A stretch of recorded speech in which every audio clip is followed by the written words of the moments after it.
naked ones, obviously under heavy Masonic influence.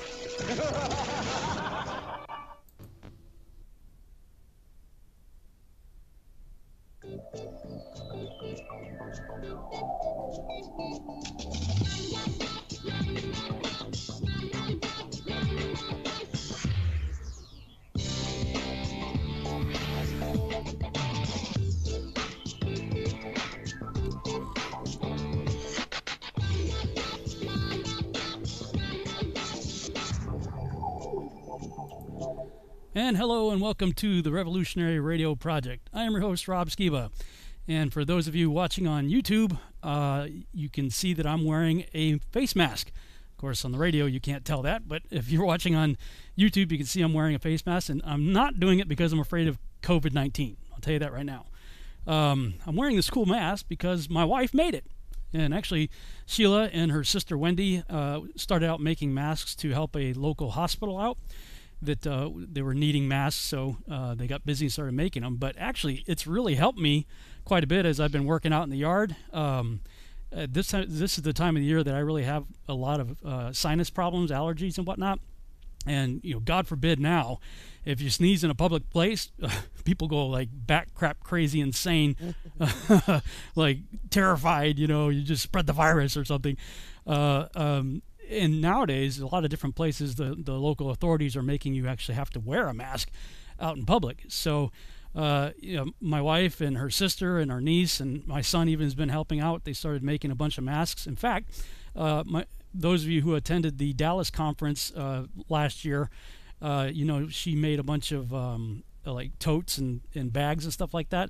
People really liked them, so she started doing a whole bunch of sewing.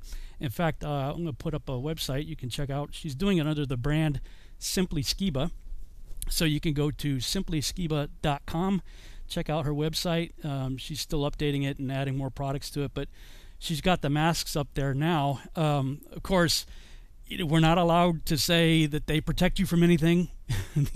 We're not medical professionals. There are no guarantees this will protect you from any kind of virus or anything like that. In fact, the FDA would probably come after us if we made any other claim other than that these are fashion designer masks, so that's what we're calling them. So we'll go with that. But she's got designs for men and women. You can kind of click through, check them out, different ones. And yeah, my son's a Trump supporter, so they even have a Trump MAGA mask that he designed. Actually, he created that diagram right there. Hey, they need masks too, right? So yeah, you can check those out. She has different sizes and stuff for men and for women. I'm wearing the male one, obviously. The smaller ones are for women. She's got one like this, and the smaller ones, they have like these little stretchy hoops things, and they're made really, they fit her head, but some people might have a bigger head or a bigger face. And the way she made them, you can actually cut the string if you need to and pull it out and put something else in there if you want to. And like the one I'm wearing right now, we put a shoelace through it. And I don't know if you can see this, but I didn't bother cutting the length of the shoelace because I thought, wow, of course I'm getting all tangled up in my mask here, my microphone, but the extra shoelace becomes a good hanger for my glasses. So I'm at the age now where are my glasses? They're on your head, stupid. So these are hanging down with the extra, and I got a little one of those little clips that you can kind of like push the button and pull it and tighten it so it fits nice and tight and real good. So yeah, if you guys happen to need, if you're afraid of the COVID-19 virus, or if you have allergies like I do, or if your local authorities are making you wear masks in public, well, we've got a whole bunch of them there for you to check out. She'll be adding more as they go along, and of course all this stuff helps our ministry and the things that we're trying to do. So yeah, my wife, her sister, our niece, and my son have been very busy doing all that kind of stuff, and I've been out working in the yard and stuff like that and trying to get back on seed, keeping busy. What have you been up to these days, Zen?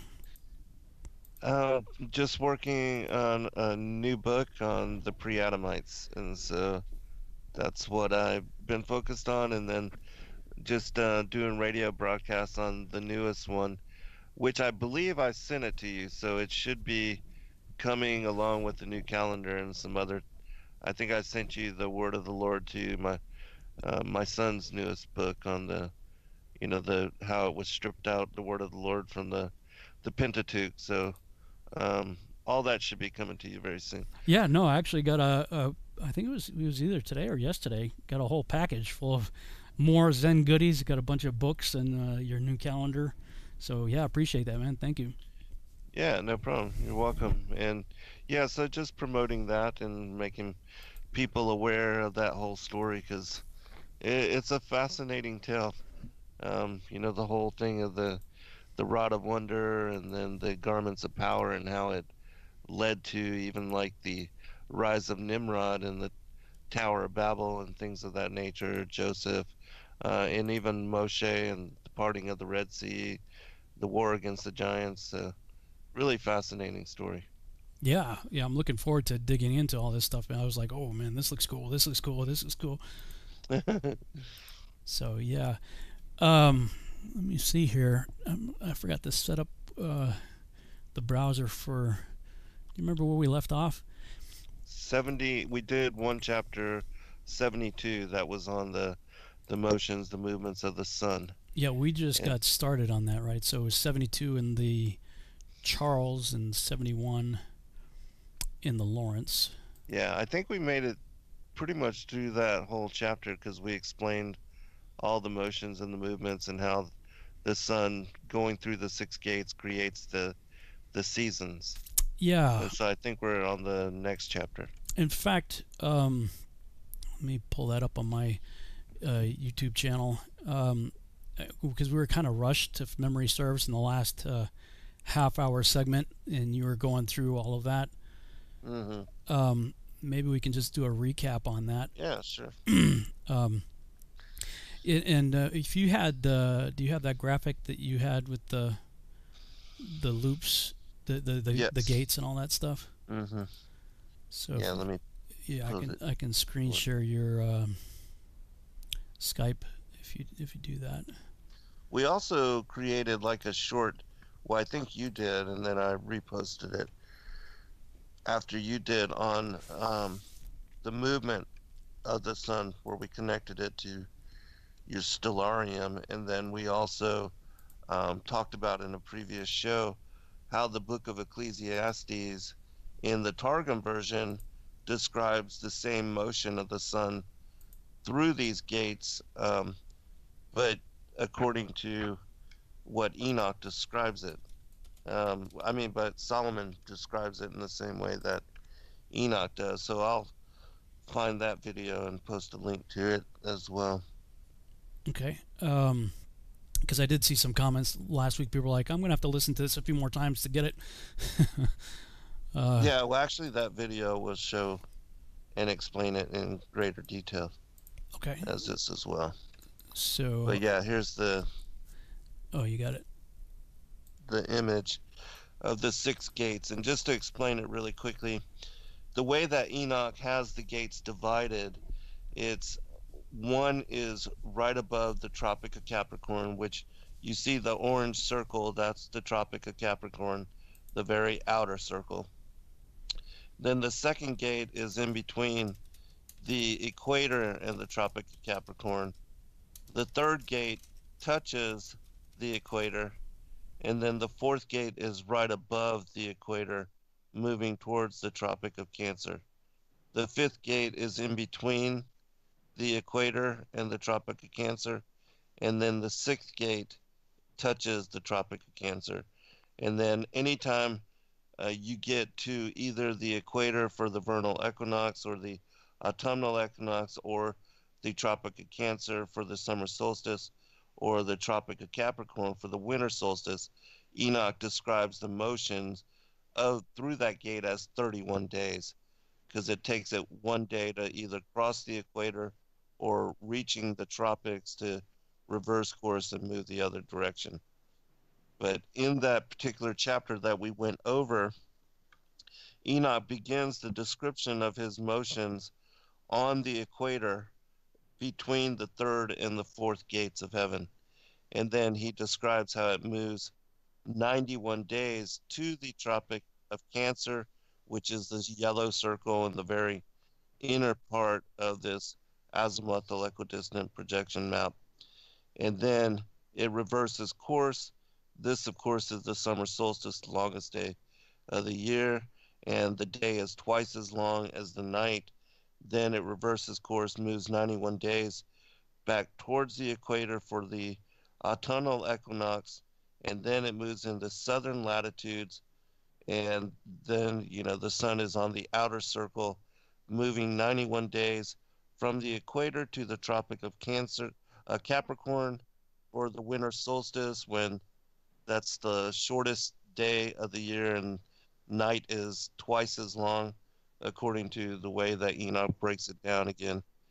He describes each day in 18 portions, which is 1.333 hours of daylight or sunlight. And then it takes 91 days for the sun to move back towards the center and then reaching the equator for the vernal equinox that begins a new year. And so the new year does begin on the vernal equinox. As far as the summer, the solar calendar, which is 364 days long. And then in the next portion, when he goes into the lesser luminary, Enoch gives us a 354-day lunar calendar and explains that. And then he tells us that the moon is what sets the beginnings of the months, and so we see how this calendar it unfolds, and then he describes at the very end of these two calendar systems how they intercalate, which is how they come together to form what I believe is the Enochian lunar solar calendar. Then he also adds on top of that the motions of the planets and then the motions of the constellations, which is a 25,000, what's called the Great Year. And then that is the heavenly calendar. So it's the moon, the sun, the planets, and the constellations that make up what is the heavenly clockwork system. Very good. And you have, hang on a second.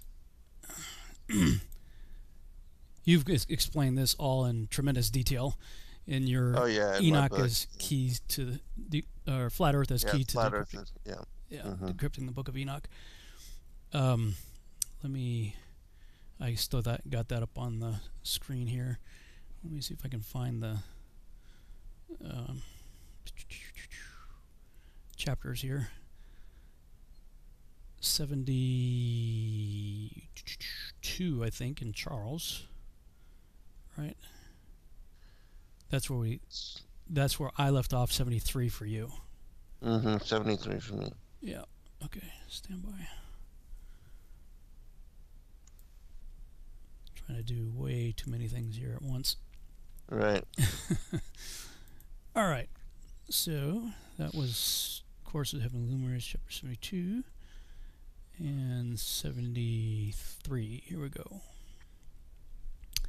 And whoops, let me move that out of the way. And after this law, I saw another law dealing with the smaller luminary, which is named the moon. And her circumference is like the circumference of the heaven, and her chariot in which she rides is driven by the wind, and light is given to her in definite measure.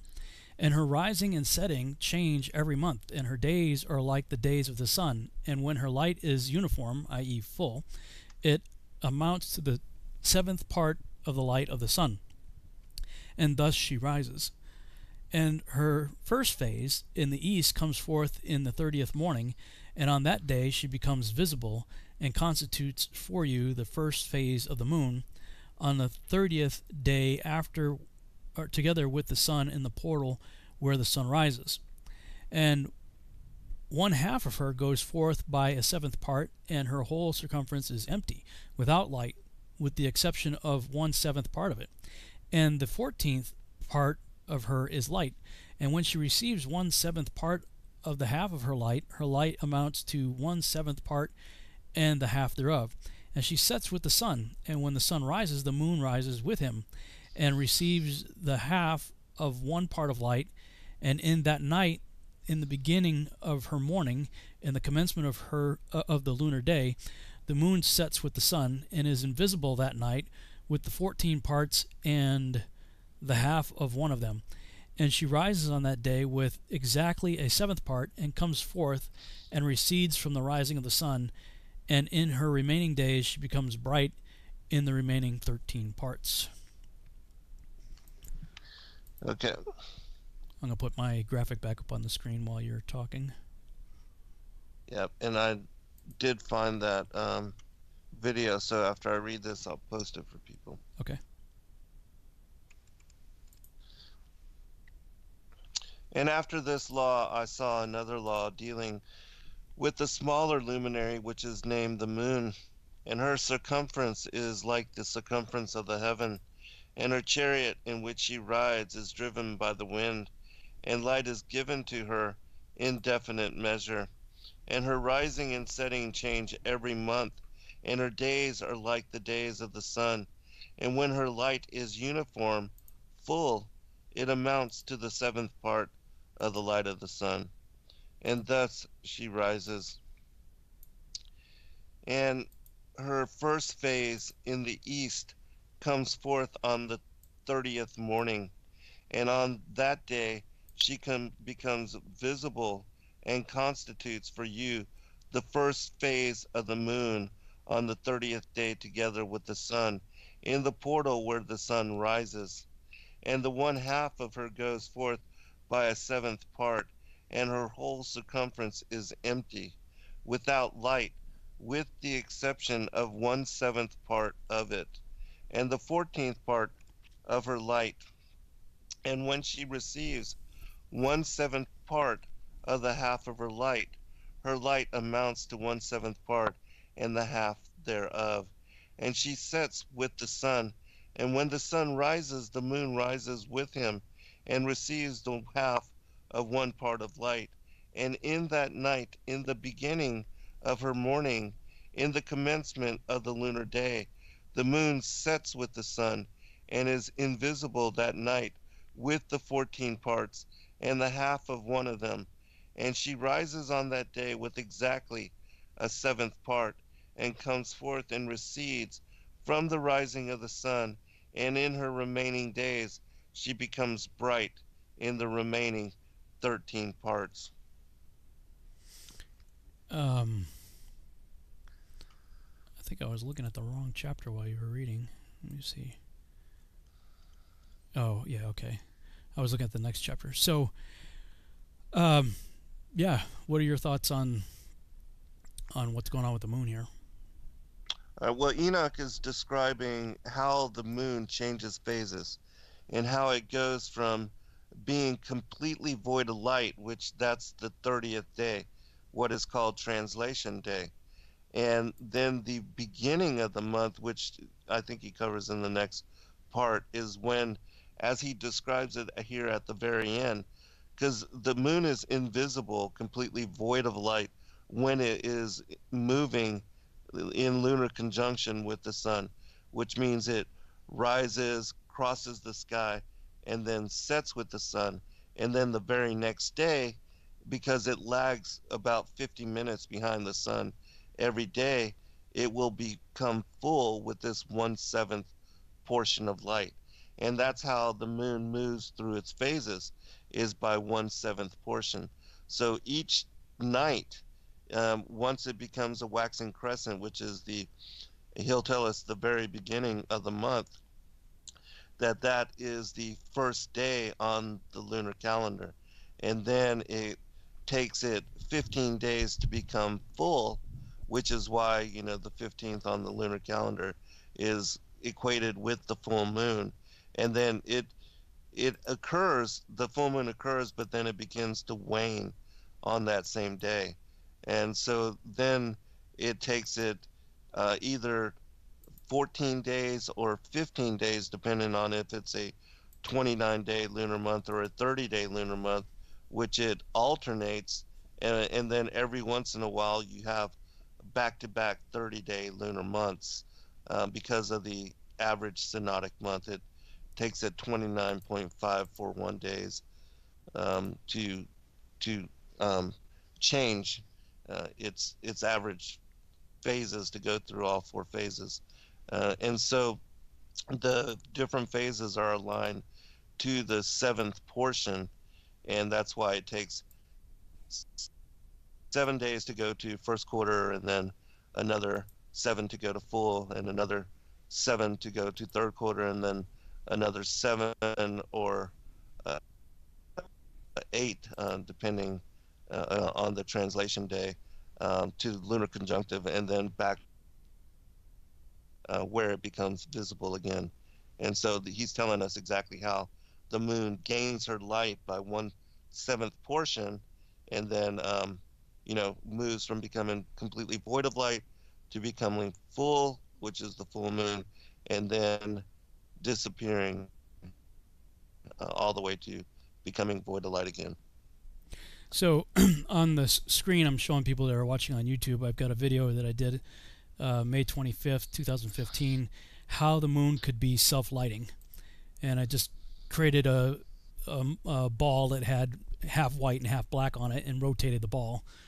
And then put the surface of the moon on top of it. So you see it Very cool. from on the inside. It's lighting from the inside. And it was interesting because, the scriptures say that the moon gives her light. Right.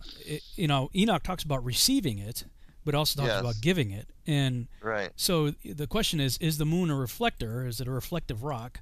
Or is it somehow getting energy or something from the sun and then giving it? And I think we talked about it last week, or at one of the shows we did sometime recently, that Bob and Cami Nodell, she's trained like a gemologist, with stones and whatnot, and I think it's called Celestine or Celestite, something. I think it's Celestine, something like that. Is a specific type of rock that it's like the glow-in-the-dark watches we used to get. When you open up the cereal box, you get the prize, right? And you get the little, spy watch or whatever. And you hold it up to the light for a while, and then you turn the lights off, and it gives its own light. So, in the sense, it's receiving the energy or photons or whatever, and then it's giving it. Right. And she also said that particular type of rock, when it gets wet, it pits into craters. Which is really interesting to me because, if you look at and I've spent a lot of time, especially as a kid, I had a 300 power telescope and spent a lot of time out in my parents' front yard looking at the moon and pretty much everything else out there that I could train the telescope in the sky, to look at. And all the craters, apparently, if you believe that the craters are there from meteors, every single meteor hit the moon at a 90-degree angle. Right. Really? Like, it makes no sense. It makes more sense to me that they are either volcanic craters, like we might see like in some place such as Hawaii. If you look at the aerial view of Hawaii and you see some of the craters that are there, those are from volcanoes. Right. Or that they could be, if the moon is made of that particular type of rock, that it would pit with water. And why that's significant to me is, well, I mean, the windows of heaven opened above it, and the water came down and filled the enclosure that is the dome enclosed world of the Book of Enoch and the Bible as well, and the fountains of the great deep shot up first. So, it's theoretically possible then that the moon was hit by that water, and if it is that type of rock, that would explain the pitting. Anyway, I find it really interesting. And while I was contemplating these things, and I was reading books like Zetetic Astronomy and Terra Firma, I was in the pool at my apartment complex, and it was one of those days when the sun and moon are up at the same time, and it was like a half moon. And I'm an artist. I know about perspective and things like that, right? And like, if anybody, this is not rocket science. Like, if you've got a ball, like, form your fist into a ball in your left hand and pretend your right hand is the light source. Wherever you put your light source, the terminator line is going to be directly parallel to that light source, right? But the problem was the terminator line of the shadow on the moon was off by close to 40 degrees. Like, I could see the sun and I could see the moon, and the shadow on the moon was not reflecting the angle that it should be if it was actually, reflecting light from the sun. And that's when I first started questioning. I'm like, what is happening here? And I started looking up, what is the scientific explanation for that? And man, if you look into that really seemed like a massive tap dance routine. Listen to people try to explain that. So yeah, absolutely. So let me see how much time we have left. We got about a minute before we go to break, I guess. So maybe when we come back from the break, you can give your thoughts as to how is the moon giving her light, absolutely. And what is Enoch talking about when it says that it takes a part of the light from the sun, like the sun's like giving it. Right. And have you looked into the Thunderbolts project at all? No, I have not, but you did mention that, and I really need to. I just have not yet. I keep forgetting to do that after we mention it. Well, it's not like you don't have anything else to do. Yeah, right.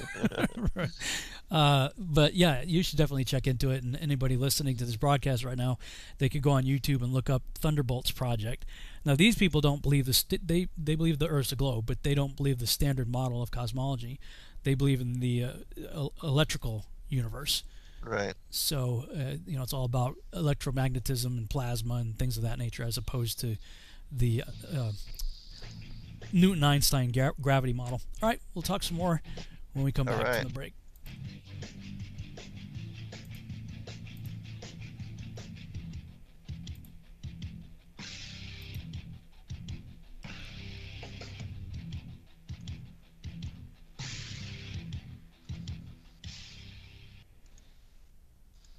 It's amazing how people have been raving about ILife all over Facebook. They've been posting their testimonials just because they want to get the word out because it's worked so well for them. If you're not familiar with ILife, it's a 99% pure CBD oil, but the secret is the synergy between the hemp and the ayahuasca vine, the non-psychoactive component of the ayahuasca tea. We recently received an email from a wife whose husband has Parkinson's. For the first time, he's been able to sleep through the entire night. Another customer reported that they're no longer using NSAIDs because their tennis elbow has been relieved with ILife. The reports have been phenomenal and much more than we ever expected. Everyone should have access to this. That's why if you head on over to ILife.com right now and use coupon code TFR, we'll give you $5 towards your order. And we'll even ship it worldwide. That's ILife.com. AYA life.com. This is iHeartRadio. iHeartRadio. iHeartRadio makes you want to move. When you have a great melody, A song lasts forever. Instantly connected. I love it when the beat goes. Did you know you can listen to Truth Frequency Radio on iHeartRadio? Just download the app to your smart car, smartphone, or smart TV and get the best of TFR wherever you are. iHeartRadio. I'll see you there. So, you love talk radio, then you'll love TalkStreamLive.com. TalkStream Live is always on, 24/7, with the best streaming shows. Find your favorite talkers and discover some new ones. It's free, readily available online or on mobile with any smartphone or tablet. Finding your favorite talk shows all in one place has gotten a whole lot easier. Just go to TalkStreamLive.com. Be sure to download the free apps from Google Play or the iTunes App Store. Fear is the mind killer. Fear is the little death. This is Uncle Walt from the Ironworks. Josh, Corey, and I have chosen to look at life with no fear. No fear of the unknown. No fear of questions about the supposedly well-known. No fear of ridicule for thinking outside the familiar fool's lines. No fear of the boot on the neck of those refusing the party line. No fear of taking on those so convinced of their beliefs they would sooner drink the Kool-Aid than believe they've been fools made. In this world filled with me too cattle think, can truth's protective layers be peeled back to show the tender, juicy pink? Are we all just grist for the mill, souls sold against our will, or is that just how it feels? When you're filled to the rim with trivialities so fear-filled and grim, break clear of the fear. Right here, Tuesdays and Fridays at 2 a.m. on PFR. Josh and I and you will hammer out the impurities of technology-driven groupthink, fold in a dash of logic, and quench it all with a bit of a prayer. The Ironworks. Break clear of the fear. We are TFR. My unaided destiny is all I need to prevail. Truth Frequency Radio.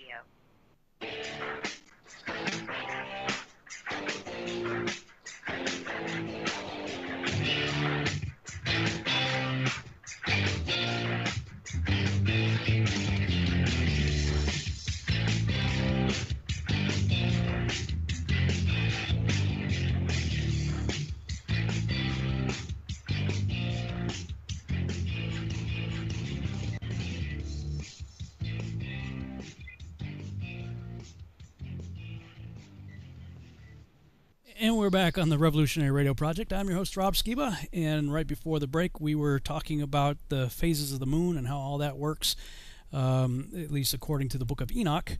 There's another video that you might want to check out as far as the moon goes. On my website, there was, on my YouTube channel, published January 19, 2016. It was called Many Moon Questions, about 13 minutes long, and it includes video that I shot of the moon in when the sun's shining, where the terminator line where it should be, and then showing that it's between 30 and 40 degrees off. And I think this video also talked about the one of the blood moon lunar eclipses that was real big around that time. I was on the roof of my parking garage at the office that I was officing out of at that time, and the sun had gone down behind me in the west, and the moon was popping up in the east. And the moon popped up, I want to say it's like 20 minutes after the sun went down, and like 20 minutes later it was going into a full blood red moon lunar eclipse. And now, if you can envision this, like imagine your head is the Earth, because in the standard model, the eclipse occurs when the sun and the Earth and the moon are all in a perfect line. And the sun's shining on the Earth, and you got the umbra and the penumbra shadow of the Earth, and that casts a shadow supposedly on the moon, creating the lunar eclipse. Well, okay, so if you imagine your head as the moon, or excuse me, as the Earth, and if the sun goes down directly behind you, and the sun is the light source, what direction should the shadow of your head be on the orb that is the moon in front of you? It should be coming up from below, right? If the sun goes down behind you, as the sun's going down, the way that perspective should work is that the shadow that my head in this case, or the Earth in this case, should be casting on the moon should be coming from the bottom up. But it didn't. It came from about the 10 o'clock position at the top down. I'm documenting, I'm looking, I'm like, what? Like, and this time, this is January 2016. Yeah, I was still not committing at this time. I didn't finally fully commit to that whole cosmology until later that year, after Rick and I got back from the Lake Michigan trip, which was June of 2016. So, I was about 8 months into the research, maybe something like that, by this time, and I was calling myself a zetetic agnostic as it pertained to this subject. And like the more I looked around me, the more questions I had. I'm like, okay, the angle's not right, the eclipse isn't happening the way it should. I mean, what is happening? So again, looking at the Bible, the moon gives her light, and looking at the Book of Enoch, gives added details. So, what's your take on all of that? I do believe that the moon is a transformer in some way, and that with the account of Enoch describing how the sun does give her light, but we know that she's not reflecting that light, and that the properties of her light are completely different than that of the sun's. And so it has to mean that if she is in fact receiving light from the sun in some manner, that there has to be some transformation going on in order for her to then completely alter and change that light and transform it into new property, and that the moon's rays are cooling, in fact, as you've tested with a temperature gauge. And so that in my opinion, is what Enoch is describing. That perhaps in some manner, like that, the Celestine, the glow in the dark, that stuff, that receiving the light, it transforms it, transmutates it, and makes it its own in some manner. Yeah, I'm playing without the audio, I'm just playing the video in the background here. It shows my body casting a shadow, showing where the sun is behind me. And then I'm going to look up into the sky and see the moon. And the Terminator line, it's not going to make any sense. So there's the moon with the Terminator line kind of at a angle, headed up to like the 10 o'clock position. And then I'm going to show you, okay, like I got it so it's perpendicular. The light source should be right to the right side of the moon, but it's not. It's like way down, because the sun was setting at this point, and the moon's like way up in the sky. The sun's way down to the lower right. So that didn't make any sense. So when I went to the Griffith Observatory in Hollywood, that's in a lot of movies and stuff like that. And when you go in there, the first thing you're confronted with is a Foucault pendulum. And that's like in the center of this dome ceiling where they have all these pagan gods painted on it. So you got it's overt paganism with the Foucault pendulum. And while I got there just as they're starting the tour, and the tour guide, in the process of explaining how the Foucault pendulum supposedly work, she says, but the thing stops, so we have an electromagnetic motor up there that keeps it moving. And she just went on talking, like she didn't even realize what she just said. Right. I'm going, wait a minute, the Foucault pendulum is supposed to be working because the Earth's allegedly rotating. You're telling me that there's an electromagnetic motor up there that's making it do its thing. And then later, Matt Long confirmed it. He actually has installed those electromagnetic motors before, so he confirmed it. He's like, oh yeah, so that whole thing's a smoke and mirror fraud. In fact, if you do research on the Foucault pendulum, you'll see that even in the day when Foucault first did it, there were people contesting it. They're like, what happens with the Foucault pendulum is heavily dependent on, first of all, how you start the thing moving. And so it's a gimbal. So depending on how you launch it, the gimbal is going to do what it does, And he said sometimes the thing went backwards. Sometimes it, went in completely different directions than what it's supposed to do. And apparently, I think it's solar eclipses have some kind of strange effect that screws up Foucault pendulums. Like, what would that have to do with anything? Right. Why would if the sun's allegedly 93 million miles away and the moon's 250,000 miles away, why would the moon going in front of the sun have any effect whatsoever on a Foucault pendulum if the Foucault pendulum is allegedly there to show how the Earth's rotating? So like your head starts spinning. You're like, well, how do we even believe any of this stuff? Right. So, but they had some other pretty cool. Oh, actually, the video that's right now is that I'm showing is this older guy. I was doing a Nephilim conference in Lubbock, and he's the guy. He's showing me the thermometer thing that people use to test like air conditioning or whatever. Right. You point it, and the laser beam hits whatever, and it tells you what the temperature is. And he was showing how, it's so bizarre that the moon is giving cold light. Like in the bright light of the moon, when he shines it like on the parking lot, it's actually colder. So in the sunlight, it's warmer in the sunlight and cooler in the shade. It's the exact opposite. Right. It's colder in the direct moonlight and warmer in the shade. I'm like, it is between like 10 and 20 degrees sometimes. I'm like, what? So anyway, getting back to Griffith Observatory, they have all these exhibits, and most of them are pretty good. They're science exhibits explaining how stuff works, and so they got little miniatures that describe how certain the physics work, and for different things. And so I go to the exhibit for how the phases of the moon work. Now, we're told that the phases of the moon are caused by the angle at which the moon is going around the Earth and how the sun is hitting it, because they say it's a reflector, right? So you would think that you would have a tidal locked ball rotating and orbiting at such a speed such that it always has the face towards the Earth, right? So because the moon also rotates like the Earth rotates, it's just according to that model, it just happens to be in sync so that we always see the same phase of the moon as it's going around us. So you would think that you would have a model of a rotating Earth with a rotating moon that is orbiting in such a way that it's locked so the face is always pointing to the Earth, with a light source being the sun to show how the phases of the moon work. Is that what they had? No. They had a self-illuminating ball going around in a circle overhead. I'm going, wow.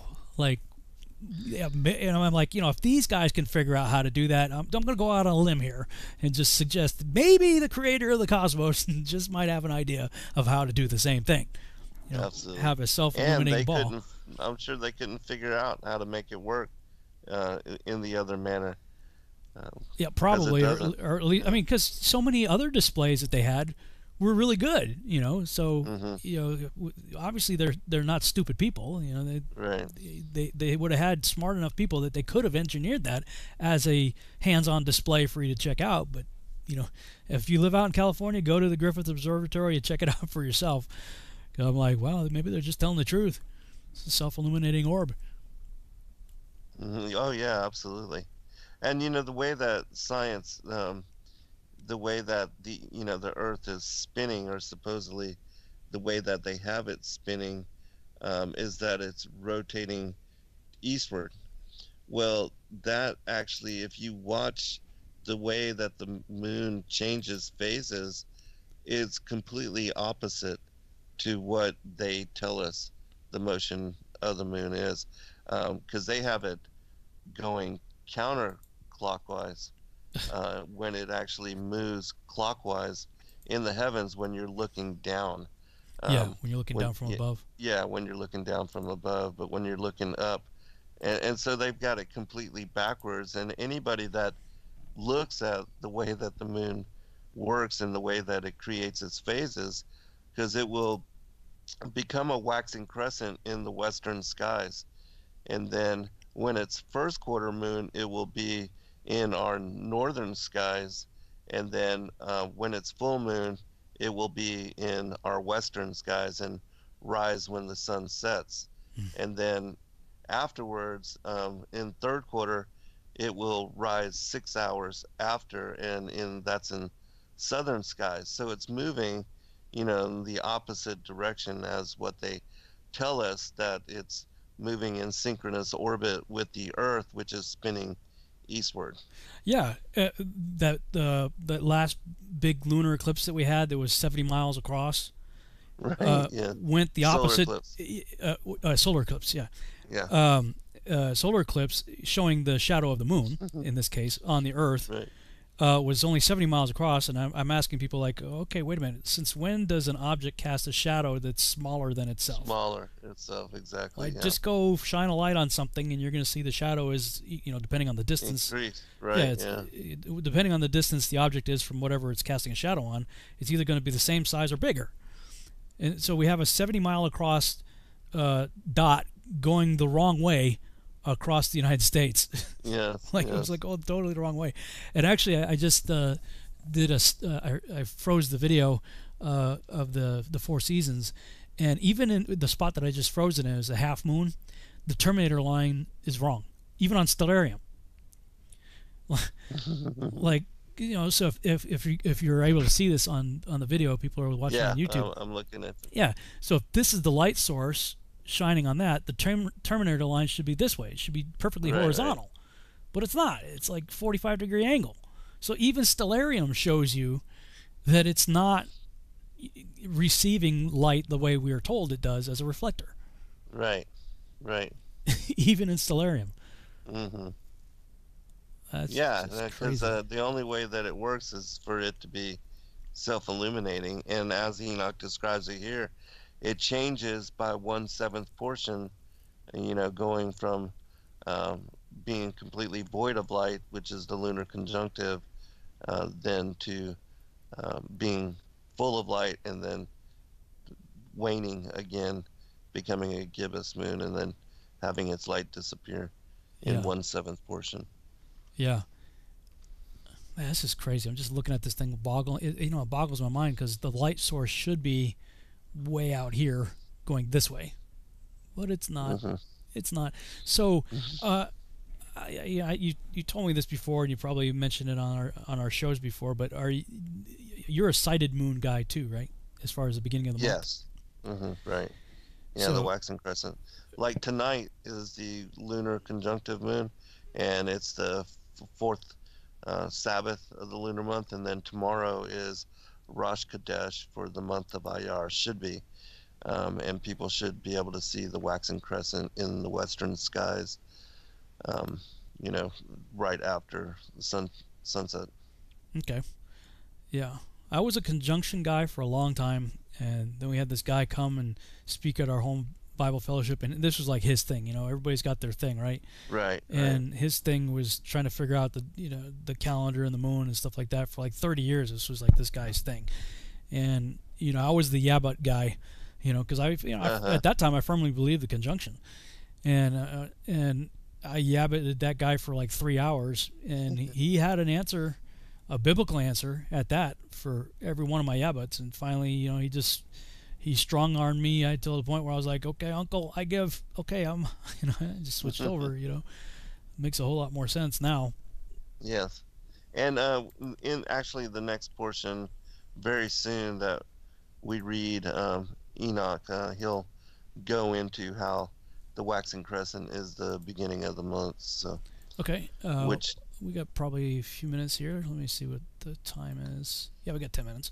All right. So let me do the next chapter in the Lawrence translation. Chapter 74 in the Lawrence. And I saw another course, a law for her, and how according to that law she performs her monthly revolution. And all these Uriel, the holy angel, who is the leader of them all, showed to me, and their positions, and I wrote down their positions as he showed them to me, and I wrote down their months as they were, and the appearance of their lights. I think that's the Charles, just so you know. Oh, is it? Yeah, that's I think Charles. You're reading the Charles. Yep. Okay, this is Lawrence. Okay.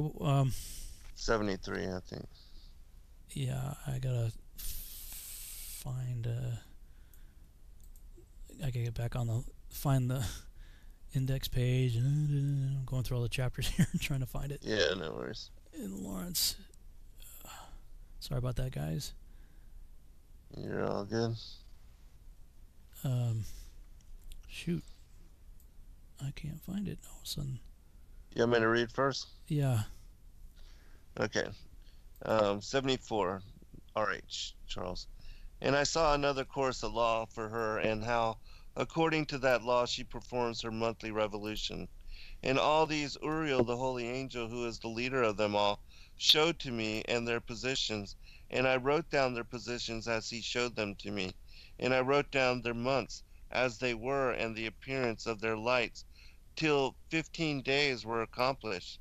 In single 7 parts she accomplishes all her light in the east, and in single 7 parts accomplishes all her darkness in the west. And in certain months she alters her setting, and in certain months she pursues her own peculiar course. In 2 months the moon sets with the sun. In those 2 middle portals, the third and the fourth, she goes forth for 7 days and turns about, and returns again through the portal where the sun rises, and accomplishes all her light. And she recedes from the sun, and in 8 days enters the 6th portal from which the sun goes forth. And when the sun goes forth from the 4th portal, she goes forth 7 days until she goes for the 5th, and turns back again in 7 days into the 4th portal, and accomplishes all her light. And she recedes and enters into the 1st portal in 8 days, and she returns again in 7 days into the 4th portal from which the sun goes forth. Thus I saw their position, how the moons rose and the sun set in those days. And if 5 years are added together, the sun has an overplus of 30 days, and all the days which accrue to it for one of those 5 years, when they are full, amount to 364 days.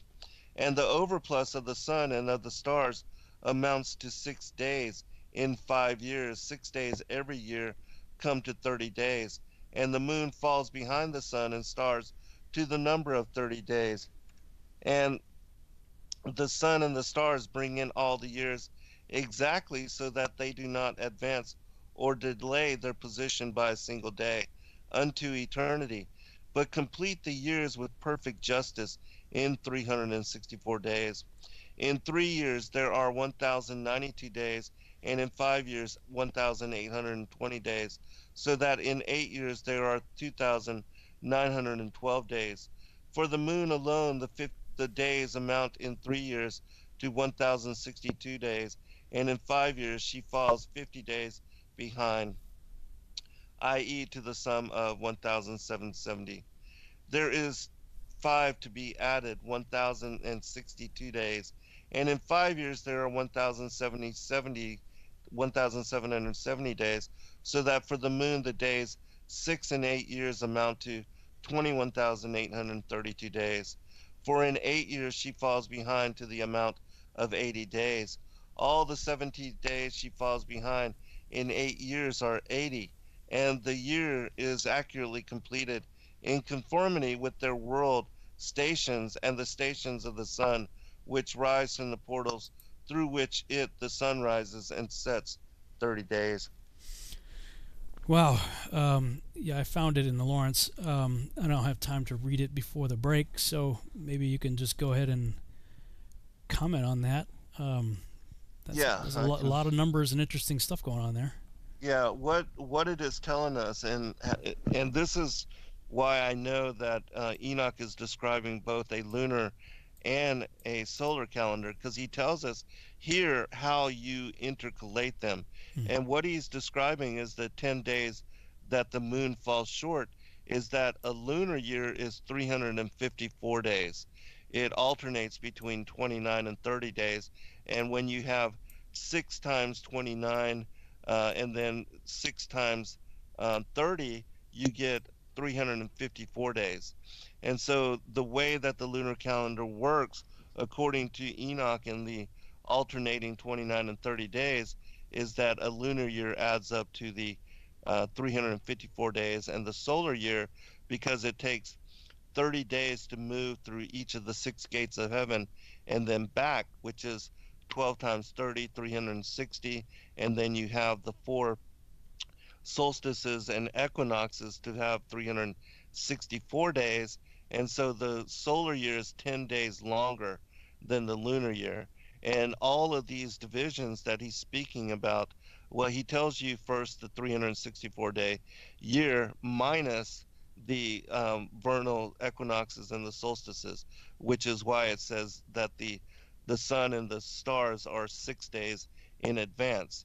And so that's correct as long as you subtract the equinoxes and the solstices. And when we actually come back from break, I'll read what I wrote in my book that describes all these numbers to help people explain it. But he's basically telling you how to calculate and intercalate the two calendars together, and why, what these numbers actually mean, which is just showing us that the moon, the lunar calendar, is 10 days short of the 364 days. And this is why every third year or so, depending on the metatonic cycle, you add a 13th month, because you have 30 days where the moon is lagging from the sun. And so every third year or so, you just add another month, the 13th month, which is Adar 2, and then you have the two calendars back in sync together. I've really struggled with the 13th month thing because there's a number of scriptures that would seem to indicate they're, like trees and stuff, talking about, I don't remember the whole argument, articulately enough to describe it here, but remember looking at a bunch of stuff that would seem to refute the 13th month thing, but you're saying that's the only way it works with the Enoch. Right. Yeah, that's the only way you can intercalate the months. Yeah, because again, you have to have the barley in, as far as it has to be ripe in order for you to have the first fruits, the celebration of first fruits, where the high priest waves the barley for the sins of Israel, and then to begin the new crop, where they offer the new crop to the Most High first and to the Levite priests, and then they actually begin to eat the new crop. And so unless it's in season, you can't have Passover and the celebration of Passover, especially the feast of first fruits. That's interesting. There's somebody, and so that's why you have to add a 13th month every once in a while. I'm going to have to look into it more. It's one of those things that I kept putting off. Well, you got so much to do, brother. I mean, somebody sent me, I'm trying to think if it was a text message. Maybe I'll try to see if I can find it during the break.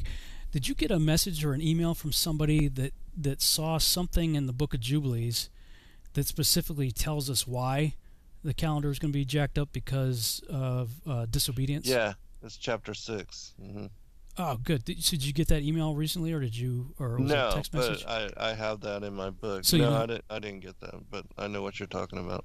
Yeah, I'll see if I can find it during the break. Otherwise, it'd be interesting if you did maybe talk about it. It's most of chapter 6. Most of chapter 6. Okay. Yeah. We'll go to break. We'll talk about that when we come back. All right.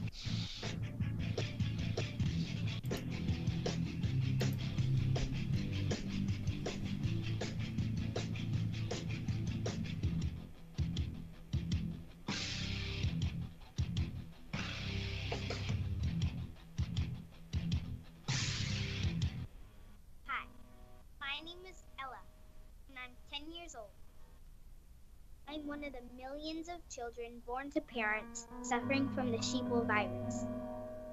Symptoms include the inability to think for oneself, the attention span of a goldfish, and a strong belief in government and the mainstream media. It is estimated that 1 out of every 2 children are being raised by parents infected with the sheeple virus. But there is a cure. For as little as 19 cents per day, you can become a TFR supporter and help children like me get their daily dose of truth. Together, we will make sure every child has protection from deception.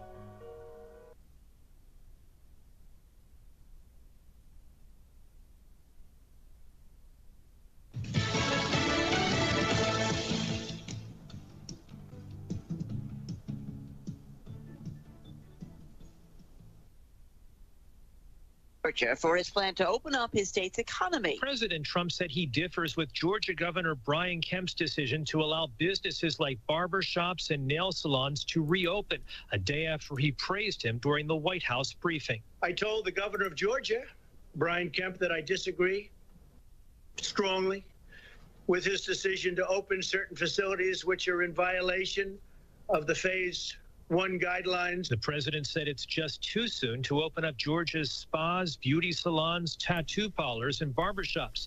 Kemp said those facilities can reopen this Friday with what he called minimum basic operations. At the White House, John Decker, Fox News. Oklahoma will also allow some businesses to open Friday, including hair and nail salons and barbershops, as well as pet groomers. South Carolina Governor Henry McMaster has allowed some non-essential businesses like flea markets, department stores, and boutiques to reopen. People will be allowed access to beaches. California's governor says he needs more testing before he can make any decisions on reopening. California Governor Gavin Newsom says the state is testing 16,000 people a day for the virus, and he wants to test a minimum of 60,000 a day. So they surveyed hundreds of testing sites to find out what they need. And aside from transportation kits, they need swabs. The president secured and gave me the confidence that we will receive just this week a minimum of 100,000 swabs. With more on the way after that, Newsom said they're also working to retrain local government workers to become contact tracers to help them identify and test those who've come into contact with those who are sick in order to encourage them to self-isolate. Jessica Rosenthal, Fox News. America is listening to Fox News.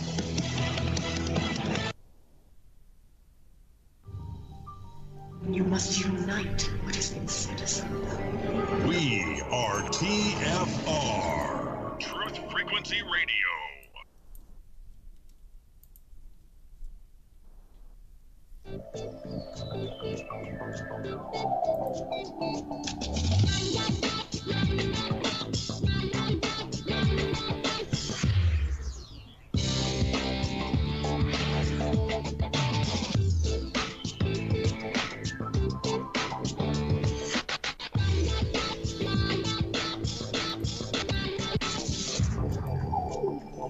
And we're back on the Revolutionary Radio Project. I'm your host, Rob Skiba. For the second hour of the broadcast, I'm talking with my guest and co-host, Zen Garcia.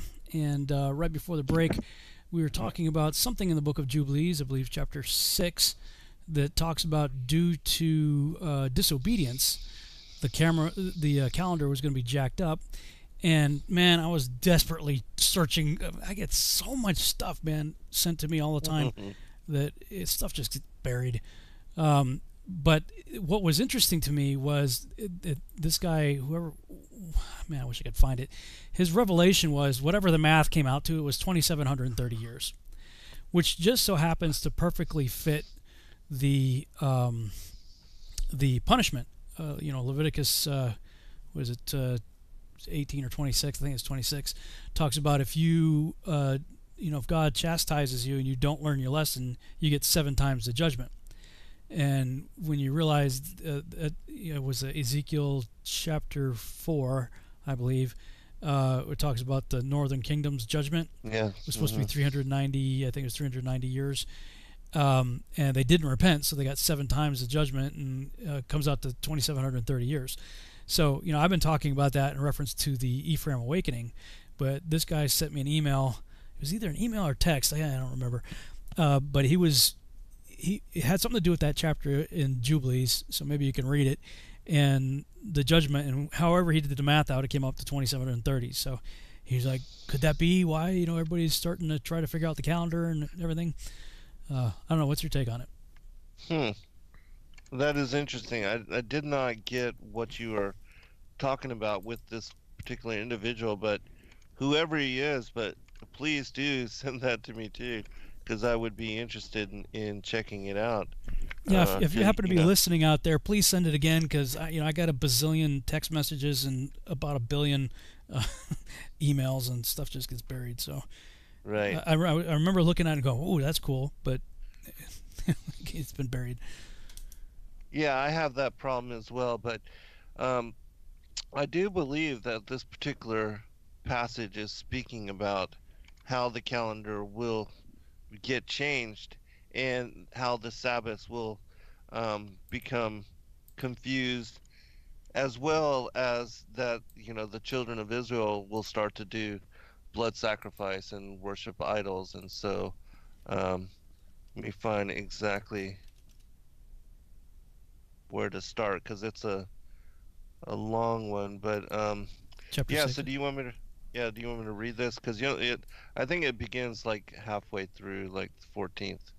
Yeah, sure, whatever you think. Okay, I'll just start from verse 14. And for this law there is no limit of days, for it is forever. They shall observe it. Oh, actually, I should start one up, because I think it mentions the calendar. And this testimony is written concerning you, that you should observe it continually, so that you should not eat on any day any blood of beasts or birds or cattle during all the days of the earth. And the man who eats the blood of beasts or cattle or birds during all the days of the earth, he and his seed shall be rooted out of the land. And do thou command the children of Israel to eat no blood, so that their names and their seed may be before the Lord continually. And for this law there is no limit of days, for it is forever. They shall observe it through their generations, so that they may continue supplicating on your behalf with um, throughout their generations, so that they may it's messed up, supplicating on your behalf with blood before the altar every day, and at the time of morning and evening they shall seek forgiveness on your behalf perpetually before the Lord, that they may keep it and not be rooted out. And he gave to Noah and his sons a sign that there should not again be a flood on the earth. He set his bow in the cloud for a sign of the eternal covenant, that there should be not again be a flood on the earth to destroy it all the days of the earth. For this reason it is ordained and written on the heavenly tablets that they should celebrate the Feast of Weeks in this month once a year, to renew the covenant every year. And this whole festival was celebrated in heaven from the days of creation till the days of Noah, 26 jubilees and 5 weeks of years. And Noah and his sons observed it for 7 jubilees and 1 week of years, till the day of Noah's death. And from the day of Noah's death his sons did away with it until the days of Abraham, and they eat blood. But Abraham observed it, and Isaac and Jacob and his children observed it up to thy days. And in thy days the children of Israel forgot it until ye celebrated anew on this mountain. And do thou command the children of Israel to observe this festival in all their generations for a commandment unto them. One day in the year in this month they shall celebrate the festival. For it is the feast of weeks and the feast of first fruits. This feast is twofold and of a double nature, according to what is written and engraven concerning it. Celebrate it. For I have written in the book of the first law, in the which I have written for thee, that thou shouldst celebrate it in its season, one day in the year. And I explain to thee its sacrifices, that the children of Israel should remember and should celebrate it throughout their generations in this month, one day in every year. And on the new moon of the first month, and on the new moon of the fourth month, and on the new moon of the seventh month, and on the new moon of the 10th month, are the days of remembrance, and the days of the seasons in the 4 divisions of the year. These are written and ordained as a testimony forever.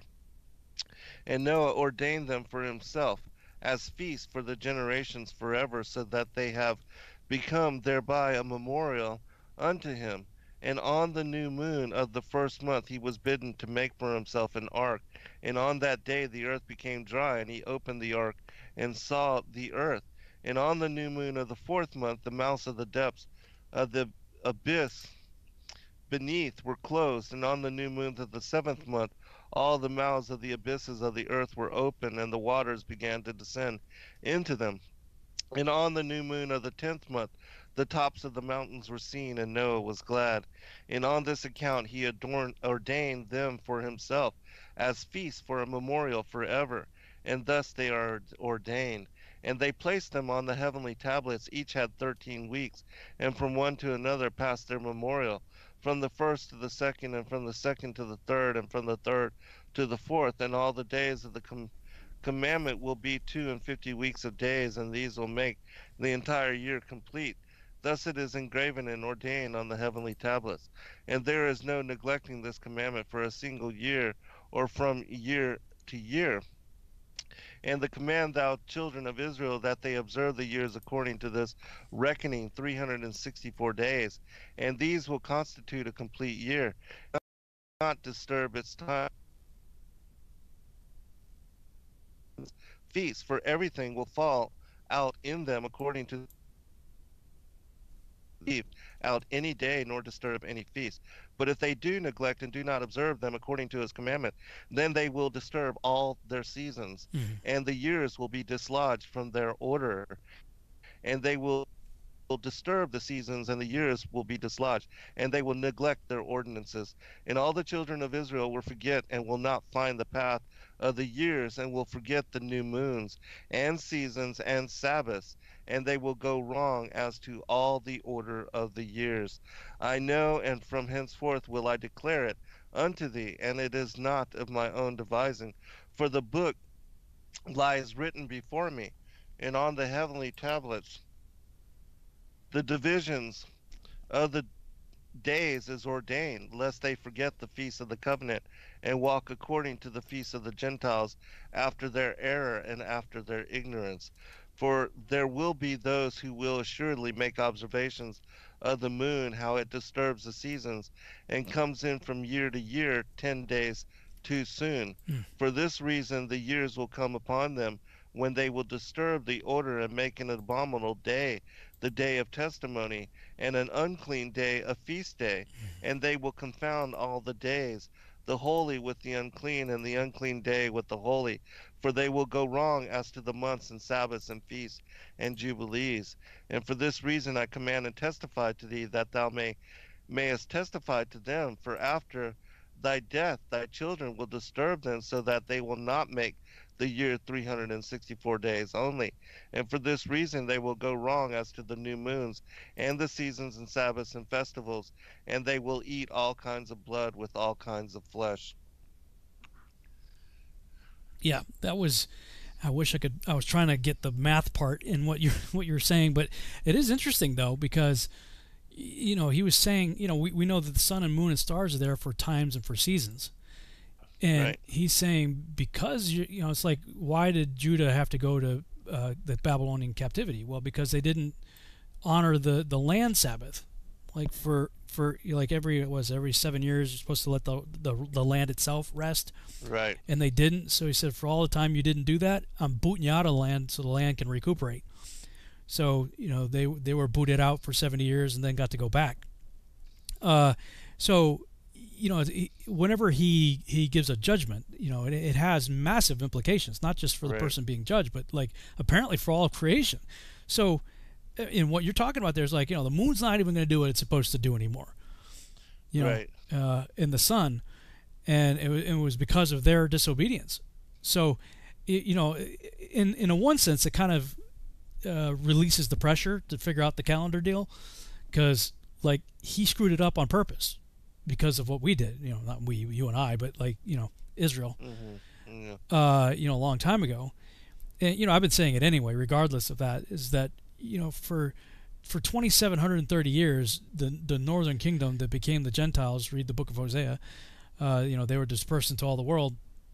We've been off of God's page, and so to think we're all gonna just get it right, in the last, the real kind of, I kind of pegged the beginning of the Ephraim awakening to about 2009, 2010 that time frame.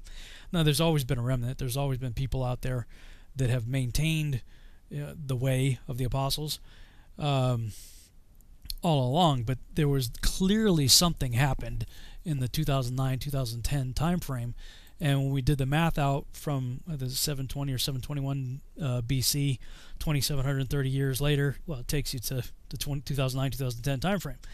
So when you just look at, I've got on my virtual house church website one of those sort of like, it's kind of like a friend finder thing, where you have like all the little markers for people to log in that are keeping Torah in this case, and there's like just blue dots everywhere, like all over the United States and all over the world. Like it's just the sea of blue dots of people sort of registering that, yep, we're part of this thing.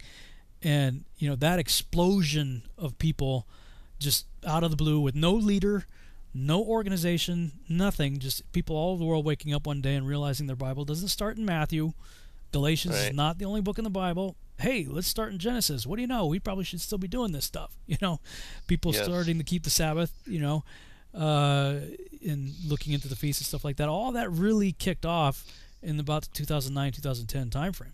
And so, we've only had, if we say 2010, we've only had 10 years to try to undo 2,730 years of being messed up. Yes. No, we're not going to get it all figured out. All the more so if he actually intentionally made the sun and moon do things differently so that we couldn't get it right. It's almost like, because God gives warnings. He said, listen, you're doing it wrong. Come back to me. Come back to me. Stop whoring after these other gods. And finally he says, okay, fine. You know what? You want them more than me? Have at it. Go for it. I'm gonna boot you out into the other Elohim worlds, the realms that the if you want to use Heiser's divine council idea, the other principalities and powers are running, go for it. Go with them. And guess what? I'm not even going to allow you to get back on my page because you don't want, to learn my ways. So, do you think then that the sun and moon and stars are going to change their course back to perhaps what it was before that Jubilee's Well, I warning? actually think that everything is still, even though, we have a 365-day, whatever quarter, if that's actually correct, but that, there used to be this 364-day year.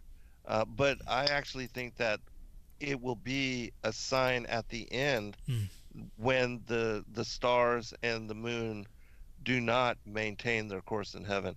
And that will be one of the signs for us as to the end of days.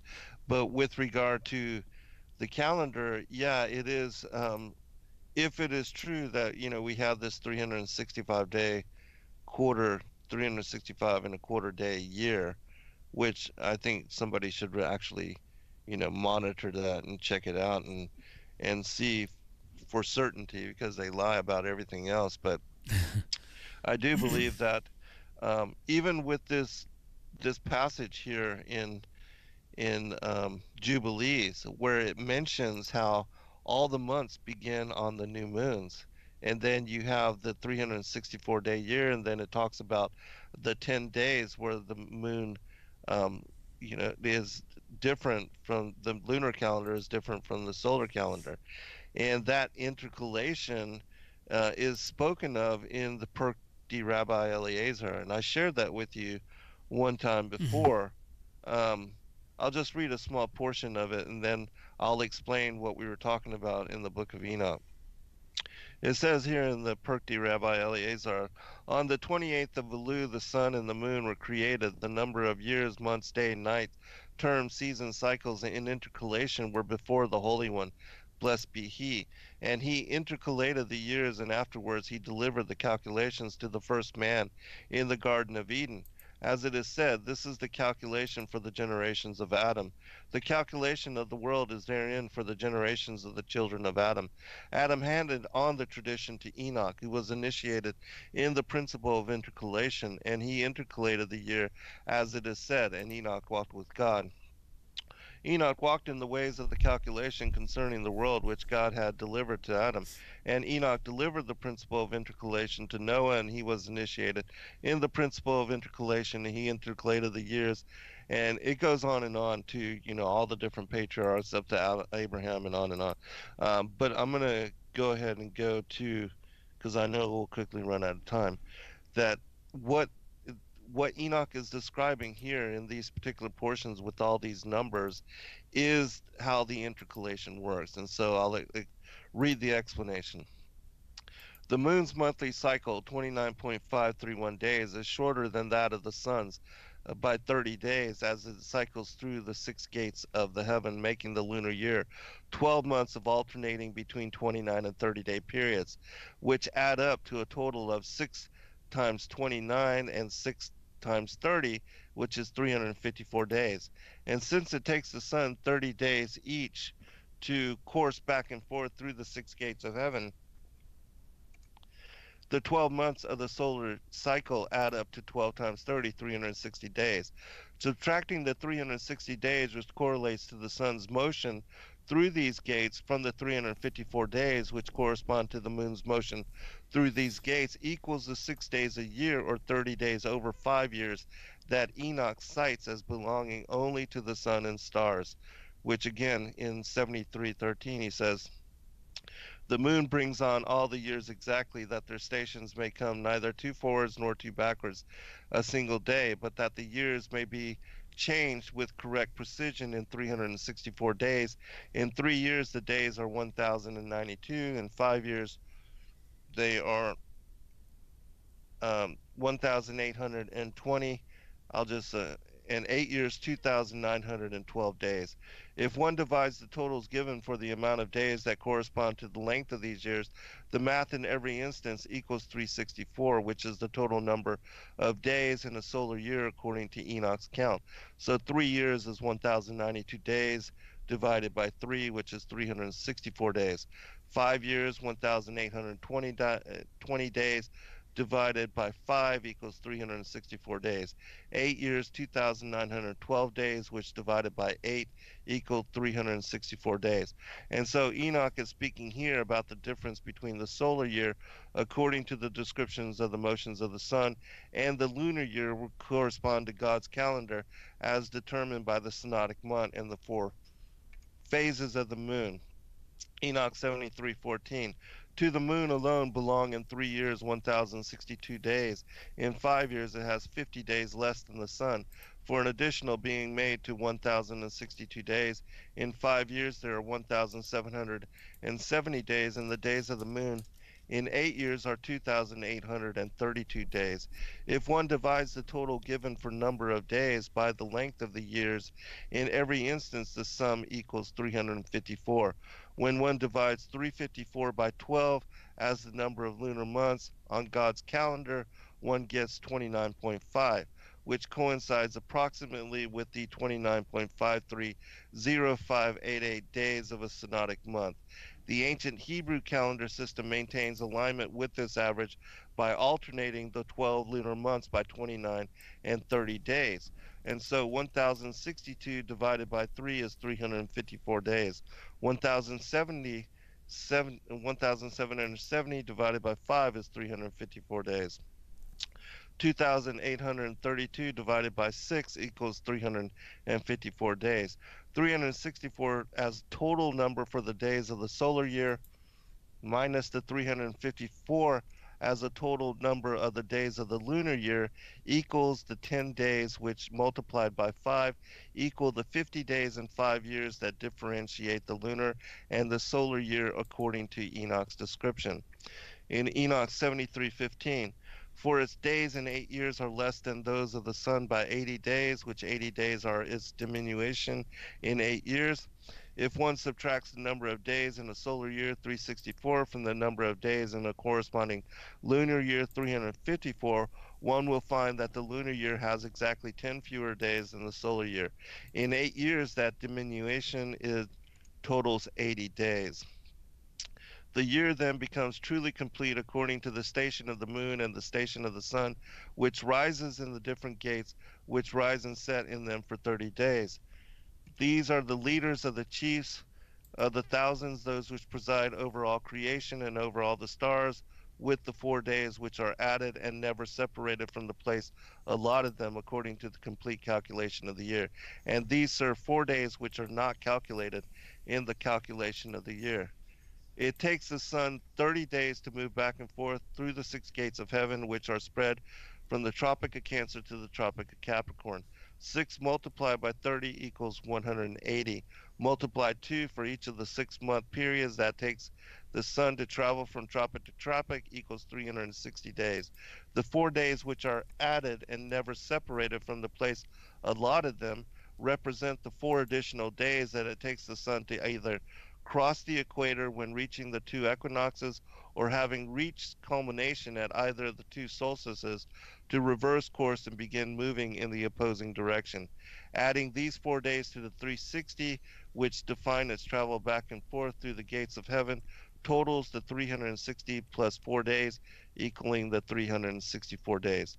And so, again, these days, the 364 day and the 354 day lunar calendar are the 2 calendars that Enoch is describing. And it's important to understand how these 2 work together because, as it says in the Targum,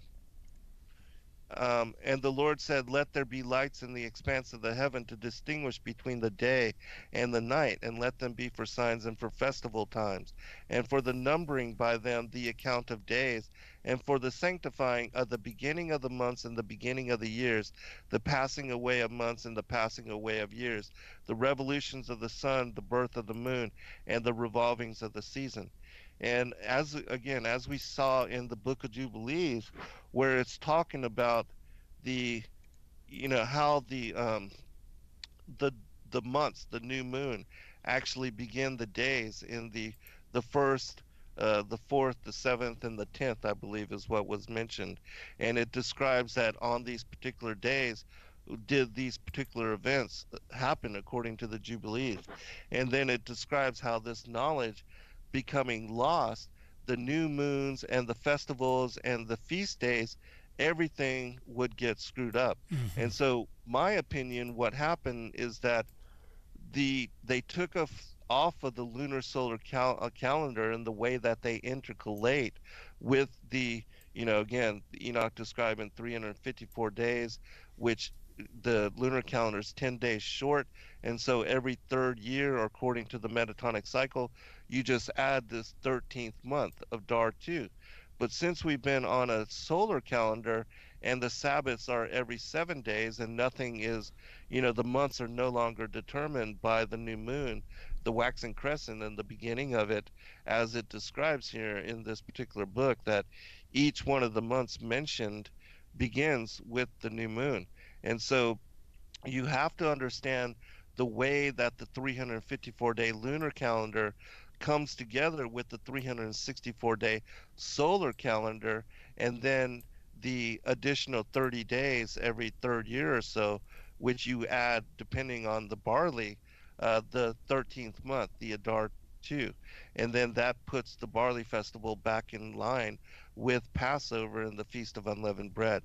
And if you understand the way these two cycles work, in my opinion, then you can truly determine what are the beginnings of the months, also the seasons according to the sun, but the feast days, which in my opinion, the 15th, the unleavened bread, and the Feast of Sukkot in Tishri, the month of Tishri, the 7th month, those are always in line with the full moon. And the only way you can have that calendar be correctly in alignment and those feast days determined by that is by following the Enochian lunar solar calendar as we've laid it out. And as I sent you, and if people check that out, like as I said, tonight is the lunar conjunctive Sabbath. Tomorrow is the Kadesh for the month of Iyar. All right, hold that thought. We'll come back for the final segment.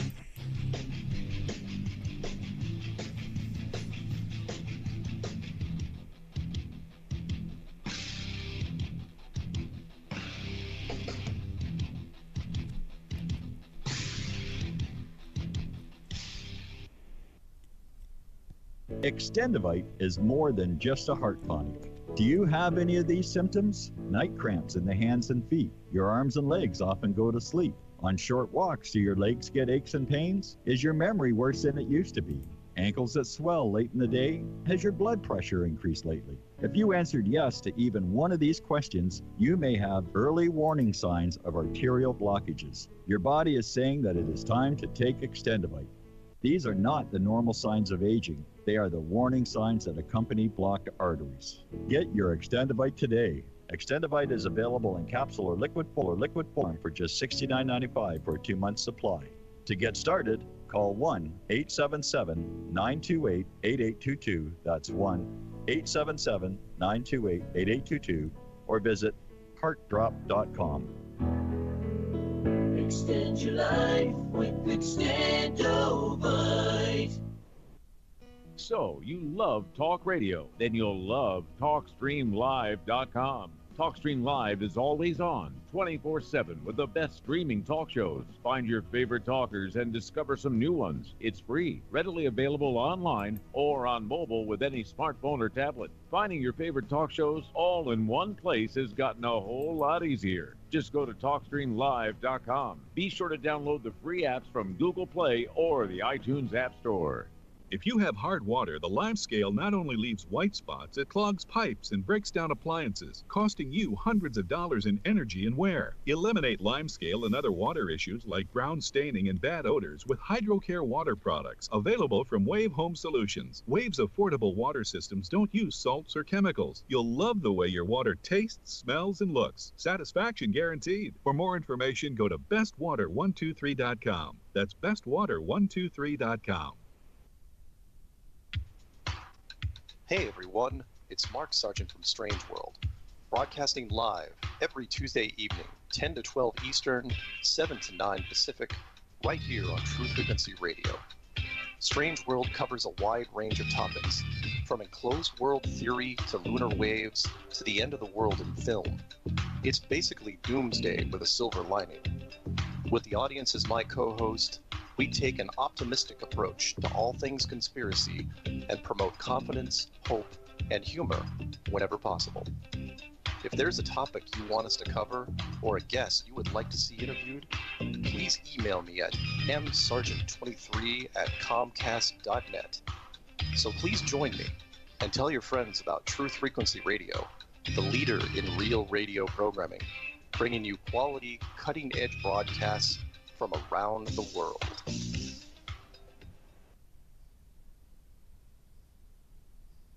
No hate, no hype, no fear. We are TFR. Frequency Radio.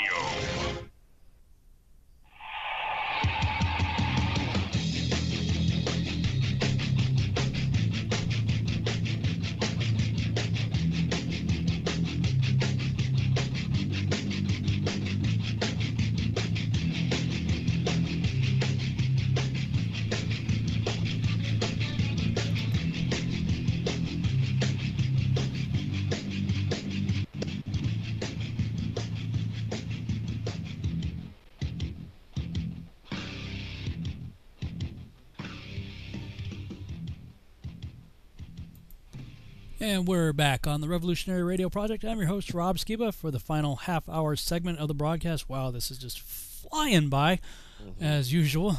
Joined with Zen Garcia, and then the previous segment. Wow, Zen, you were covering a lot of territory. Were you reading? What were you reading from? Was that one of your books that you were reading from earlier? Yes, it is the Flat Earth as Key to Decrypt the Book of Enoch. Because in that book, I go through all of the 14 chapters of the book on the courses of the heavenly luminaries and break down every chapter and every verse. So I have all of those verses listed from the book of Enoch, and then my explanation of what they actually mean, in my opinion, according to, what I learned of this particular calendar and how they work together, the sun and the moon, to determine. And also, it describes the planets and the constellations as part of this, the greater calendar that is encoded into the skies, into the heavens. It really is extraordinary. I mean, I think it sounds a lot more complicated probably than it really is. I agree. I mean, reading through this and even listening to you read on that, at some point my eyes start to glaze over, and I'm going, okay, I got to see it. Like, it's got to be like, I need a picture. Yes. Somebody help me out here. Give me a picture. It's like a picture's worth 1,000 words. Somebody give me a picture. Right, and there are many pictures in the book to kind of help people to get a visual grasp. Because I know a lot of people, like yourself, need that, to see that, to get better understanding on the greater context of what's being revealed. And so, yeah, I do.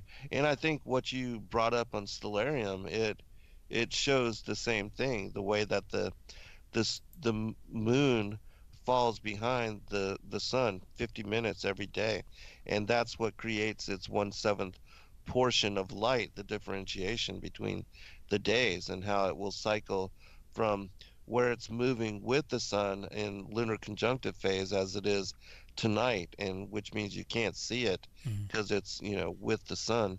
And then once it that 50 minutes tomorrow of where it's lagging behind, we'll actually see the waxing crescent, which will establish the Kadesh for the beginning of the next calendar month. So how much have you looked into the, I mean, that's kind of a stupid question for me to even ask you, but the Dead Sea Scrolls, and what do you think they were, the Qumran community, I mean, people talk about the Zadok calendar. Do you think they were, was a Zadok Enoch calendar, or were the Zadoks keeping the Enoch calendar, or what do you think was going on in the Qumran community? Well, they were keeping a portion of the Enochian calendar. Here's the thing that people fail to understand: the real Enoch calendar follows both the sun, the 364-day solar year, and the moon the 354-day lunar year, and it also follows the revolutions of the planets and the revelations of the constellation, which I told you the greater year is that 25,920 year cycle that it takes the sun to move through the 12 houses of the zodiac. That's the greater year. But it tracks and monitors that as well. Because again, that's the way that it is encoded into the heavens. That Enoch describes the motions of all the luminaries. And so, what the priestly calendar in the Qumran and the Zadok calendar was specific to was the 364-day solar calendar. However, that determination, that's not the calendar that they followed to determine the Levitical feast days. That's just a calendar they followed to determine what priest and what priest would serve in that month of what was the division of the solar year. And they determined, um, because you'll see a lot of times how they tried to keep track of the way that the solar calendar aligned with the lunar calendar.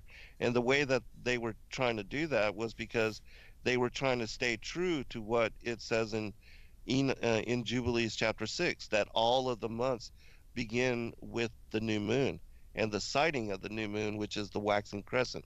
And then the Sabbaths following the new moon are determined by the quarterly phases of the moon.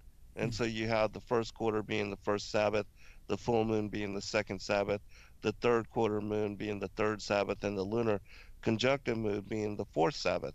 And then it changes um, every month is determined by the new moon.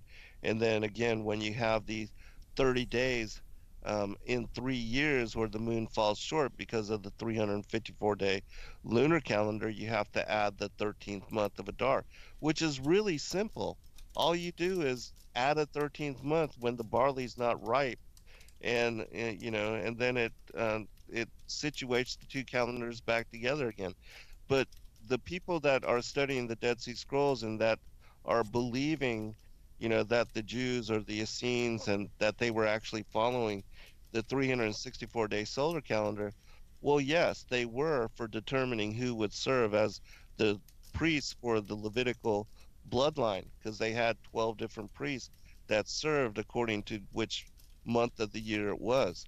But that's again not how they determine the feast days. The feast days and the months are determined, and also the weeks, they're determined by the moon. The new moon is always, and Enoch tells us, when we get to that portion of the scripture, it tells us that the waxing crescent, when the moon first becomes visible, that is the beginning of the months. And just as it says again in Jubilees, that all of the months that Noah did all of these things, and that the events of the deluge happened, they occurred on the new moon of the beginning of those months. And so they show you that it is the new moon which determines the beginnings of those months. Even though, yes, it is mentioned the 364-day solar year, but there's also the 354-day lunar year mentioned, and you have to understand how those two work together.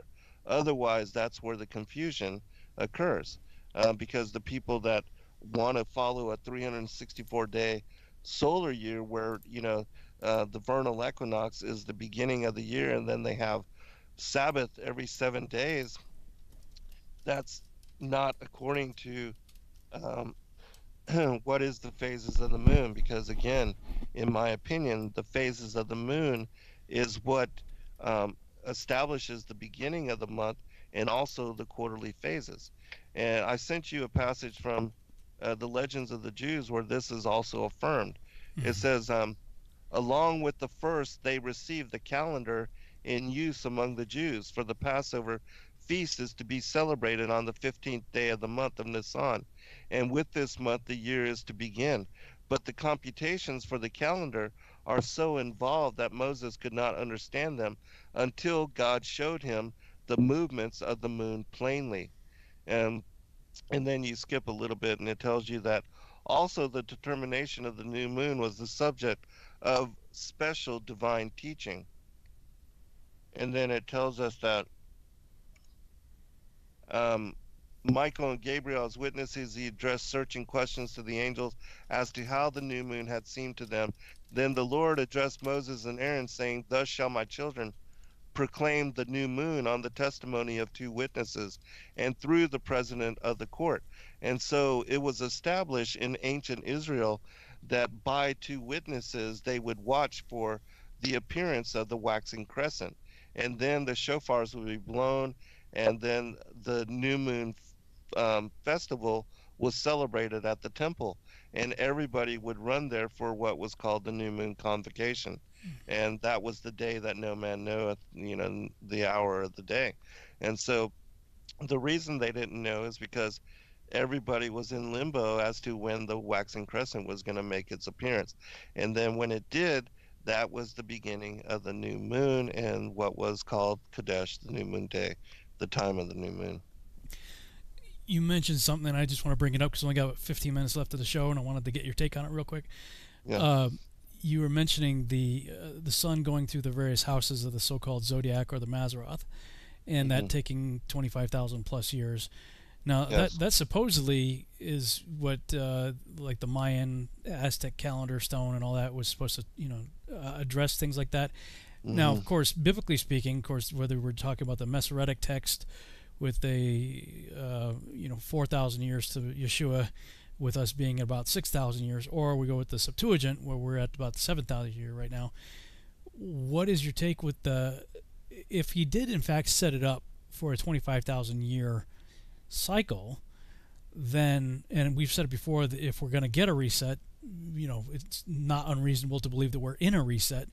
Do you think that whole system is meant to continue from the day of creation, starting with Adam, or is it because the sun, moon, and stars didn't show up until day 4, so that would lead me to believe that if there's some sort of 25,000 year cycle of any kind, that it would start with Genesis forward, Genesis day 4 forward, not be indicative or reflective of anything from a prior, before the reset that we're in now. So Right. So then would it be your understanding or take or opinion that, because we don't get much after the millennial reign of Christ in the book of Revelation, we get tribulation, New Jerusalem, millennial reign, Satan's out for a little bit, judged, and then what? Big question mark. Right. Do you think that question mark will encompass whatever he's trying to say in the Bible and the stars, so to speak, for 25,000 years, or have you given much thought of that at all? Well, I think that God established this greater cycle for some reason. And it does say that after the millennial reign and during the millennial reign, in Isaiah chapter 66, that we will celebrate from Kadesh to Kadesh and then Sabbath to Sabbath, which in my opinion, again, is linking the new moon and the Rosh Kadesh with the determination of Sabbath. And so there seems to be some ongoing celebration and honoring, and I would think that it would be a continuation of the way that God had established the calendar. Again, I would be interested to see if if we really are on a 365 day and a quarter year, or if it's still 364 days. Somebody smarter than me would have to figure that out, but I'm interested in finding that out. But I do believe that without a doubt we are still going to honor the movements of the but again, and nobody knows for certain, but I do believe that because there is the mention of Kadesh to Kadesh and Sabbath to Sabbath, that there has to be a moon, and maybe it's a reset of the same calendar system that God has established into the heavens with the zodiac, the Mazzaroth. But who really knows? I mean, that's up to God. He could totally change it out and or speed it up real quick. Yeah. And right now it tells the story of the coming of the Messiah. The fight between the two bloodlines, the Gemini twins, and how it would be resolved that the oh wow, Christ, I never thought about that. The Gemini twins. It tells the story of the the two bloodlines, the war between the bloodlines, and how the seed of the woman would crush the head of the serpent. And so that's the story of the Mazzaroth. And we know that Christ, born of the Virgin, that he would be that seed of the woman, as prophesied in Genesis 3:15, and that it would be him that crushes the head of the serpent, which this was fulfilled on the day that he was crucified, because some 1600 years earlier, or however long, uh, David had killed Goliath and buried his skull there in Golgotha, which means Goliath of Gath, Calvary, the hill of the skull. And so when he was crucified, he was actually crushing the head of the serpent, the seed of the serpent, as it was nipping at his heel. And so this prophecy found in Genesis 3:15 was fulfilled on the day of the crucifixion. And so, but again, the Mazzaroth tells the story of this entire bloodline war, in my opinion, and the same thing, the prophecy of Genesis 3:15. So, are you aware of whether or not Joseph Seiss or Bullinger addressed Gemini that way?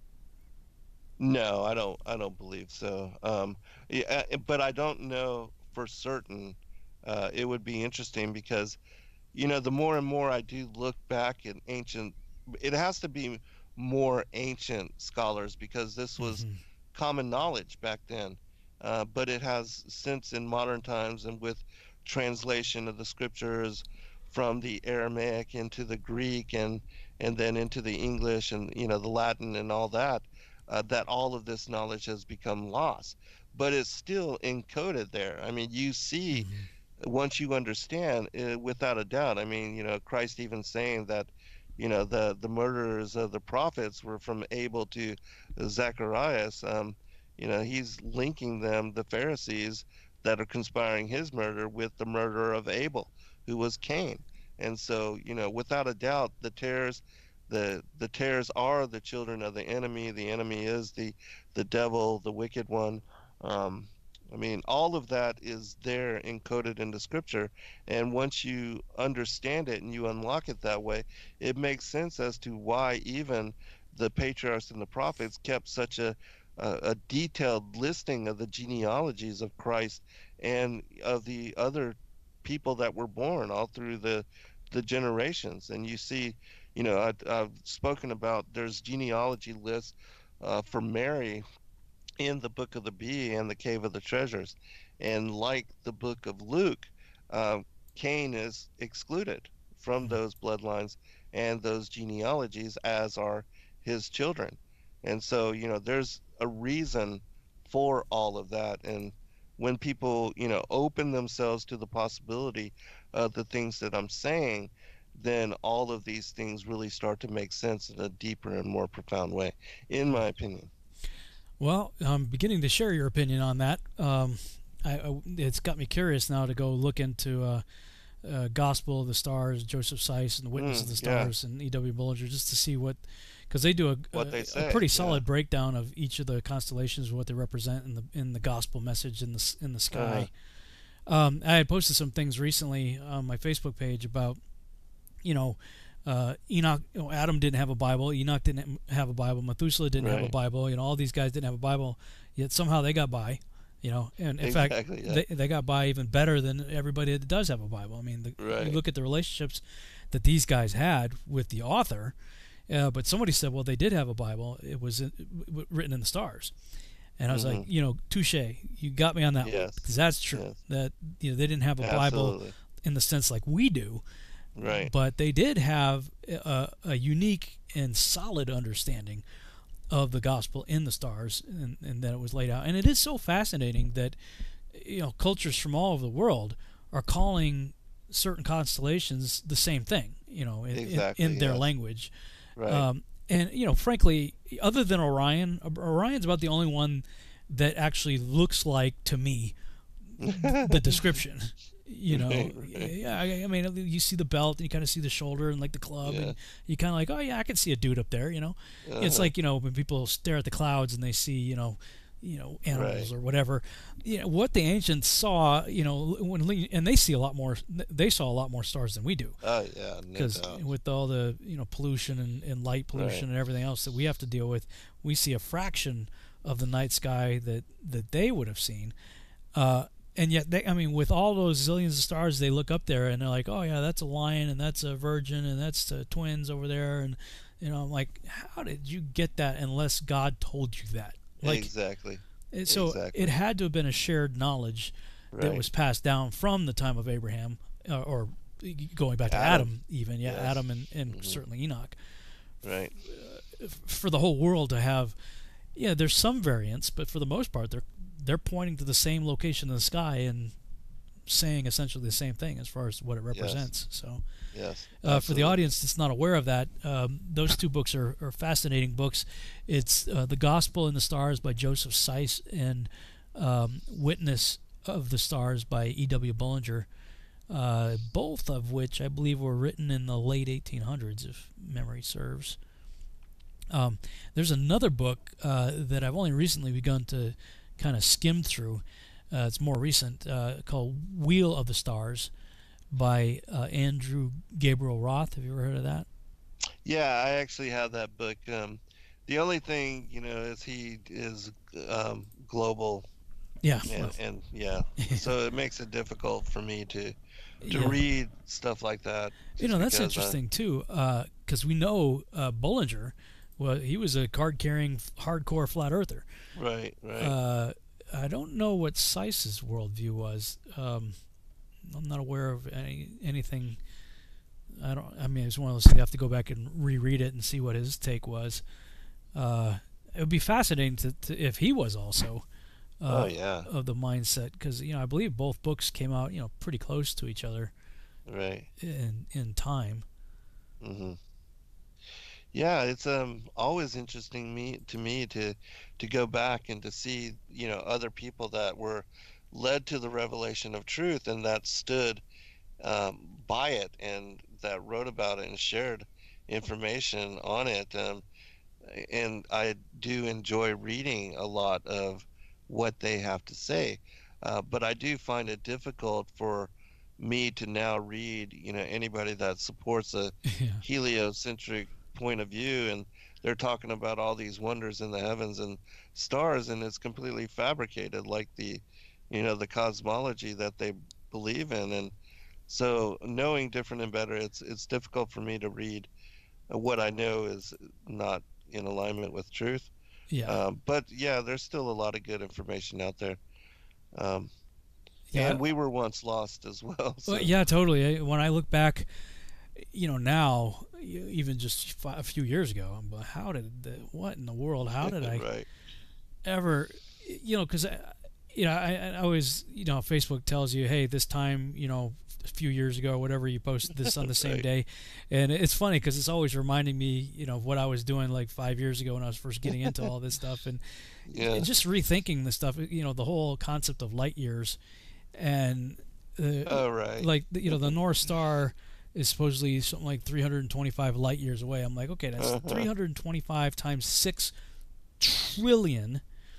So, the idea that we even could see the North Star is absurd. Right. But when you start looking at because I posted some videos, there's some really creative videos that, as an artist, I'm going, oh, yeah, that's really good. CG and everything, it's really, well done. But, you see these videos, talking about scale and order of magnitude and whatnot. And this guy did a really creative job of showing, like, down to the Planck scale, going up through the quark and into the atomic scale, and then all the way up to the web of universes, and just showing all the scales. But when you get to like the scale of the planets to the Earth, and then the sun to the Earth, and then like Betelgeuse and Arcturus, and the order of magnitude, how much bigger like Arcturus is than our own sun, and how much bigger still Betelgeuse and some of these other ones are. And you're like, okay, wait a minute, man. Isaiah, Yeshua himself, the creator of all of this, and John, said that all the stars are falling here. So not only do you have a massive problem, pardon the pun, with the size of these things, coming here, but the distances. I'm like, right. Forget about the 7-year tribulation. I mean, it's going to take 325 years for the North Star to get here, traveling at 186,282 miles per second. Yeah, exactly. Never mind how long it's going to take for Andromeda to get here and how all that stuff's going to fit on the Earth. Yeah, I mean, you just have to say, okay, one is completely absurd and has to be thrown out. Which one's it going to be? Well, right. If you claim to be a Bible-believing Christian, I'm sorry, I am not calling Isaiah, Yeshua, the creator of the cosmos himself, and John, the liars. Right. It's going to be the people that are telling me, yeah, Arcturus is this big and North Star is 325 light years away. Right. And the Book of Enoch tells us that the sun and the moon are of the same size and dimension. Yeah. Yeah. So what does that say? We got 2 minutes left on the broadcast, but I wanted to kind of address that real quick. Maybe we can talk about it later as we continue through these chapters. But they are stated to be the same size, and yet you have what I just forgot the name of it, but it's a certain type of solar eclipse where the moon is smaller. Like usually the moon perfectly fits over the disk of the sun. Mm-hmm. But there are times in the big tetrads everybody was talking about a few years ago, there's a repeat of that coming up about 10 years or so. Right. And one of those is going to have that solar eclipse where the moon is smaller than the orb of the disk of the sun. And so it looks like a ring in the sky. How would that happen if they're the same size? Right. Yeah. Yeah. Again, I think that some of this can be explained with what Enoch describes as the lesser moon and Rahu and Ketu and some of that other stuff in the Vedic cosmology, and there are things in this not solar system, but universe, right? Yeah, that are not explainable, and biblical cosmology that we're still learning about. But certainly they are described in the ancient sources and the ancient accounts. Yeah. Oh, these days I have far more questions than I have answers. So right. I always enjoyed doing shows like this. We're out of time. Hey Zen, thanks so much. It was a good time, brother. Yeah, we'll pick up where we left off next week on your channel on TFR, which is Thursday at 8 p.m. 9 to 11 Eastern. 9 Eastern, 8 Central. All right. Yep. God bless all. Good night, everybody. Shalom.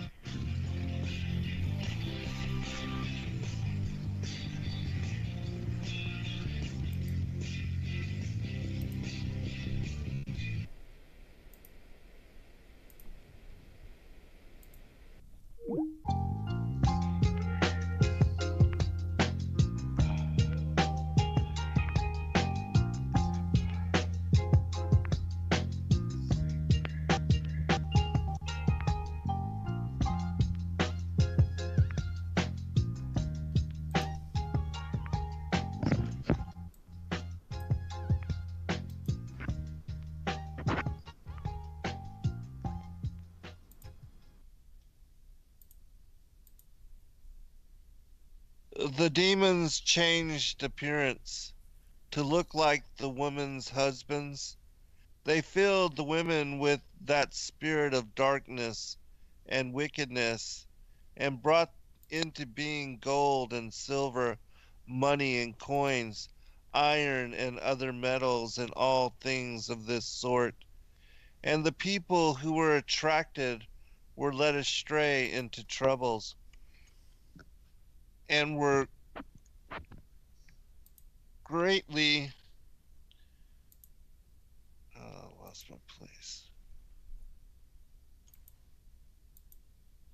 Oh, sorry, here we go. And the people who were attracted were led astray into troubles, and were greatly misled, and grew old, experiencing no pleasure, and being led astray. And that's how it's been since the beginning. All right, welcome, friends. Sorry about that. Skipped out on the page there, but anyways, I'm your host, Zen Garcia. This is Secrets Revealed here on Truth Frequency Radio, and we are following up. I think this is the 20th installment of our chapter by chapter, verse by verse introspection of the book of Enoch. And I'm joined by Rob Skiba. Rob, are you there, brother? I am here, Zen. How are you? I'm doing good, brother. How are you this week? What a crazy week this has been, man. I gotta say, I'm almost to the point of losing complete faith in humanity.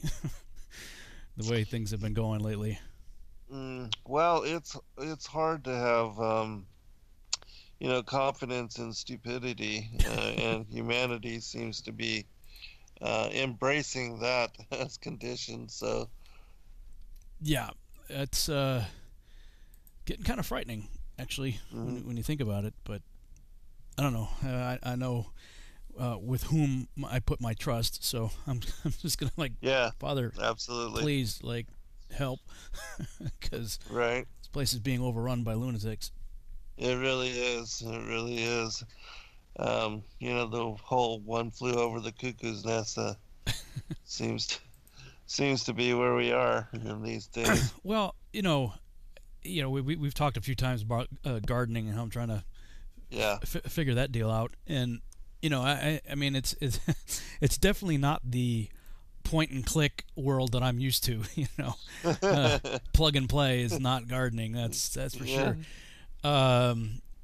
There's a huge learning curve. There's fortunately a fantastic amount of resources out there for free. You just got to really take the time to seek it out and look at it and then go out and do it. But meanwhile, I'm seeing more and more news reports of millions of animals being euthanized and huge mountains of good, otherwise edible produce being discarded, just left to rot and thrown away, all because this whole COVID-19 thing. On the one hand, I am against the meat market system that we have, and just the horrors that these animals have to endure. I mean, it's just I'm totally against that. So on the one hand, I'm happy that the meat markets have been shut down, but euthanizing these, maybe it's a good thing for these animals. Frankly, maybe it's an act of mercy to euthanize them instead of putting them through that horror. But and I'm against GMO food and all, plants and stuff like that. But the fact remains, people were still eating that meat and they were still eating that produce. And just because we don't have staff to man the various facilities that are the intermediate between the farmer and the end user, that doesn't mean we just get rid of the food. It's like I just posted an article today. There was somebody named Molly Page that I think it was in Boise, Idaho, or someplace like that. She saw that there were just mountains, huge mountains of potatoes that were just left to rot. They're like, oh well, I guess we can't do anything with it. So she's like, no, people have pickup trucks, So she organized some community meetings and stuff, got people together to do Operation Rescue Potato, potato rescue or whatever, and get that out to people. I mean, it's like, good for them. Okay, farmers, I can appreciate your position on one hand, and the financial stresses that you're under, just like everybody else. But if the issue is you're not making any money because you can't sell it to the various distributors or what have you, so you're just gonna throw it away, if the net result for you is no money anyway, why starve everybody? I mean, look, if it's going to be thrown away, you can give it away. And I'm like, why do I actually have to explain this to anybody? No doubt. You know what I mean? It's like, man, I mean, it's just like a forced starvation. And then you see, oh yeah, Bill Gates is working on creating artificial meat. Well, yeah, of course. Oh my gosh. Guy's a Luciferian psychopath who cares nothing about health and everything about wealth. He's thinking, oh yeah, forced pandemic, cool. Everybody needs a vaccine. Imagine getting $1 from 7 billion plus people. And by the way, there's no food. Hey, here's my fake meat. You know, Yeah. like try the Soylent Green. Well, yeah, that's the other thing, right? It's people. You know, I mean, we can laugh about it, but you know, the reality of it is becoming shockingly apparent that we may be headed in that actual direction. And yeah, that's so sad. But then on the other side of it, oh man, it's like no good deed goes unpunished, man. You know, last night I thought, okay, you know, I've come against Q and in various things about Trump, you know, on a fair number of shows that I've hosted as well as shows that I've been on talking about it. And I've got friends that are like hardcore Trump and Q fans. So, and one of them, you know, he's a dear brother. I met him at a conference, the Isaiah 46:10 conference, a few years back, and he and his son have prayed for Sheila and I and for our son and, you know, our ministry, and they've been regular, faithful financial supporters of what we're doing. So, you know, he's somebody that has taken the time to invest in us, not just financially, but, you know, emotionally and spiritually, and, you know, so he's a brother that you know, I love the guy. And, you know, he's a hardcore Trump Q guy, so anytime I post something anti-Trump or Q, you know, he's there, boom, you know, so I'm like, all right, dude, you know, I'll tell you what, yeah, I'll give you a platform, 2 hours on my show, convince me, you know.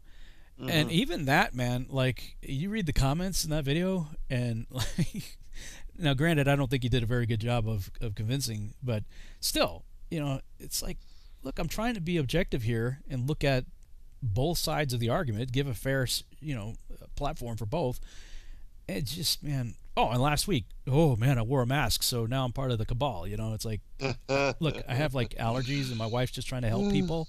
You know, right? And people, because like you can't even go to like some CVS's, for example, won't even let you walk in the door unless you're wearing a mask. So okay, you can protest. I get that. I understand that. But like, if you need something, you all you're going to do is protest and walk away not having whatever it was you needed. Yeah, exactly. You know, or you can say, okay, fine, I'll wear a mask so I can go in there and get what I need. Yeah, I mean, I understand the whole idea of capitulating to the man. I get that. Me personally, look, I've had allergies. You can listen to shows that I've done this time of the year, you know, throughout the last 10 years. You can hear me sniffling, sneezing, coughing, going, oh my God, you know. So, yeah, I need a mask for allergies. But people, go read the comments from last week's show. It's like, of course, I should learn. You know, if the key to internet sanity is don't read the comments, right? Right. Stupid monkey! I'm still not. I'm still not getting it. Oh, right. Well. Anyway, man, it's just like. And meanwhile, you got a huge number of people on the let's throw Paul out of the Bible train right now. Yeah. Yeah. Somebody asked me to comment on that and do a show about that as well. And some huge ministry came out with something about that. Yeah, it was Justin Best of Christian Truthers, who's a friend of mine. Yeah, right. I love both those guys, Justin Best from Christian Truthers and Adam Fink from Parable of the Vineyard. You know, first of all, both of these guys still name Yeshua as their Messiah. So, and as long as they're on that path, I'm like, okay, fine, you're a brother. You know, beyond that, these are both military guys, so you know we're like brothers in arms in that regard. Yeah. And they're just good guys, you know. So you know, I like these guys. But we had a real good heart-to-heart private three-way phone or like a Skype call the other day, just kind of talking through some things, and you know, I'm like, look, man, you know, I love you. I support your quest for truth. I mean, we got a show called Quest for Truth, for crying out loud, right? We should be able to ask questions and seek out the answers. That said, if you've already come to your conclusion and I happen to disagree with it, I'm going to oppose it. You know? Right. So, you know, no offense. I love you, brother, but, you know, every time you put something out that like that, because you're talking about throwing out 2/3 of the New Testament and calling into question what's left. Because it's like, well, Luke wrote all about this in the book of Acts, so now you got to question Luke's credibility. And Ananias was called by Yeshua right after he blinded Paul and said, hey, you got to go talk to this dude. He's having a dream right now, or vision or whatever, that somebody named Ananias is going to come see him, so that's you. He's like, yeah, but Lord, like, he's the guy killing everybody. He's like, no, I have chosen him. Yeshua said that to Ananias. I have chosen him. So they're saying he's a self-proclaimed apostle. But no, now see, this is what I mean. You got to throw out Luke's testimony of Ananias, who had a appearance, a vision, whatever, a word from the Lord saying, "Hey, I called him. Go heal him and show him what he must suffer for my sake." So then, right after that, and it says he laid hands on him and he received his sight and he became filled with the Holy Ghost. Right. Now we got a big problem, going back to something you and I have talked about a number of times, the blasphemy of the Holy Spirit. When somebody is walking in the anointing and the power of the Holy Spirit, doing things, the word, yes, and people come alongside and say what they're doing is of the devil, that's blasphemy of the Holy Spirit. Yes. And it says in Acts chapter 9 that Paul was filled with the Holy Ghost, and the some people say the byproduct of that is tongues. I believe tongues is part of it, but the number one byproduct of being filled with the Holy Ghost is walking out in boldness. You see it over and over again. They're filled with the Spirit, and they went out and boldly proclaimed the gospel. And that's immediately what Paul starts doing. And then he's heading down from Damascus down to Jerusalem, and somewhere along the line, Barnabas is watching what this guy's doing.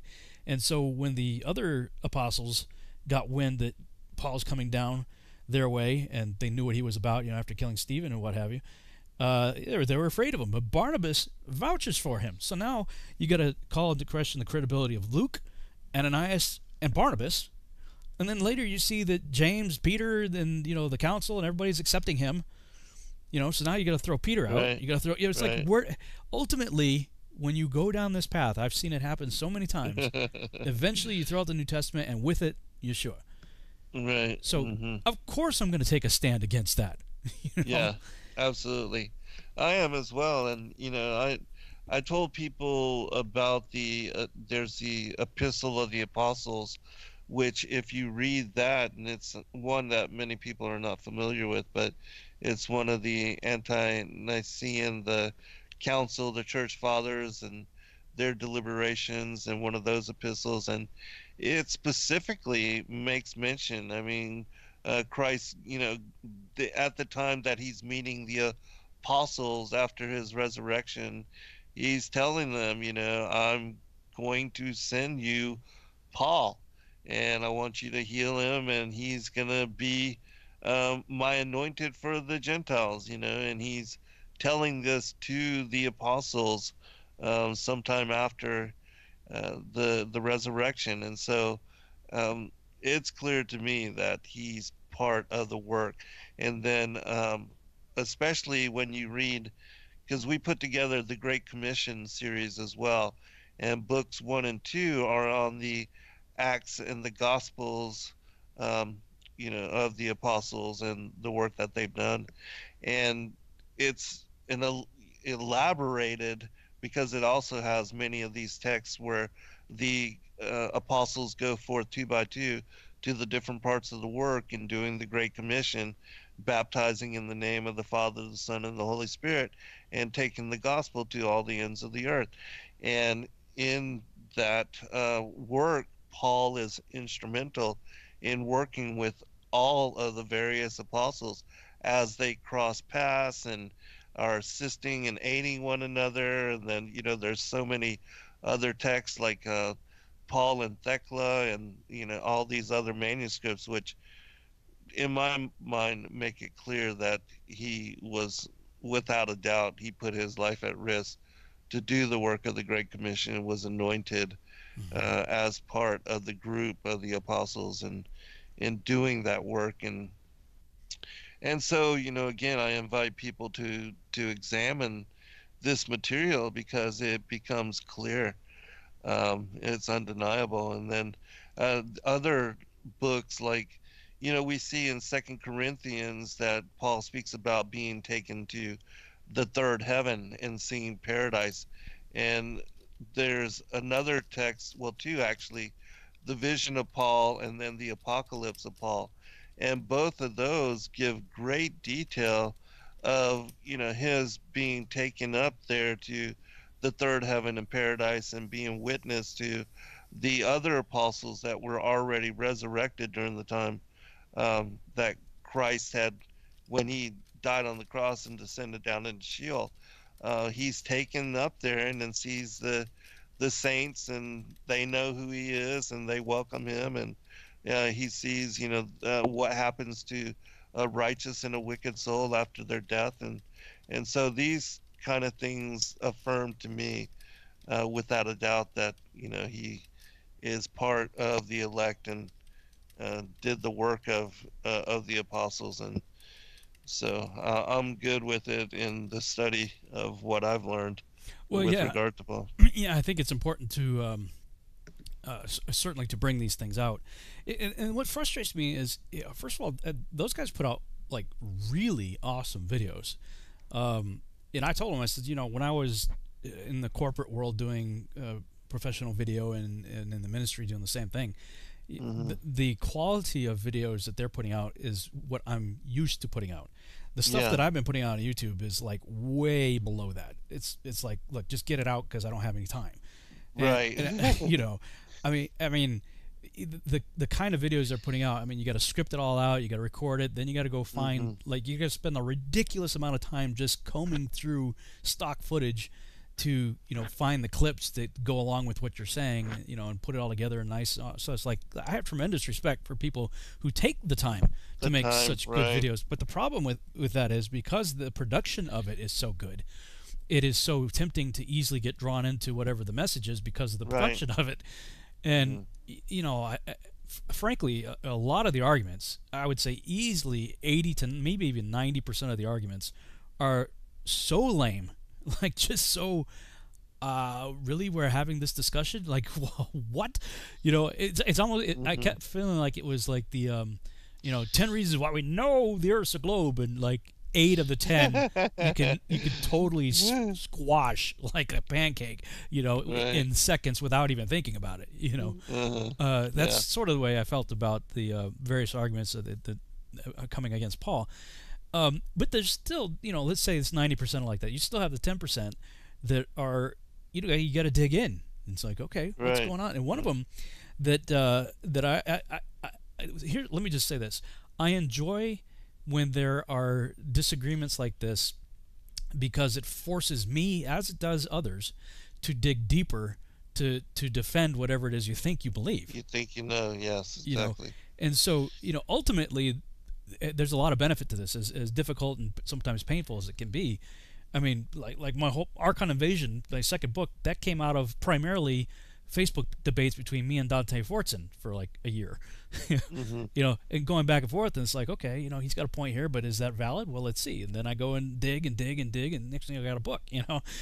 I practically got a book on Paul right now, just from this last week of Facebook notes and comments. But one of them is where Yeshua confronts Paul on the road to Damascus, and he says, why are you persecuting me? And he says, it's hard for you to kick against the pricks or the goads. And honestly, I never knew what that meant. I was like, that's just kind of bizarre. But one of the anti-Paulian arguments is that, well, that's a quote from a poem to Dionysus. So from like 400 BC. So, this is part of Paul's testimony, a phrase directly lifted from a poem to Dionysus. And by the way, what is Jesus doing saying that? And on the surface, it seems like, well, that's an interesting, legitimate argument, right? So I started digging into it, and come to find out that no, that was actually a very well-known Greek figure of speech that wasn't just in the poem to Dionysus. It's in a lot of Greek manuscripts. It was a common figure of speech that essentially means when you go up against a higher power, you're going to lose. That's and the picture of it is an oxen, doing its thing. They had like this prod with like a prick on the end of it, and when the oxen is not doing his job or whatever the beast of burden is, the person jabs it, and if the animal rebels and tries to kick against the prick, well, all he does is poke a hole through his foot, and now he's in even more pain. So the whole idea is, if you're going to buck against a higher power, kick against the prick, well, you're just going to put a hole in your foot and you cause yourself more pain. And you would consider everything that Paul was about and what he was doing and what his zeal, where his misplaced zeal was. It was appropriate for Yeshua to say that to Paul because Paul knew the Greek phrase, like he knew what it meant in an agricultural system. A culture of agriculture, it makes sense that he would use that, not only for it to click in Paul's mind, but Paul being the missionary, if you will, to the Gentiles everywhere he was going. Right. When he told his testimony, everybody would have made the mental association, go, oh yeah, I get it, you know. But these are the kind of things that I like about this debate. Is I wouldn't have known that. I would have never taken the time to go look that up. Yeah. Yeah, so you know learned what I mean? something, right? So I see value in it, but as I told Justin, I'm like, dude, like, you know, whether we like to admit it or not, and I don't like to even admit it, I said, don't. This, most of my conferences start with, don't believe me, you know. Yes, exactly. I'm right. not your teacher. I'm an opinionated student. You know, it happens to have a microphone. But I recognize that people still would view me as a teacher, and I would say that I am doing teaching. So I guess whether I like it or not, I got to wear that hat, right? So right. As teachers, we're held to a higher accountability. Absolutely. And what I caution him about is the collateral damage is enormous. Like, you know, right now, you know, Adam still believes in, he's more on the fence, I would say, but leaning more towards, you know, our side of it, that Paul's legit. And they're like partners, you know, just like you and I are doing this show together. They have shows that they do together. So Justin has dissed Paul completely, and Adam's like, okay, you know, and, you know, he's listening to his friend, he's listening to he's trying to be objective, but he's, you know, he loves Paul, as I do, and thinks he's legit. But you know, they have a huge influence. I mean, you know, their subscription base is, you know, it's a respectable, substantial number of people that, historically speaking, easily 9 times out of 10, whether they do or not, easily 9 times out of 10, 9 people out of 10 people are going to dish Yeshua. You know, and like, do you really want to be responsible for that? You know, right? I don't know. It's just it's, you know, and on one hand, I'm thinking, okay, the whole world's going to hell in a handbasket. You know, we're looking at the likelihood of a nationwide, if not worldwide, famine, and we're thinking about throwing out 2/3 of the New Testament and questioning the rest of it. Like, right. What? And people are having a conniption because I have allergies? What? You know, you know. Yeah, how strange the times, right? Dude. Yeah, yeah. Especially, you know, we were talking about throwing out the Bible and throwing out food. I mean, these are definitely crazy times. You see all these people in need, but I did find a passage that I want to read from the epistles that I was talking about, and this is verse 31, and people can look this up for themselves. It's the epistles of the apostles, and it says, "And behold, a man shall meet you whose name is Saul, which being interpreted is Paul. He is a Jew, circumcised according to the law. And he shall receive my voice from heaven with fear and terror and trembling. And his eyes shall be blinded, and by your hands, by the signs of the cross, shall they be protected. Do ye unto him all that I have done unto you. Deliver it unto the other. And at the same time that man shall open his eyes and praise the Lord, even my Father which is in heaven. He shall obtain power among the people, and shall preach and instruct, and many that hear him shall obtain glory and be redeemed. But thereafter shall men be wroth with him, and deliver him into the hands of his enemies. And he shall bear witness before kings that are mortal, and his end shall he that he shall turn unto me. Whereas he persecuted me at the first, he shall preach and teach and abide with the elect as a chosen vessel, and a wall that shall not be overthrown. Yea, the last of the last shall become a preacher unto the Gentiles, made perfect by the will of my Father, like as ye have learned from the scripture, that your fathers the prophets spake of me, and in me it is indeed fulfilled." There's more, but that'll give you an idea. All right, we'll be right back, everyone.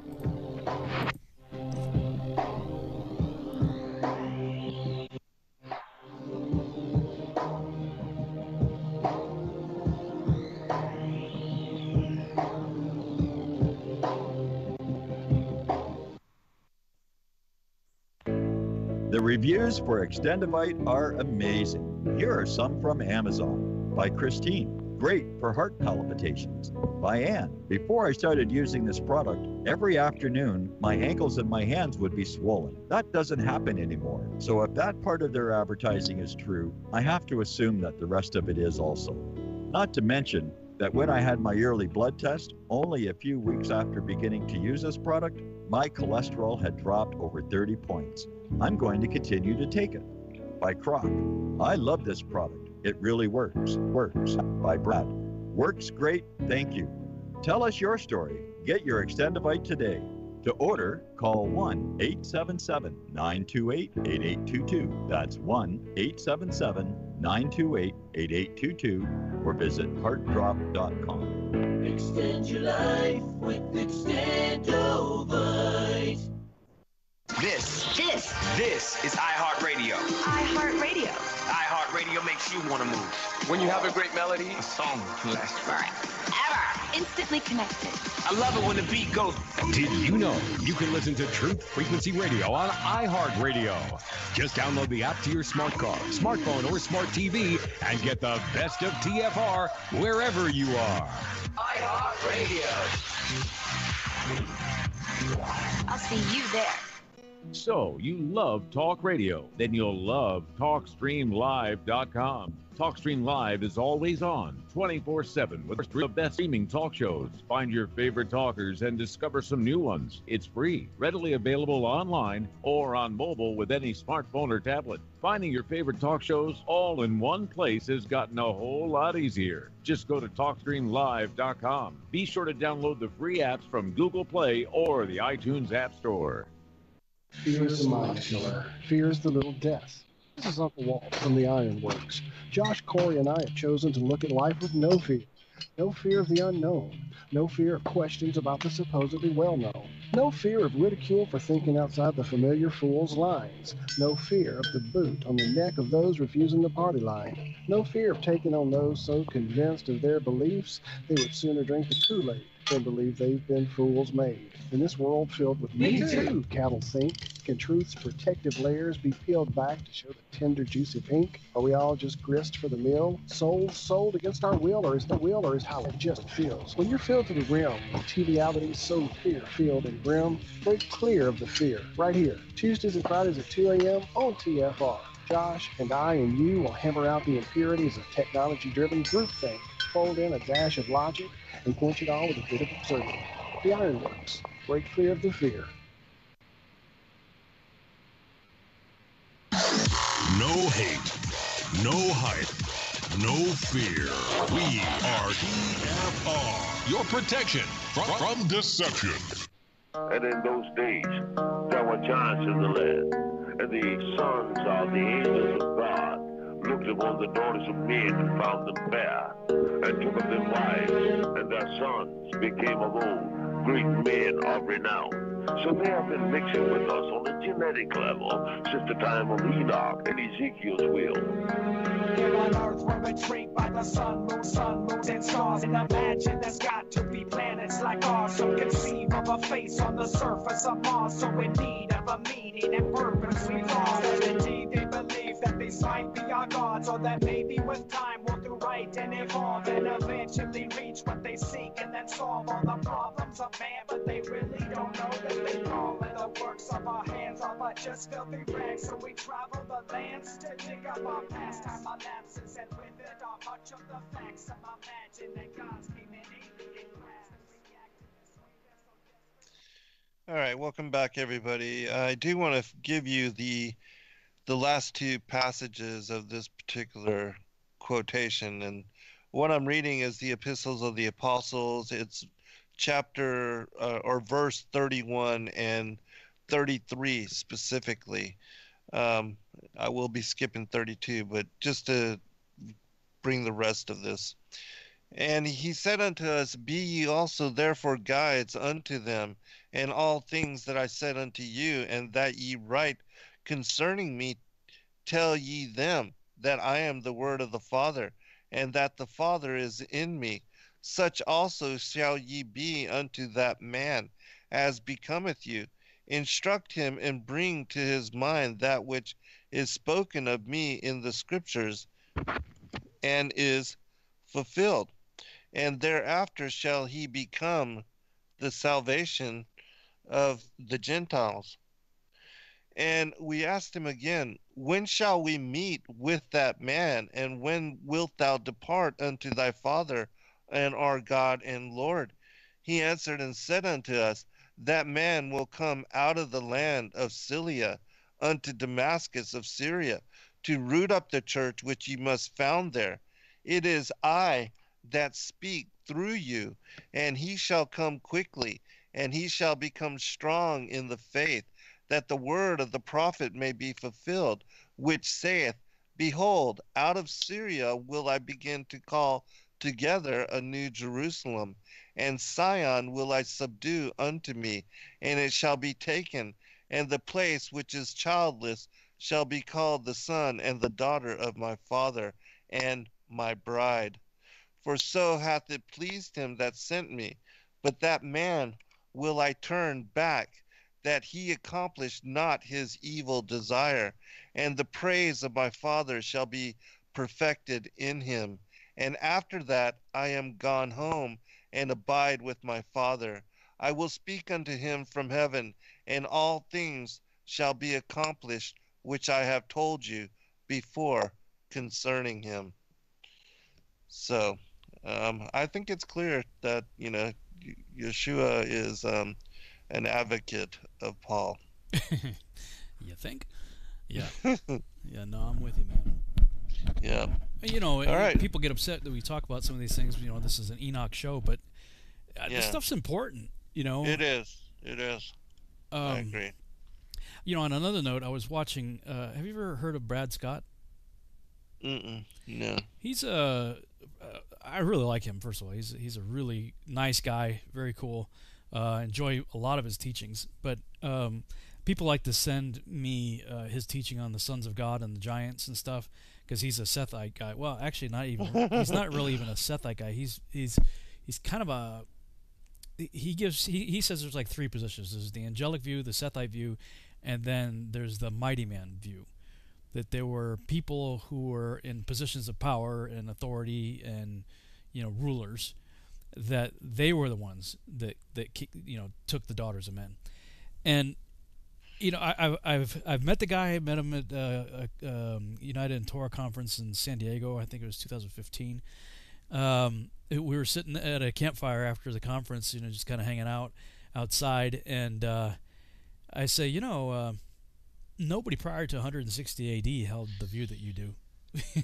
Mm-hmm. And we kind of get into friendly jabbing, but he did a whole series in 2016 that I'm suffering through right now.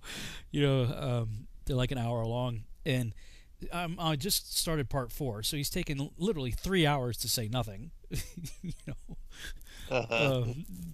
Trying to make his case. I'm like, anybody that has to tap dance for 3 hours to make an otherwise simple, very simple point, is clearly trying really hard to just ignore the simplicity of the text and the mountain of information that supports the angelic view. I guess he's totally against the Book of Enoch as well, huh? Well, you'd have to be. I haven't got. Of course. I haven't got to that part. He's saving it for last, and I'm curious to where he goes with Jude and Peter. Also, citing the things that they do.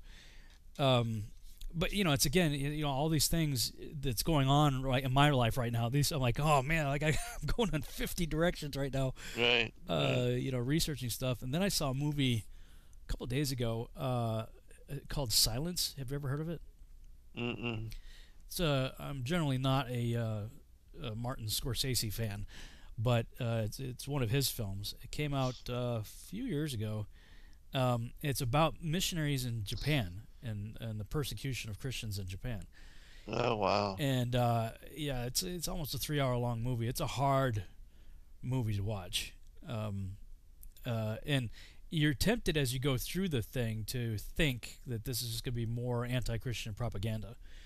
And there are parts where I did think that. But, I'm not going to spoil anything for anybody that might want to check it out. But the very end of it it's one of those. This is how I identify good filmmaking, is when it sticks with you long after you've watched it, and Right. and you're wrestling through the thoughts and things that the character had to go through.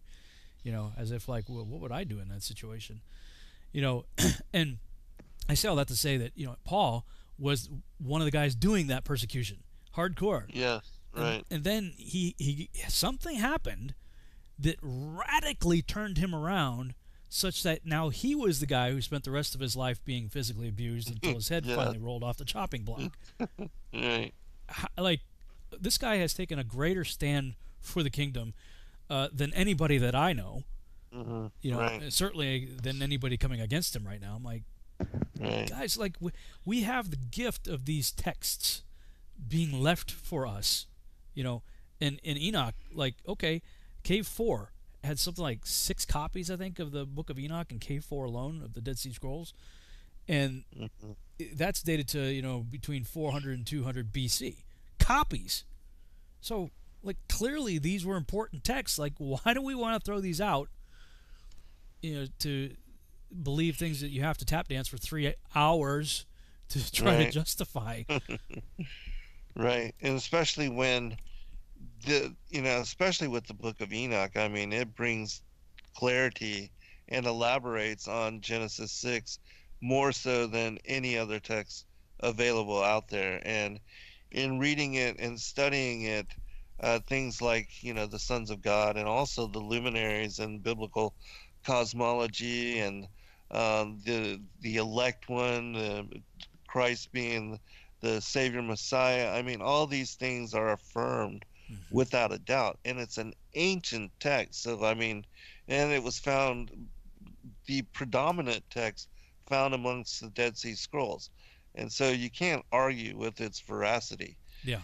And so, but people try to, and then, as we've said and mentioned previously, and yes, we will go into the text here in just a minute, everyone, but people only people only want to accept portions. They want to pick and choose, and it's like with the Bible, are you going to accept the whole of it, or the same thing with those people that are heliocentric and want to ignore the Genesis timeline and the whole thing of the sun and the moon standing still and sun going back 10 degrees on the sundial. I mean, it's not the earth. If it were the earth causing the sun to go down, then it would have been the earth that would have been stopped and reversed and all that. So so in that regard, did you get through chapter 75 in Charles?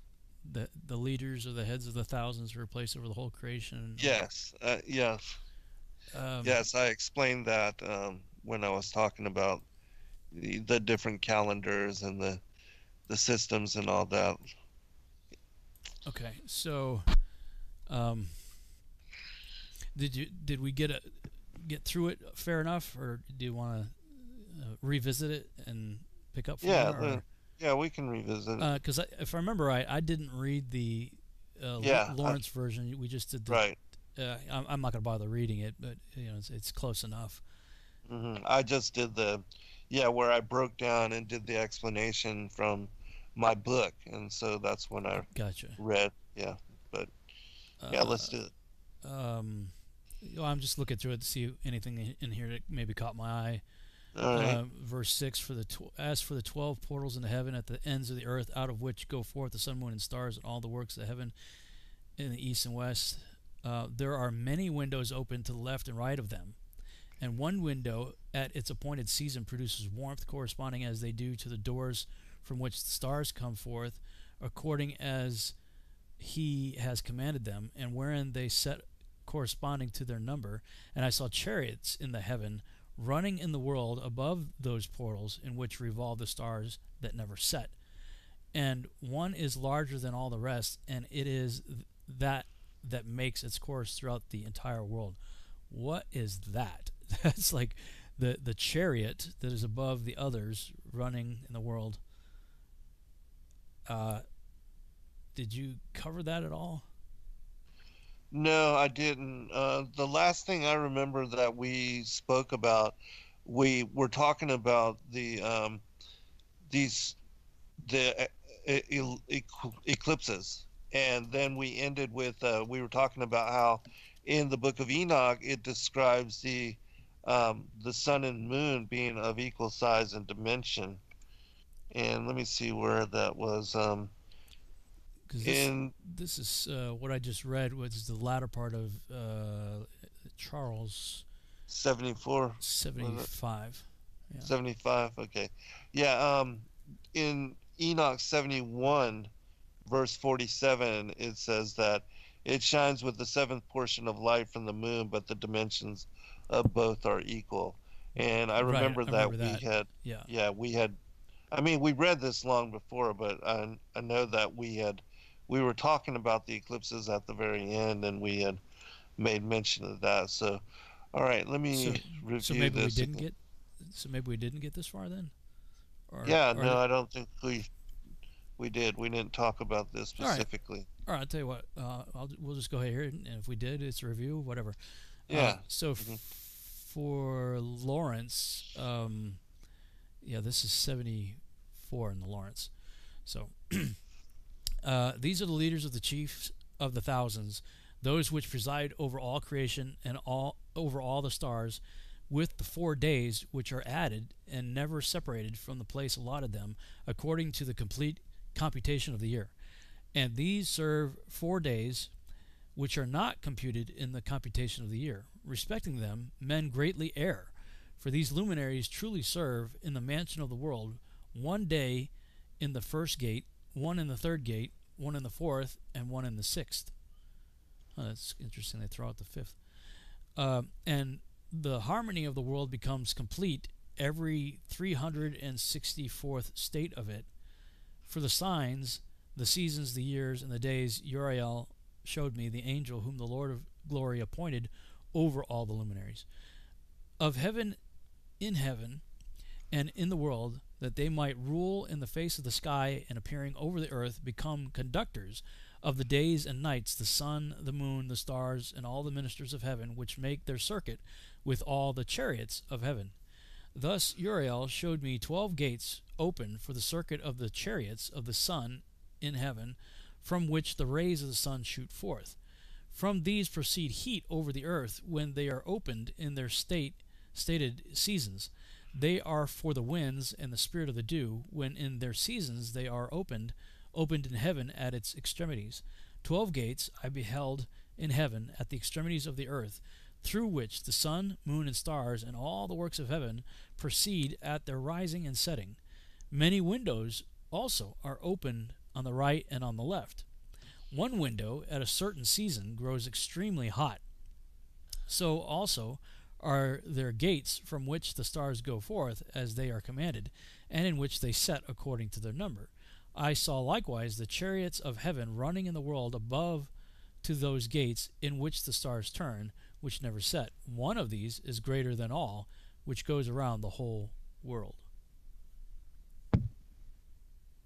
Okay. I'll read it and then we'll comment on it. But this particular chapter is about the zodiac and the 12 constellations, and I'll explain also why it mentions the first, the fourth, and the fifth, and the sixth gate. The first, the third, the fourth, and the sixth gate. It's because that's where the equinoxes and solstices occur. But all right, let me read this. And the leaders of the heads of the thousands who are placed over the whole creation and over all the stars have also to do with the 4 intercalary days, being inseparable from their office according to the reckoning of the year. And these render service on the 4 days which are not reckoned in the reckoning of the year. And owing to them, men go wrong therein, for those luminaries truly render service on the world stations, one in the first portal, one in the third portal of the heaven, one in the fourth portal, and one in the sixth portal. And the exactness of the year is accomplished through its separate 364 stations.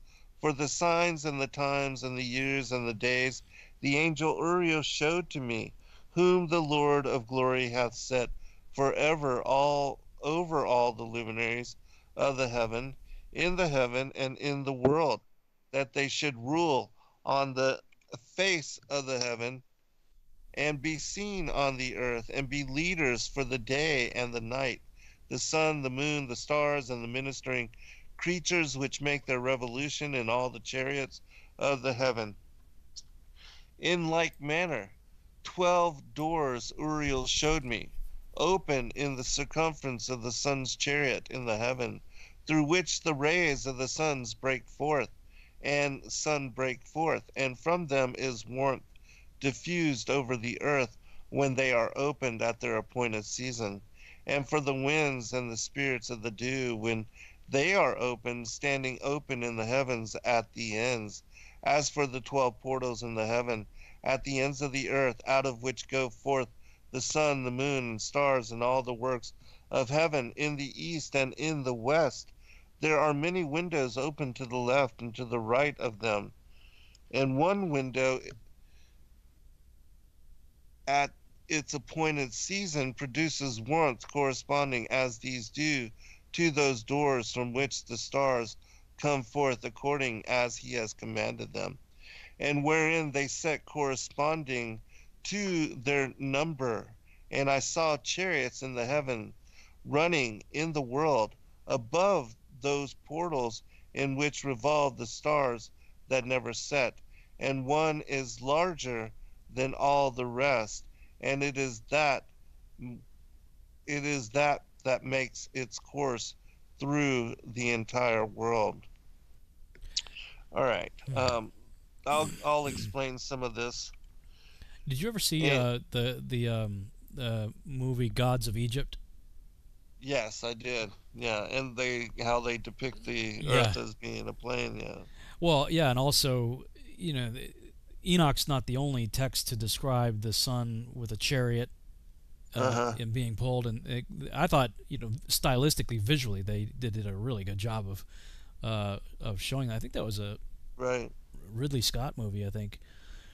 But the Sumerians had a similar concept. In fact, Brian Godawa, he's written a lot of books, fictional novels taking place in the pre-flood genre, and he did one, I think it was about Gilgamesh, depicting a lot of these things, and that's what freaked me out, because I'm like, is he a flat earther? So I called him up. I called him up, and he's like, no. I was just trying to be faithful to what they believed. I said, but okay, wait a minute. If you're being faithful to what you know and very well document how, because he's got extensive footnotes and stuff to justify his fiction. He gives you. In fact, he's got a whole book that's basically, he took his footnotes and turned it into a nonfiction book to. And I'm like, so you make an amazing scholarly case for what the ancients believed, and not just the generic ancients of multiple cultures, but what you would identify as the Holy Spirit inspired authors of the Hebrew text as well. And why not accept it? But he's he's in the Heiser camp. But we know better than them. They were just primitives. Yeah, so there's that passage and I can't think of it off the top of my head. Maybe I can just look it up in Revelation, where it talks about the angel standing in the sun. Standing in the sun. Revelation 19:17. And I saw an angel standing in the sun, and he cried with a loud voice, saying to all of the fowls that fly in the midst of heaven, come and gather yourselves together unto the supper of the great God. So, what? John is telling us, and it's not John, because if you read the beginning of Revelation, it says this is the revelation of Jesus Christ. So, this is Yeshua here. Angel standing in the sun. So, at some point we got to kind of like wrestle with the verbiage here. Like, what is happening here? Yeah, it's interesting, again, because we were talking about how the luminaries and even the stars, they are representative of angels. Yeah. And in the Yeah, in the second book of Enoch, it describes actually that the sun is the light of 1,000 angels, and so there could be multiple angels that host and move and help keep the brightness of the sun. But with regard to this particular chapter, again, it's has to do. The leaders of the thousands are the stars that are predominant within the constellations, and it's talking about the 12 houses of the constellations. And as far as those days that are not counted with the four that are the intercalary days, those are the solstices and the equinoxes, and the mention of them as have occurring, one in the first portal, one in the fourth portal, one in the third, and one in the sixth. This is actually where the gates of heaven are, as I told you that they were laid out. That the vernal equinox occurs in the third portal. When the sun crosses the third portal and reaches the equator, that's the vernal equinox. And then when it reaches the sixth portal, which is where the Tropic of Cancer is, it reaches for summer solstice, and then reversing course will descend back down through the sixth portal until it goes through the fifth. And then when it reaches the fourth portal, as it says here in the second portion, one is in the fourth portal, that is where the autumnal equinox occurs. And when the sun crosses the fourth portal, it reaches again the equator. And so that's when the autumnal equinox happens. Then it descends down through the third gate, the second gate, and then reaching the first gate, which is the first one that it mentions here, one in the first portal. That is where the Tropic of Capricorn is, and that's where the winter solstice occurs. And so the leaders of the heads of the thousands and these particular 4 days that are being spoken about, that are not included in the 360-day solar year, these are, again, these solstices and the equinoxes. And that's why, because it's these days that set the timing of the seasons, that when we reach the vernal equinox, that begins spring. When you reach the summer solstice, that's the beginning of summer. When you reach that autumnal equinox, that's the beginning of fall. When you reach the winter solstice, that's the beginning of winter. And, the 91 days that comprise each one of these seasons. And so that's what it's speaking about here.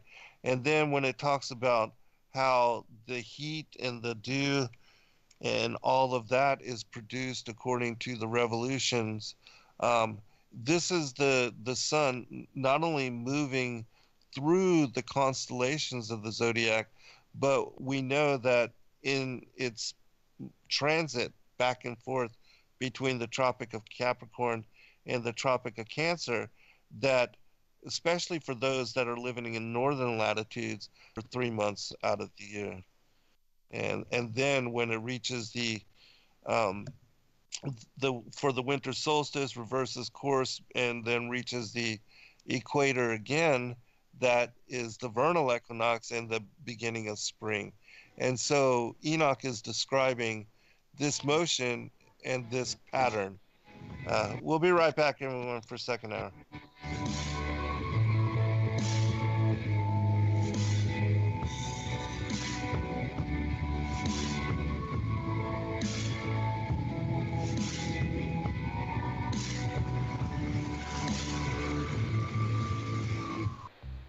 Censorship and regulation is becoming an ever-growing problem in today's modern media.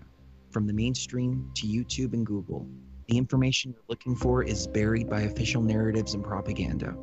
This is why TFR is 100% uncensored, unregulated, and listener-supported.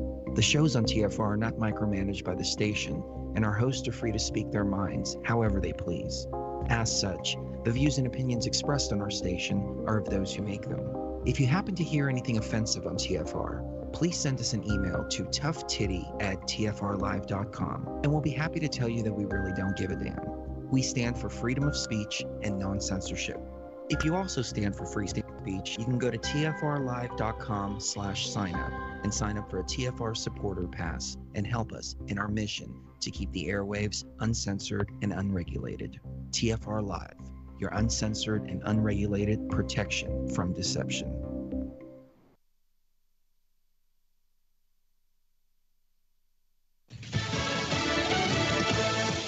He might rehire him. I'm Lisa Lacera, Fox News. That's what President Trump said when asked about his former National Security Advisor, Michael Flynn, as documents related to the investigation of Flynn suggest he may have been set up. Flynn pled guilty to lying to the FBI about interactions he had with the Russian ambassador in the week before President Trump took office. They were trying to force him to lie. You see the written statements where they were trying to force him into a position where we can get him on a lie, or can we get him this way or that way? This is terrible. The president saying what was done to Flynn was right. On the economy, the president saying he expects things will improve soon. I think it's going to be a transition quarter, the third quarter. I think the fourth quarter is going to be very good, and I think next year is going to be fantastic because of the stimulus. Democrats in Congress are now considering an additional stimulus package. Speaker Nancy Pelosi says state and local governments are seeking up to $1 trillion. But the economy now is hurting as millions more Americans applied for unemployment. Though the weekly pace of layoffs has slowed since the peak of late March, there were 3.8 million workers applying for unemployment benefits last week. That brings the total number of new claims to about 30 million in just a month and a half. The biggest increases in new claims last week were in Florida, Georgia, California, Texas, and New York. Millions more new claims are expected in coming weeks. The official unemployment rate will be released next week in the Labor Department's report for April. Ginny Cosola, Fox News. New York City is assigning more than 1,000 employees to enforce social distancing and distribute 275,000 masks at parks and other public places. The city is also wrapping up testing for the virus and production of surgical gowns for healthcare workers. America is listening to Fox News.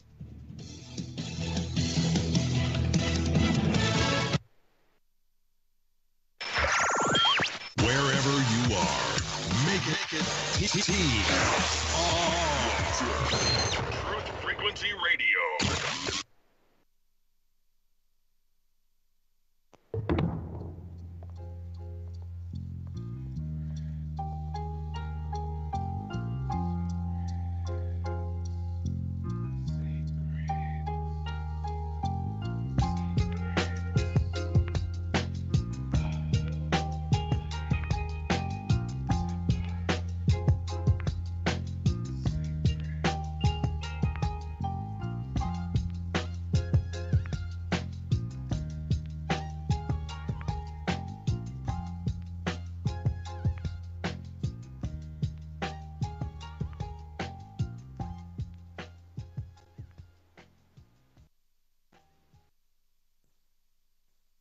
All right, welcome back, everybody, for second hour.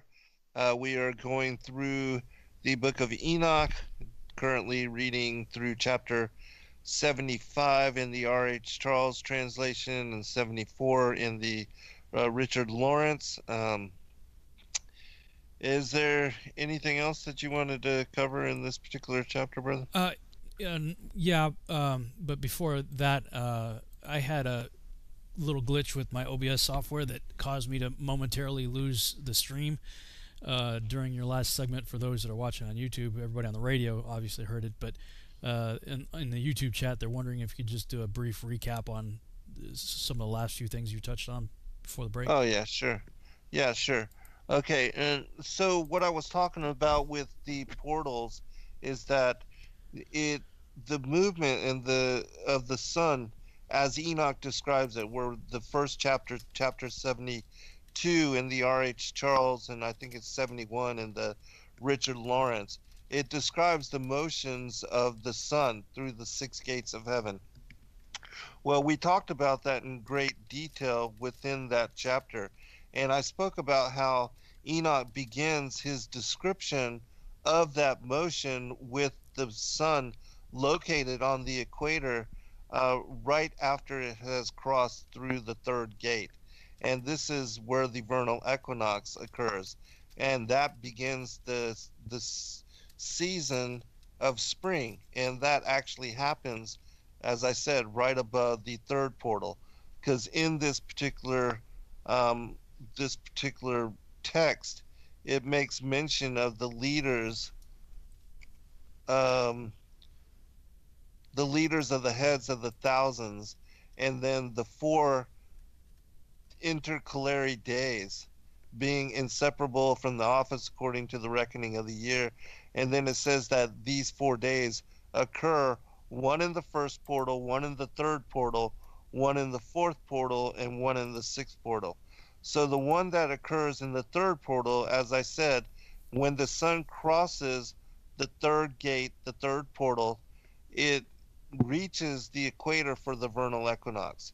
And that's this particular one. Then it moves towards the Tropic of Cancer, which is the sixth gate. It will cross through the fourth, which is directly above the equator, the fourth, fifth, and sixth gate. And then reaching the sixth gate, it will reverse course. And so that's why it says that one in the sixth portal, this is where the summer solstice happens. And then descending back down through the sixth, the fifth, and the fourth gate, it will reach what, and that's why it says here one in the fourth portal, it will reach autumnal equinox at the equator. And then it will descend down through the third, the second, and the first gate and reach, and that's why it says here one in the first portal, because that's where the winter solstice occurs. And so these particular days, these 4 days, are the solstices and the equinoxes according to the motion of the sun through back and forth between the Tropic of Capricorn and the Tropic of Cancer. And so, again, Enoch describes the beginning of that with the vernal equinox, because that's when God's calendar starts with the month of Abib, or the month of Nisan, which is aligned with the vernal equinox in the beginning of spring. And so, and then it talks about how the heat and also the dews um, are aligned with this particular motion, because we know that the spring rains occur in March and April when the sun crosses the equator and it reaching the northern latitudes. That begins spring for us. And the reason we start to have more rains is because now the sun is located above the topography in these northern latitudes, and it's actually causing the evaporation of the water from the lakes and the streams and the rivers and the oceans. And that evaporation is rising into the air, and then when it condensates and creates storm clouds, then it creates the rain. And so the cycle of the rains and also the dry time, because in the summer, when the sun is located and remains above us for long periods of time, that's what creates our summer heat. And and so the rains and the heat and also the winds are all patterned after the movement and the motions of the sun, and they follow the sun as it moves in rotation around Polaris, and as it creates night and day in the different portions of the plane of the earth. And then, once it reaches the equator for the autumnal equinox, it will cross into southern latitudes and cause that same cycle for those that live in the outer circle of the plane of the earth. And that begins their spring and their summer, and that begins our fall and our winter, because the sun is moving away from us. It's not located over our topography anymore.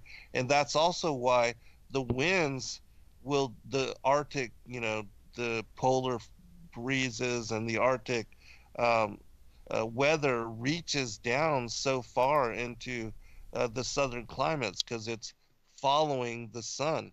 And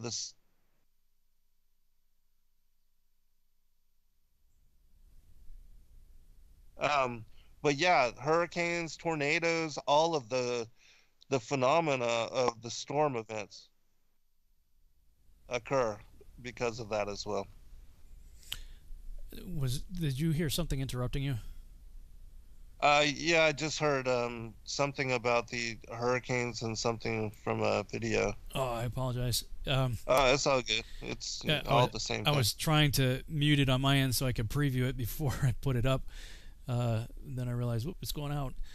Oh yeah, no worries. Well, to go along with what you were able to hear it? Yeah. Mm-hmm. So that would mean then everybody else should be able to hear it, theoretically. Yeah, I think so. So, I'm sorry, I didn't mean to interrupt you if you wanted to continue your thought before. Oh, no. I think I covered it. Okay. So. There's a video that I did December 11th, 2017, when I was debunking the top 10 reasons why we supposedly know the Earth's a globe. And number 8 and 2, I think it was 2 of the 10 were the harder ones for me when I was first getting into this.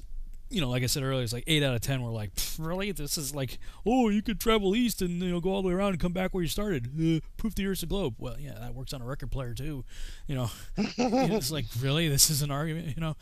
But the Coriolis effect and the lunar eclipse were the two that took a little more thinking to debunk. And when I was looking into that, I was trying to figure out, like, why is it, because it is true that storms, generally speaking, but not always, in the northern so-called hemisphere versus the southern, spin in different directions. And that's supposedly one of the Coriolis proofs for the Earth being a globe. And so in my effort to try to figure out, okay, what's going on here, this is what I put together in that regard. Can you hear it? Mm-hmm. And as I bring this video to a close, I want to address one more thing. That is the directional rotation of hurricanes. It is true that hurricanes rotate one way in the so-called northern hemisphere and another way in the so-called southern hemisphere. But we've just established that the Earth is not rotating. So whatever is going on, it has nothing to do with the Earth's rotation. And I'm just going to put this forward for some consideration. I saw a video that Carly Sunshine put out where this woman just took like a plate and moved it across a pool, and it created these vortexes that were spinning in opposite directions and went all the way across the pool. So could it be that there is an ether that Tesla and many others believed in for a long time, until Einstein came along and came up with a bunch of math problems to nullify the ether? That if there is some sort of medium through which the sun and moon are going, then maybe as these heavenly luminaries go through this ether, perhaps it creates some sort of current which makes the winds flow in very specific ways on either side of the path of the sun and moon. So maybe it's just the movement of these heavenly bodies going through the ether that are creating vortexes that just so happen to spin one way if you're on the inside of the circle, and one way if you're on the outside. Either way, whatever's going on is affected by the equator. Maybe this is an easier way to visualize it. You see the sun moving along its happy path here, woo-hoo, and it's creating in its wake opposite rotating vortexes as it goes. In the northern hemisphere, it's rotating counterclockwise, and the southern clockwise. And interestingly enough, I found this animation done by a YouTube channel called Tech Insider, and it says that it turns out tropical storms don't come to within 5 degrees latitude of the equator. Wonder why? And it says they will likely never cross it either. And that's because of the winds pushing the storms away from the equator. Well, I mean, if that's the path of a localized sun and moon going around the circle of the Earth, it just kind of makes sense that they're not going to get in the path of it.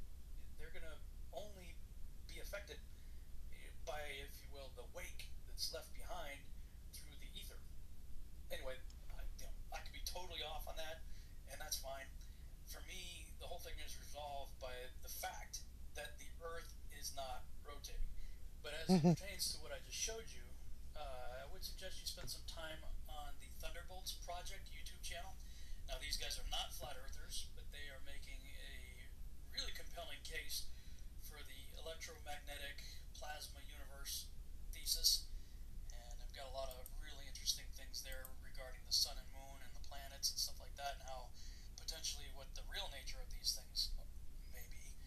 And along similar lines to electromagnetism, as it pertains to the movement of weather patterns, I would suggest you watch these videos here by Richard Hopkins from the YouTube channel Mr. Thrive and Survive.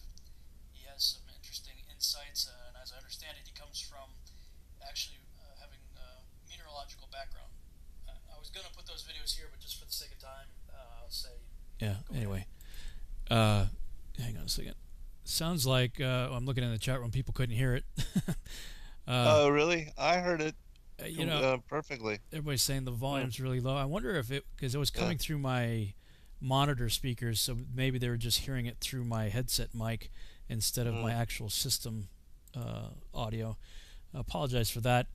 Anyway, you guys can go check it out for yourself. Go to my YouTube channel, debunking number 8 of the top 10 reasons why we allegedly know the Earth is round, as in a globe. But I bring that up because I was thinking about what you were saying, and you know how the sun's going through, you know, what Enoch calls these portals, right? And that when it goes through, what was it, the 4th gate or the 6th gate, when it gets hot? Right. Yeah, that's the 4th gate, because it crosses the 3rd, reaches the equator, which is between the 3rd and the 4th. But yes, that creates the vernal equinox. It crosses the 3rd gate. That's the vernal equinox, and then it moves through the 4th, 5th, and 6th over the course of summer until it reaches the Tropic of Cancer for the summer solstice. Yeah, so chemtrail activity aside, because they are certainly, and HARP and all that, they are certainly manipulating weather patterns. Absolutely. You know, screwing a lot of those things up. But, you know, what you were describing helps to make sense. It's like, okay, I mean, if we consider the idea of the ether and it being, you know, some sort of plasma or liquid of some sort, you know, whatever, and the sun, moon, and heavenly luminaries traveling through this thing, leaving wakes behind, and as they're moving, they're pushing air. Yes. You know, and you know, the air, just like a boat going through the water, leaves that wake, you know, behind it. Right. They're leaving an air wake, if you will, because you know, I mean, right now we've had some killer storms. Like I told you about that conference call that I was on with Justin Best and Adam Fink, and like during that, all of a sudden this massive storm just came through. Like I'm looking out my window, like trees are bending. I'm like, oh boy, I gotta go rescue my my fledgling plants out in the back, you know. Like, I mean, you know, this is the time of the year, right? I mean, it is, yes. Those air currents getting pushed around and these storms happening, and you know, hurricane seasons and all that kind of stuff. You know, it helps to make sense, you know, in that regard. So I can totally visualize and see justification for the things that you were talking about. But then at the same time, you know, I highlighted in the Charles translation, verse 3, and all the ministering creatures which make their revolution in all the chariots of the heaven. And that's where I'm scratching my head going, what? What is that? Did you give any thought to that when you were going through your thesis? I think the creatures are ascribing the different angels that are also over the different elements, as well as the dew, the rains, even the winds, that there are angels assigned to all of them. And you have the cherubim, the Ophanim, and the seraphim angels, and I do believe that they are regarded as creatures, and so that this could be what it's speaking about with regard to the hosts of heaven that are in charge of those particular aspects, because even the hoary frost, the snow, we see, in different portions, earlier portions of the book of Enoch, that it describes these celestial hosts as being over those particular elements and those particular occurrences and happenings, and they are regulated. They're patterned. We see that in different parts of the world, you have a rainy season, and a dry season, and then you have the winter where everything is dormant, and so those kind of things. And often, like here in Georgia, we have 4 seasons, so we really feel the effects of the spring, summer, fall, and winter. But a lot of places only have the 3 predominant seasons. But it's all dependent upon, I believe, the topography, and also how far you are away and near both the equator and the outer circle, or the northern pole, that the differences in altitude and latitude, and also that the storms, as the sun moves in circle, and also back and forth between the Tropic of Capricorn and Tropic of Cancer, it creates the lower and higher pressure zones as well, and that regulates storms and patterns. And then you have the ongoing evaporation, condensation, and all that playing out. And so it's like a soup out there of dew and morning mist and rains and all that. And then you have them putting up barium and strontium and aluminum and all that into the chemtrails, and so that kind of skews things as well. Messing it all up. Right. This passage talks about Uriel sort of being the chief angel manager in charge of all of this. But it seems like I read somewhere else that I think it's Raguel. Yes. He's basically in charge of punishing the angels, the luminary sentient beings that if they don't do what their prescribed thing is. Right.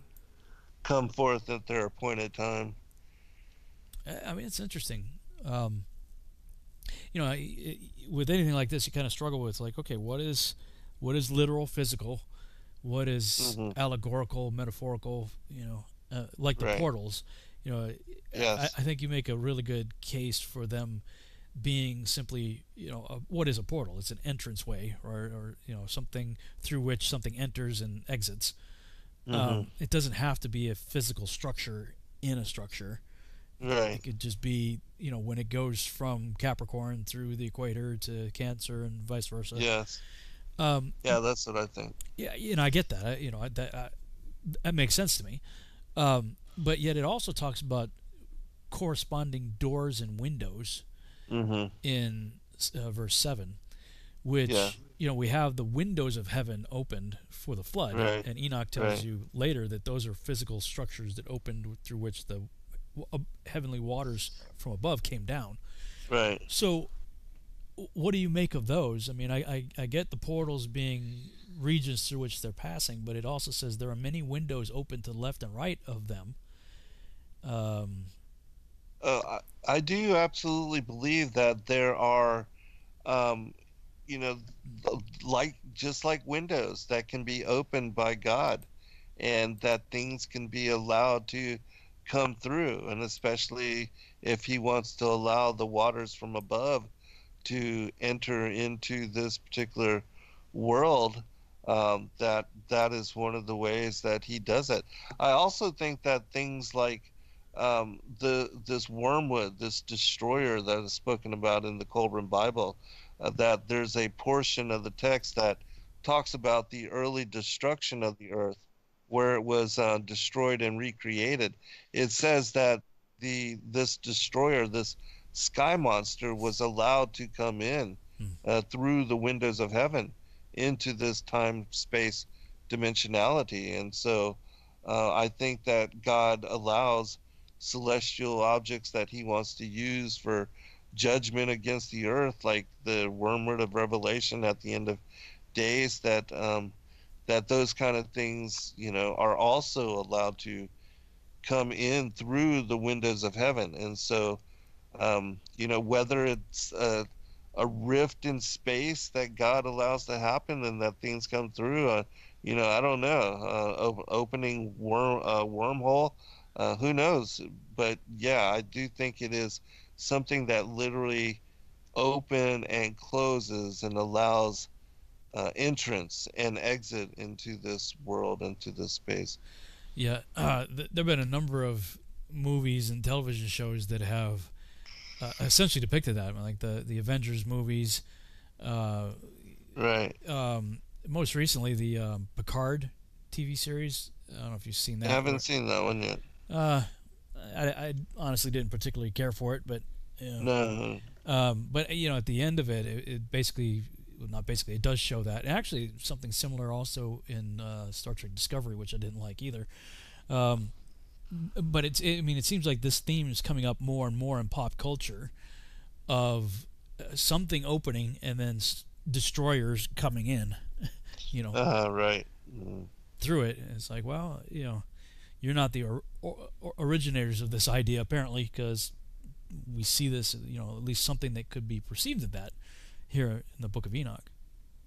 Right. Yeah, I do agree. And when we get to that portion, chapter 88, where it speaks about the lofty roof and how it was filled like a bathtub, I mean, that was okay, Enoch's a slam dunk for the flat earthers. Like, that was when I read that, I'm like, man, this is so point blank. I don't know how much clearer it could possibly be. Right. So verse 9, it says in verse 8, I saw chariots in the heaven running in the world above those portals in which revolve the stars that never set, and one is larger than all the rest, and it is that makes its course through the entire world. What is that? I think that's the sun. I think that the sun is the largest that would make sense. luminary. Yeah.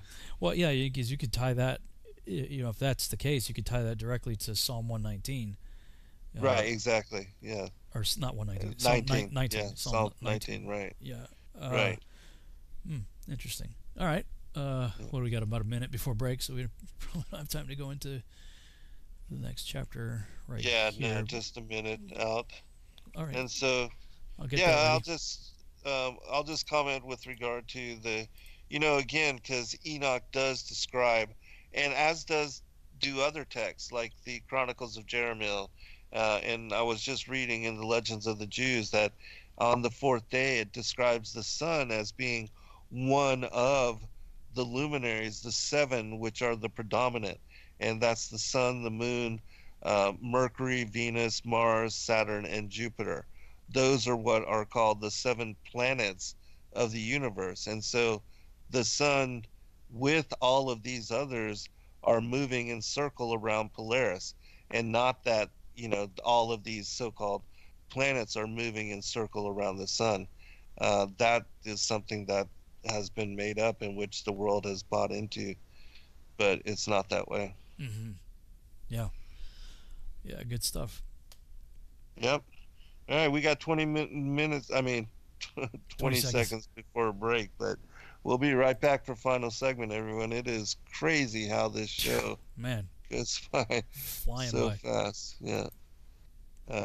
But I know everybody's been enjoying it, and so a lot of good feedback. Yeah. All right, we'll be right back, everyone.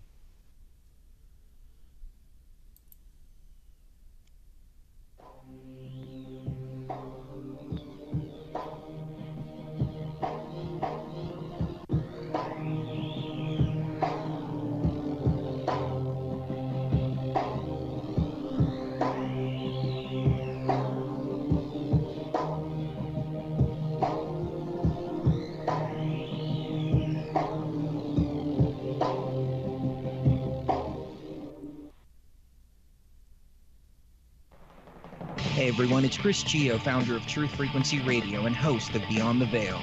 The mainstream media and establishment are running scared right now, and they've prominently featured TruthFrequencyRadio.com as number 89 on the federal government's hit list, also known as the fake news list, which is essentially a list of sites slated for censorship on Facebook, YouTube, Google, and other social media.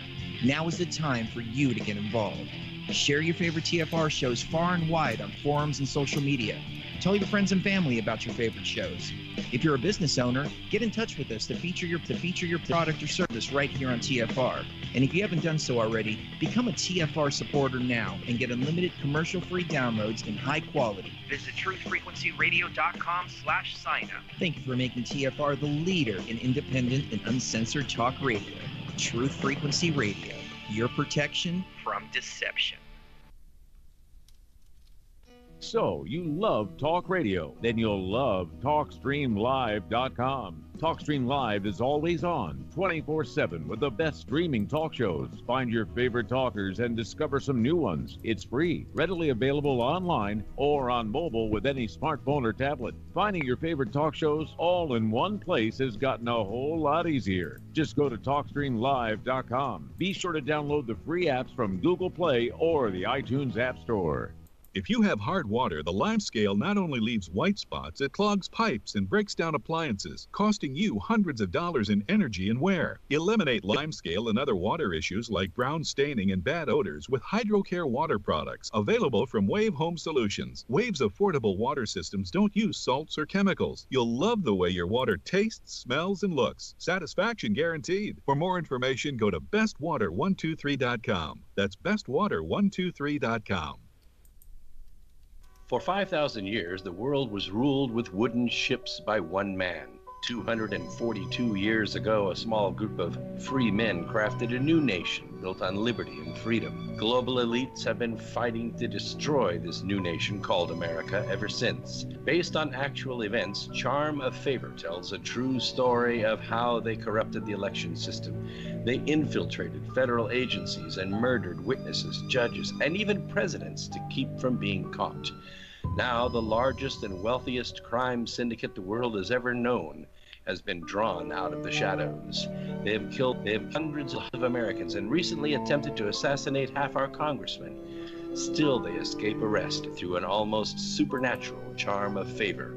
Read Charm of Favor and be prepared to open your eyes to what may lie just around the corner. Charm of Favor is available on Amazon and Barnes & Noble.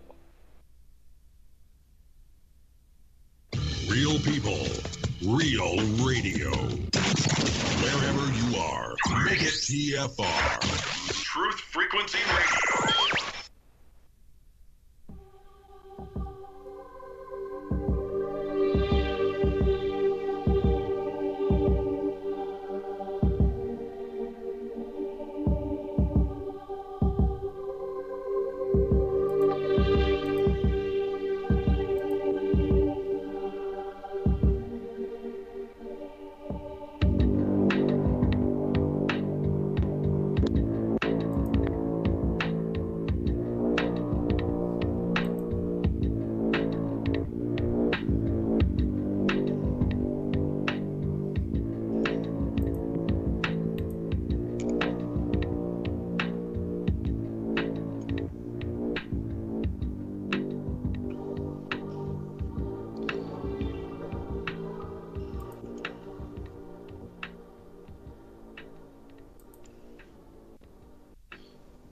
All right, welcome back, everybody, for final segment.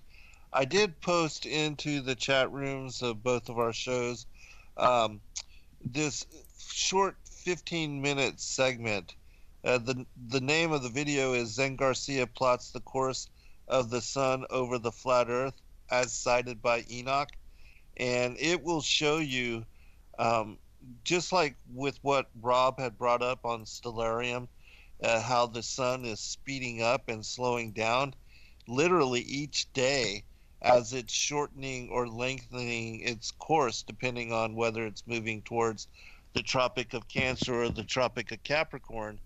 That day and night also, the lengths of each are being adjusted. And so the sun, and this is one of the arguments against, as far as the flat Earth and the azimuthal equidistant projection map, is that the heliocentrists don't believe that the sun can speed up and slow down. Right. But that's exactly what it does. And then we see in the as far as the analemma, which people can take pictures of the sun as it's doing its thing, and it creates this figure eight. That's exactly what it shows to us, that the circle for summer and fall are smaller, and then the larger outer circle when for us, which is fall and winter, because it's the sun's crossed the equator and moved into southern latitudes, it's a very much larger circle. And so it shows that correspondingly that indeed the sun is moving in slower and tighter rotation for the spring and the fall, when it is, I mean, spring and summer, when it is above the equator, and then moving faster and quicker and larger circles in rotation when it's doing its thing in the fall and the winter. What's and the we title? did talk about this. It's Zen Garcia plots the course of the sun over the flat earth as cited by Enoch. Okay, that's a YouTube video. Yeah. Plus the course of the sun and earth. Oh, okay. That was when you were on my show, I guess. Yeah. Yeah, we were talking about, because in the book of Ecclesiastes, in the Targum version of Ecclesiastes 1, verses 5 through 7, that Solomon describes this same motion, and so we were breaking it down and showing it according to that. Okay, cool. Yeah, I put that up on the screen for people to check out, so they could just do Zen Garcia plots the course of the sun over the flat earth, and you added as cited by Enoch on your channel. Yes. It looks like some other people mirrored it as well. And actually, when you do that search in YouTube, the Project 314 comes up also. And I guess his interview that you did with Andy Hoy. Yeah, and I just recently did another one. It was interesting. In this show, he brought up how that because it was, the tabernacle was put up on the first day of Abib or Nisan, which is they tried to align it with the vernal equinox according to what he was describing, and so he said that it also creates a sundial, and that they would set these posts out in the courtyard, and that would also show like the Stonehenge, that where the sun was moving through these 6 gates of heaven back and forth, and that the tabernacle also served as a sundial, which I thought that was interesting. Yeah, very cool. Okay, shall we go to the next chapter here? All right. Absolutely. So for me, that's 75 in the Lawrence. And at the extremities of the earth I beheld 12 gates open for all the winds, from which they proceed and blow over the earth. 3 of them are open in the front of heaven, 3 in the west, 3 on the right side of heaven, and 3 on the left. The first 3 are those which are towards the east, 3 are towards the north, 3 behind those which are upon the left towards the south, and 3 on the west. From 4 of them proceed winds of blessing and of health, and from 8 proceed winds of punishment, when they are sent to destroy the earth and the heaven above it, all its inhabitants, and all which are in the waters or on dry land. The first of these winds proceeds from the gate termed the eastern, through the first gate on the east, which inclines southwards. From this goes forth destruction, drought, heat, and perdition. From the second gate and middle one proceeds equity.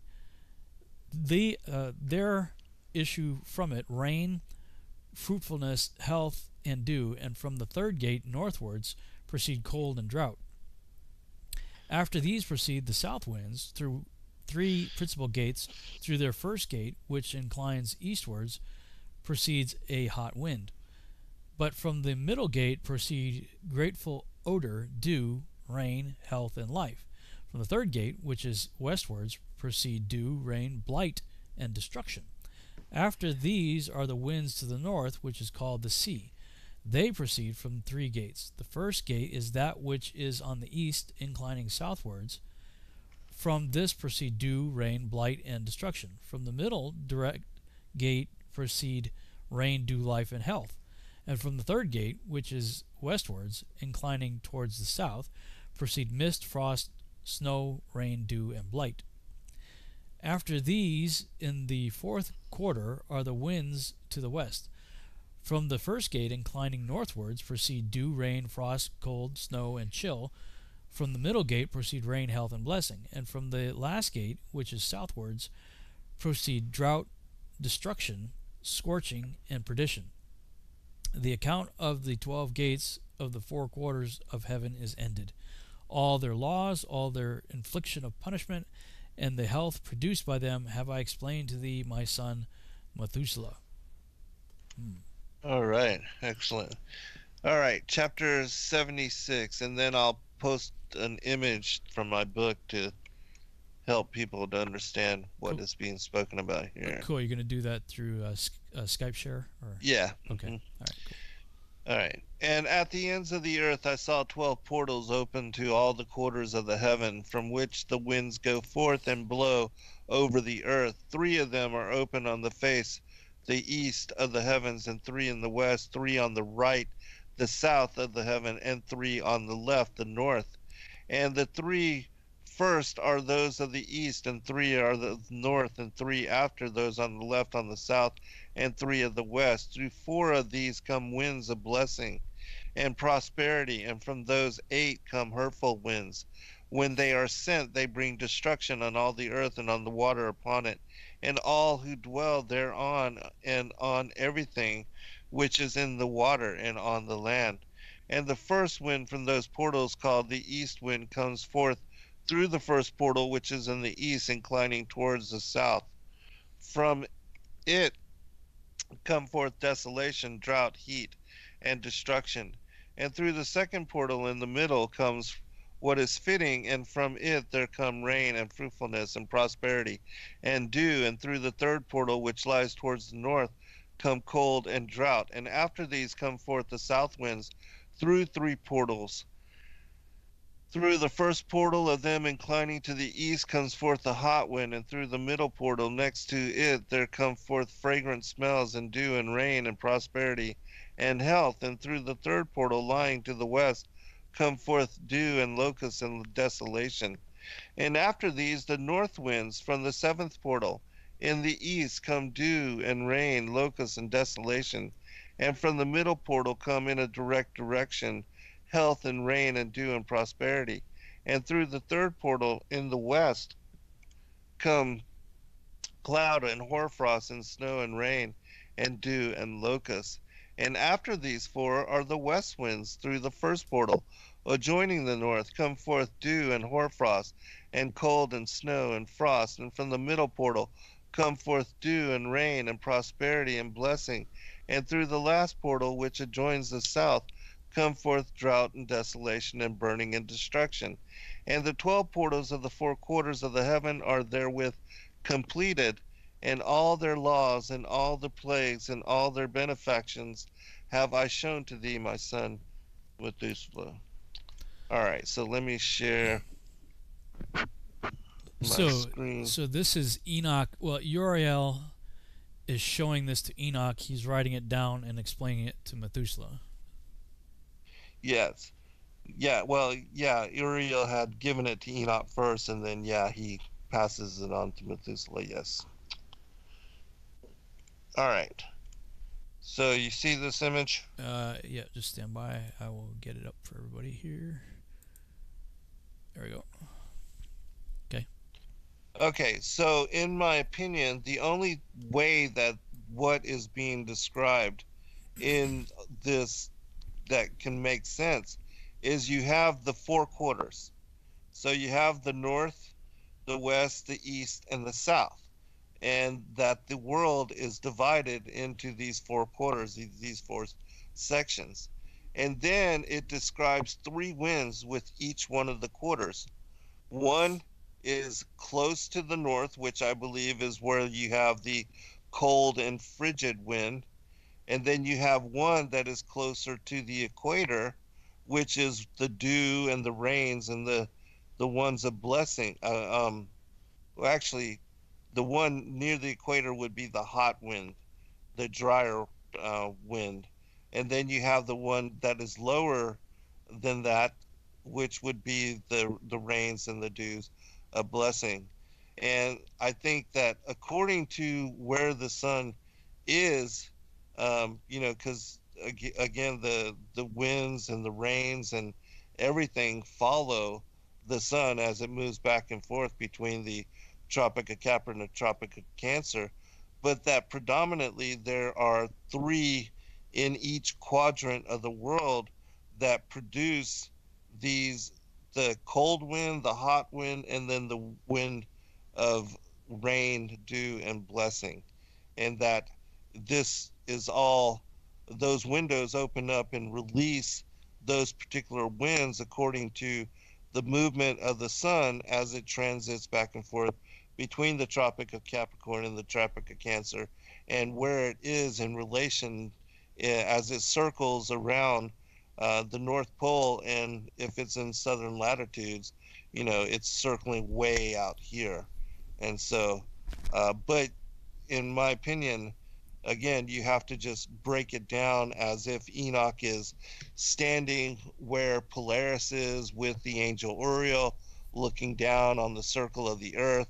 He sees the sun and the moon and all the luminaries moving in circle around the North Pole, as we've been showing and describing it in, all of these motions, that it would be the same backdrop, that the earth would be the backdrop, and it would be in the orientation of the azimuthal equidistant projection map, as we see on the flag of the United Nations. And that once you apply those motions, those quadrants, and those winds to a map such as this, then it makes, in my opinion, a lot more sense. So, yeah, I would agree. You've got looks like the map is rotated almost 180 degrees, maybe, because the standard AE map has Australia up top here, so everything's kind of rotated. It looks like, because I would look at like your quadrants like you have it here. It seems to me it would make more sense if Africa is down here, where you have south, and I didn't really know how to. Yeah, I think to start with that. Yeah, I think you've got it rotated about 180 upside degrees, down, about 180 degrees. I think it's got a root. See, I have this other there one you too, go. That's the one. That's the one. Yeah. Okay. Yeah, that one makes more sense to me, because I did a similar thing when I was trying to figure out, okay, people who don't want to buy into what we call biblical cosmology and who believe the spherical model, they'll tell you that the four corners are the cardinal points, north, south, east, and west. But on their model, that doesn't make sense. There's no a geographic location upon which an angel can stand called east. Right, right. I mean, if you go east, you're just going to keep going east. You're never going to arrive. It's a big circle, right? Yeah, you'll never arrive at a location that an angel can be standing on. So yes, the only way that makes sense to me for I think they're partially correct in that the four corners are the geographical cardinal points, north, south, cardinal east. Points, yes. That only works, frankly, in my mind anyway, in this model with a circle inscribed into a square. Exactly. Yes. With the north, south, east, west being judged from the vantage point of Israel. Right. So in this orientation that you have on the screen now, that would be correct, because you got Israel down here, north going this way, east would be anything going that way, west that way, and south, that way. That makes a lot of sense to me. Right. So the reason, just so you know, the reason I have these two different maps is because in the book of Enoch it has an alignment and an orientation to paradise. And I was taking I don't remember exactly what I was taking paradise from, like the Middle East, and aligning the movements to that, and then the other one is to Jerusalem. So this one is the Jerusalem alignment, but Yeah, that one makes sense to me. That's the same alignment that I came to. Yeah. In my presentation, I'll see if I can pull that up while you have anything more you might want to say on that. Yeah. So again, in my opinion, the entire book of Enoch, all chapters of the book on the courses of the heavenly luminaries, and his descriptions of the motions of the luminaries, for instance, the sun and the moon, he says that they move from east to west and then back from the north to the east, which is a circle. And it makes sense that if the sun rises in the morning every day, that it is circling, and that when it reaches the vanishing point in the west, that is morning for those that live on the northern part of the circle of the earth, and they see the sun entering into their um, perspective, and then it lights up their field of illumination over the course of the day, crosses their southern skies, and then reaches in their west, which is our east, um, their their sunset, and that becomes sunrise for us. And so, again, it only makes sense, in my opinion, um, looking that Enoch is describing all of these motions while looking down from the vantage point of what would be above the Mount of the Congregation, Polaris, in the sides of the north, where the heavenly throne and the temple and God's, throne is situated. And, what better vantage point for God to establish the heavenly temple than right there in the circle, in the middle, to look upon everything. Yeah. And then if this is also the place that Christ and also New Jerusalem will descend down from, every eye shall see, because everybody's looking up. Yeah, I agree. On the screen, I have from my Test and Glow presentation that I did in Canada. This is when I was first trying to reconcile these things and figure it out in my mind. This is the usual AE map orientation that's on the screen right here. And so I drew just sort of a compass there with 4 arrows pointing in different directions. And then I thought, okay, I'm going to rotate this so that it's from the vantage point of Israel. So Israel being right on the north-south line right here, right underneath it. And then I orientated the square so that the corners are there. So effectively, this is what I came up with. So you've got this so-called circle of the earth orientation like this with Israel on the north-south line. So the vantage point from Israel, that would be north, east, etc. And you look at the different scriptures where it says, and I justify that from Ezekiel 5:5, thus says the Lord God, this is Jerusalem. I have set her in the center of the nations with countries all around her. And nice. Yes. Yeah, perfect. So if you sort of put a bullseye right there, Israel's right underneath the crosshair of the black line, the north-south black line, and the yellow. And you look at the landmass that's below that line, above that line, and to the east and west of that line, it's pretty much, that's right. Jerusalem is at the center of the landmass of the earth. Yes. And then, you got the other, he's going to gather to disperse in the 4 corners of the earth, Isaiah 11:12. And this was the big one that forced me into having to look at this, because it's Revelation 7:1 says, and I saw, after these things I saw 4 angels standing on the 4 corners of the earth, holding the 4 winds of the earth. So where Enoch's talking about these winds, right? Well, you got to realize, people, that Enoch is or the canonized scriptures, I should say, are in perfect alignment with what Enoch's telling you. Right. Exactly. And it says that the wind should not blow on the earth, nor on the sea, nor on any tree. And of course, we also have Matthew 24:31, where Yeshua says, and he shall send his angels with a great sound of the trumpet, and they shall gather together his elect from the 4 winds, from one end of heaven to the other. Now, as we say in Texas, bless your heart, right? That when we say bless your heart, we're not, we're actually saying, yeah, you're an idiot. But there are some people out there that were trying to tell me at that time, no, that just proves a space program. Jesus is going to pull back the astronauts, on the way to Mars or wherever. And I'm like, yeah, bless your heart.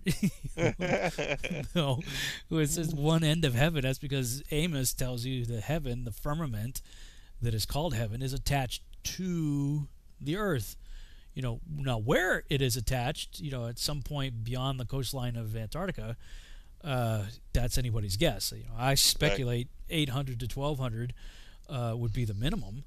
Of course, you see the other ancient maps that depict land beyond that. Outside that, so, yeah. Exactly. If that's the case, if there's land beyond this ring on the outer side, out here somewhere, then the firmament just connects further out.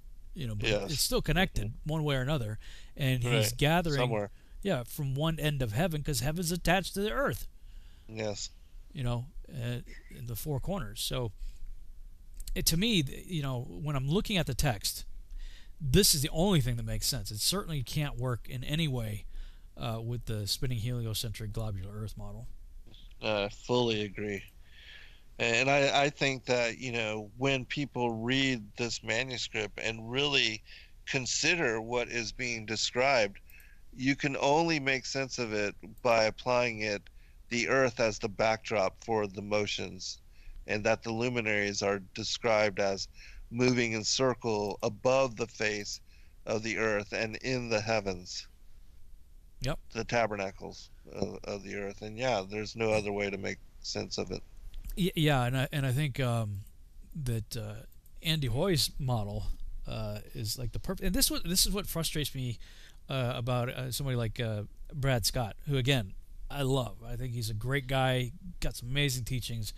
Not on the same page with him regarding the Nephilim, and not on the same page with cosmology, because he's sort of like the what's that other guy, Ray, or is it Giglio or something like that? Who I'm talking about, the guy who likes to show the magnitude of the universe and relate that to the magnificence of God. I can't think of his name. Anyway, no, I'm not sure. There's the evangelists out there, and look, to be fair, I was on the same page, just a few years ago. Yeah, right.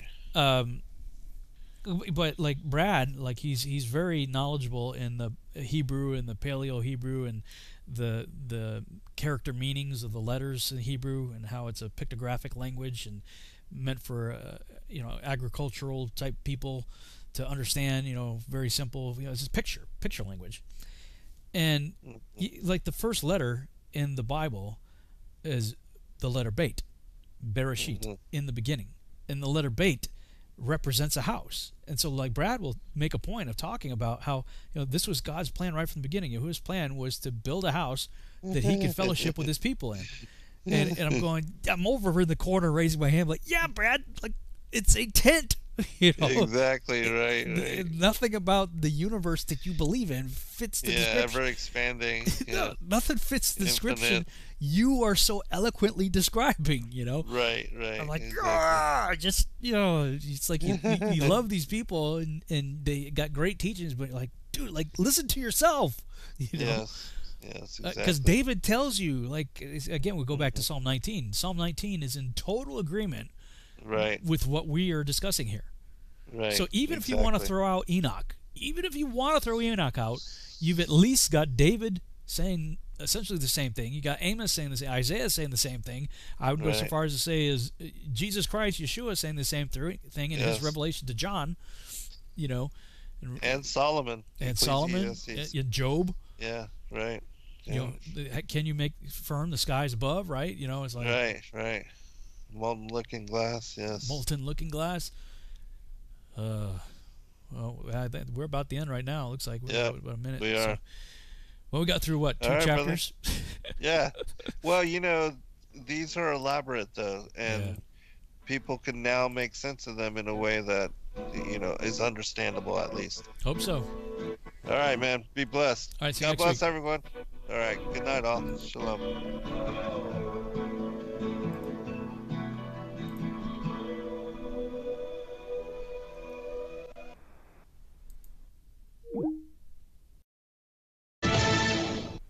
There's enough uncertainty right now. Your protection from deception. This is Frequency Radio.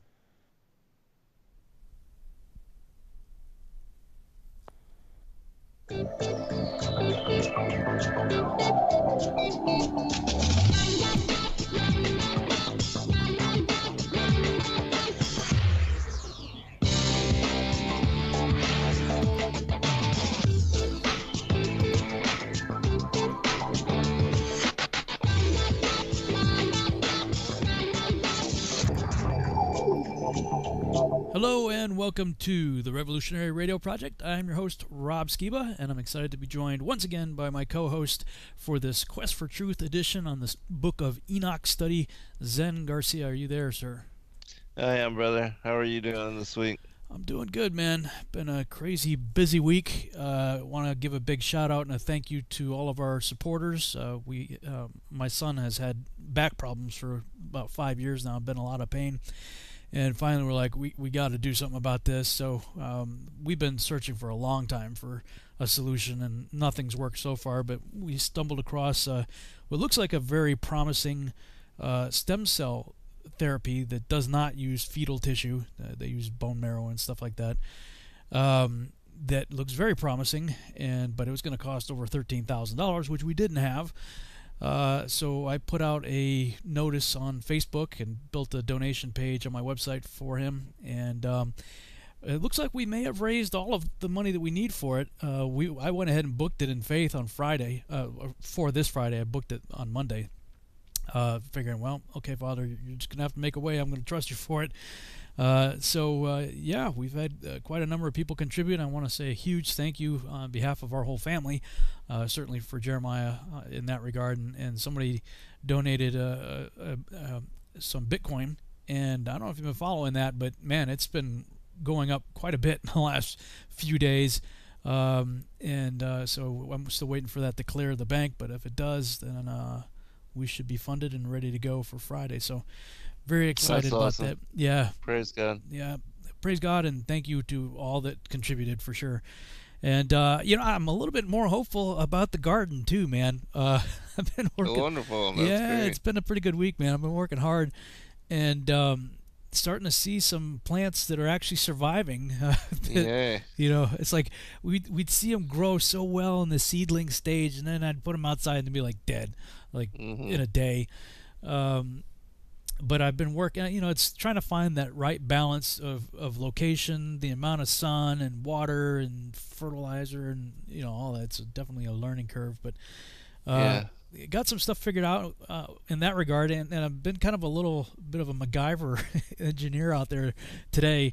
Rigged up, Sheila bought this soaker hose that just sort of drips all day long, and I've had this barrel, like a 50-gallon barrel, that I rigged up for it, and gravity works. That I have this, I put it up high, and my thinking was, okay, well, as long as the barrel is higher than the garden beds, then in theory I should be able to just run this super soaker hose thing from the barrel into the beds, and it will just sort of self-water like all day. So just got that rigged up about an hour ago, and I'm excited to see if it works tomorrow. So far so good. It looks like it is working, so if that's the case, I should have the watering thing figured out, and hopefully we'll actually grow some food. Sweet. In the next few months. Yeah, I trust you will. You'll be successful in some things and learn from other things, but I find that with regard to the seedlings and the new sprouts, that you have to really kind of keep them out of the sun until they get a little bit larger of size, and then they can actually bear it, because the sun will burn them up pretty quick. Yeah, you go to some place that sells like already they're past the seedling stage, and everywhere I saw like cilantro, it says full sun. I'm like, okay, put out full sun, and in like hours it's dead. Like, I'm like, no! People are laughing in the chat room. This is from a guy who's got a TV series called Seed, right? Yeah, I wear my Seed shirt, to remind myself, hey, look, you've been working on Seed, which I am also. Things are moving a little bit slower because of the lockdown and everything, but things are still good. I've got an update from the guys in South Africa. Things are moving forward. We're pretty close to a picture lock in terms of rough draft animation and camera moves. So once we have picture lock, then we go in and do all the fine tuning, texturing, and all that stuff. So I'm still working on that. But I go to like Home Depot with a Seed shirt and like, oh, what? You're real serious about this, huh? I'm like, well, no, that's a TV series. I'm wearing a green Seed shirt like right now, but I do not have a green thumb. So not yet. Not yet. Working on it. Right. Yeah.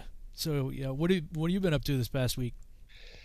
I am working on a book called The Pre-Adamites and the Antediluvian World, and I had written several chapters on this topic in many different books, and so I decided to compile all that information and then streamline it and organize it by outline, and so I'm putting it together, and I think I can have this one done pretty quickly, but it's a topic that a lot of people are interested in, and then when we do the AMAs, Ask Me Anything shows, there's a number of questions that are always pertinent to that particular issue, and so my daughter-in-law suggested that I do it, and I thought I could do it pretty quickly and pretty easily, and so that's what I've been focused on. But just we always do a weekly update with the Sacred Word Publishing, and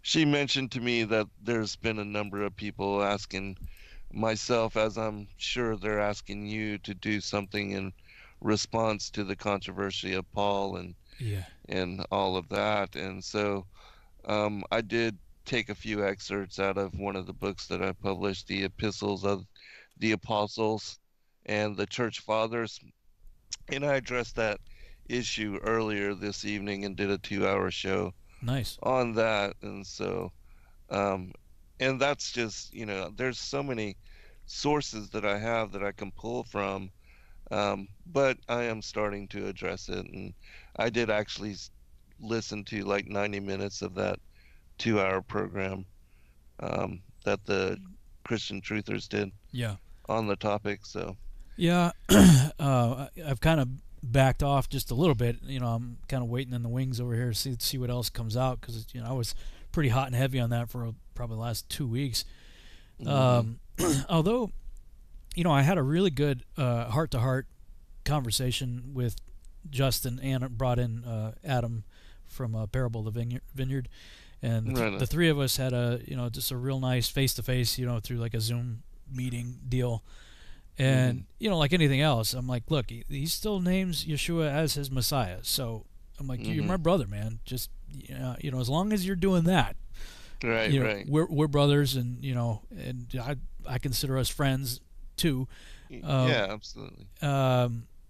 But I will oppose what you're talking about. So I'm just, but we had a good conversation.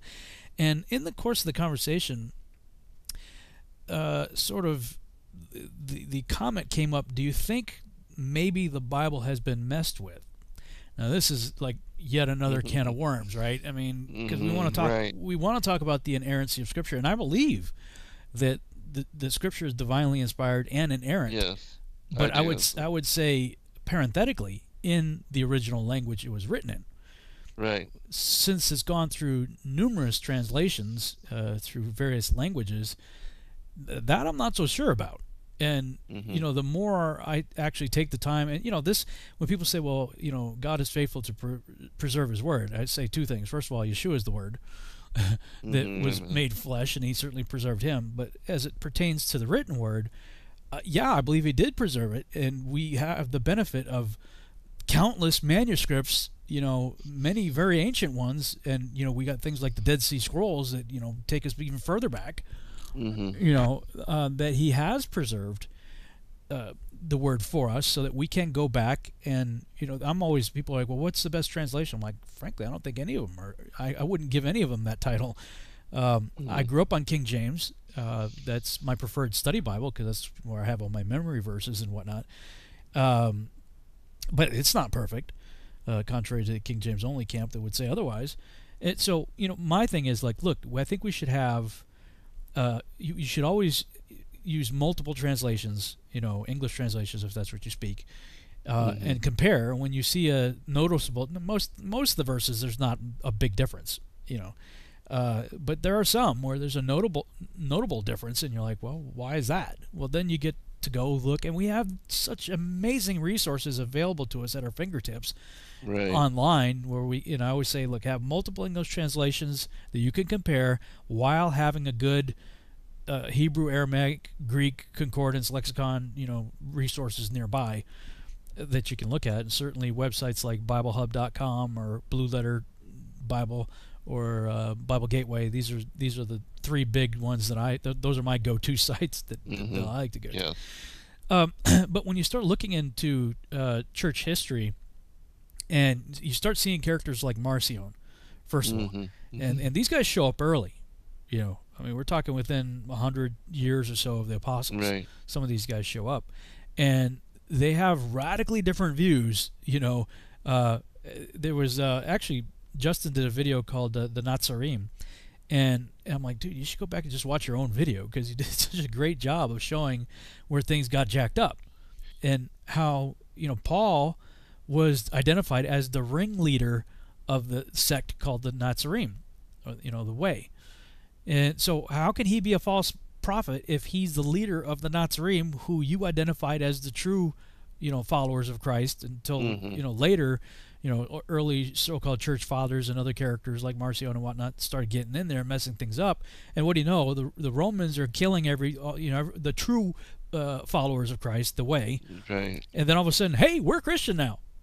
And Christianity moves from a Hebrew-based idea to a Rome-based idea, and things start getting jacked up. And so I forget the guy's name. I posted it a lot of times on, I celebrate the weekly Shabbat still on Saturday, and I like to listen to the Torah studies.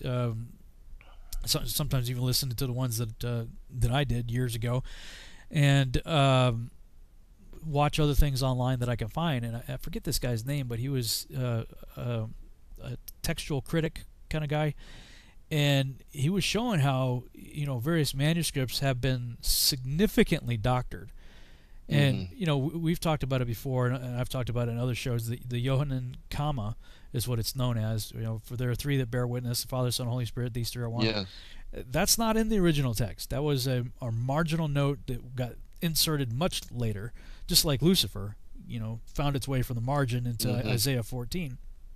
And this guy was talking about how that was a fairly common thing. So, where you see a parenthetical, forget what chapter it is, I think it's in Mark, where it says parenthetically, and saying this, Jesus was speaking, and saying this, he made all meats clean.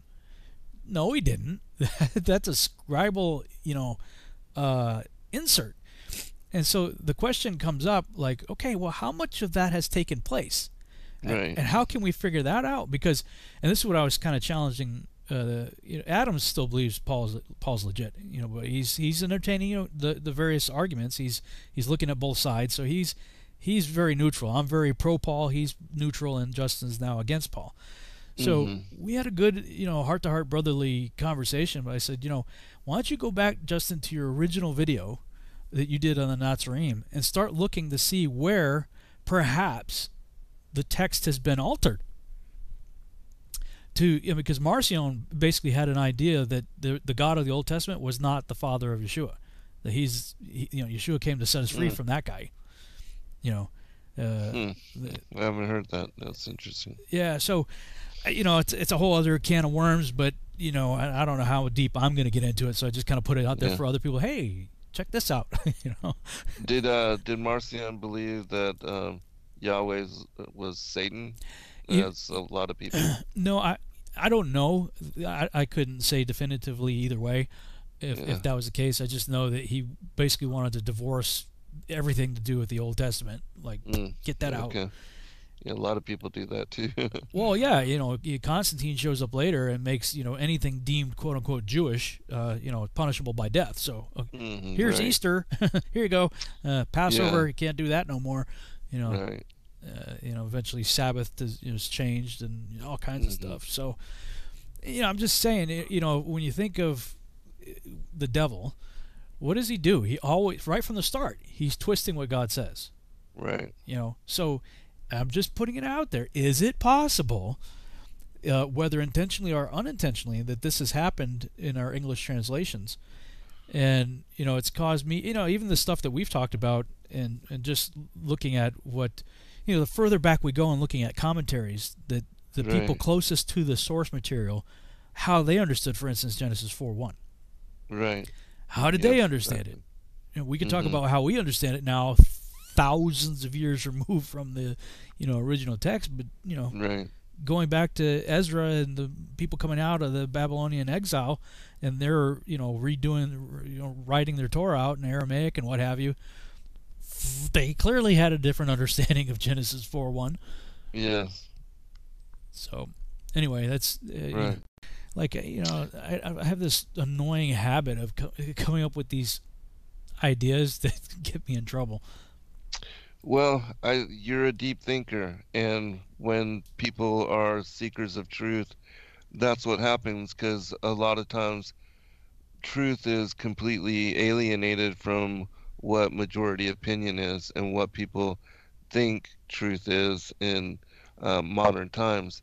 And that's because things have been altered, changed, hidden, forbidden, forgotten, and extirpated. And with regard to, you ask as far as translation, my preference is the Aramaic, the Targum, the first translation of the Hebrew Torah into a different language, and the one that the Jews, the Israelites, used themselves after the diaspora, when the temple was rebuilt and worship reinstituted.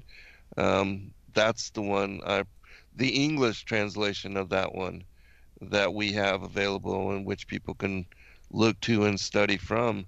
We show, my son's latest book is on how the word of the Lord has been removed 200 plus times from just the first 5 books of the Pentateuch, and then 60 times from Psalms, and how that hides the relationship of Christ with not only the early patriarchs, but with Israel as a nation. And so, but I do believe that, even with the work of Ivan Panin and my friend Bill McGregor, who did the tuning fork, he shows that the 66 books of the current King James Version of the Bible are connected and divinely inspired, in connection with the 66 books of Isaiah. And so, and then Ivan Panin, he did the whole series of how the number 7 is encoded and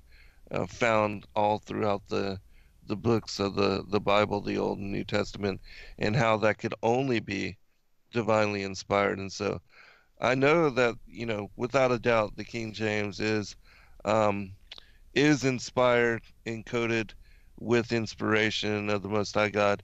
But I also know how things have been taken out of it, as far as the names, the holy names of the Father, the Son, and then also the connections with the word of the Lord, and things like, even with the allusion to serpent seed in Genesis 4:1, according to the Targum, and Genesis 5, and all those things. And there's so much other stuff too, that are found in. But like you, I'd take and study from all the sources, all the English translations, anything that I can, and the Hebrew and the Greek, and looking at the Strong's Concordance and the Blue Letter Bible and Bible Hut. I like to study all of it to get a fullness on the underlying truth of how everything is connected. But yeah, I do believe that people can really benefit and learn from the Aramaic if they go back and look at what is the, a 2,000-year-old translation, 2,000 years older than the King James, and so. Yeah. Kevin Stoll, I think you know him. He's our moderator. He, well, first of all, Kevin, thank you. He sent me the book that I referenced a while back, the Gustav Davidson book, a Dictionary of Angels. Yeah, I just got that myself. Oh, you got a copy too? Yeah. Nice handy resource there. So thank you, Kevin. He also sent me, I don't know if he sent it to you or not, a PDF. I'm sharing it on the screen here now.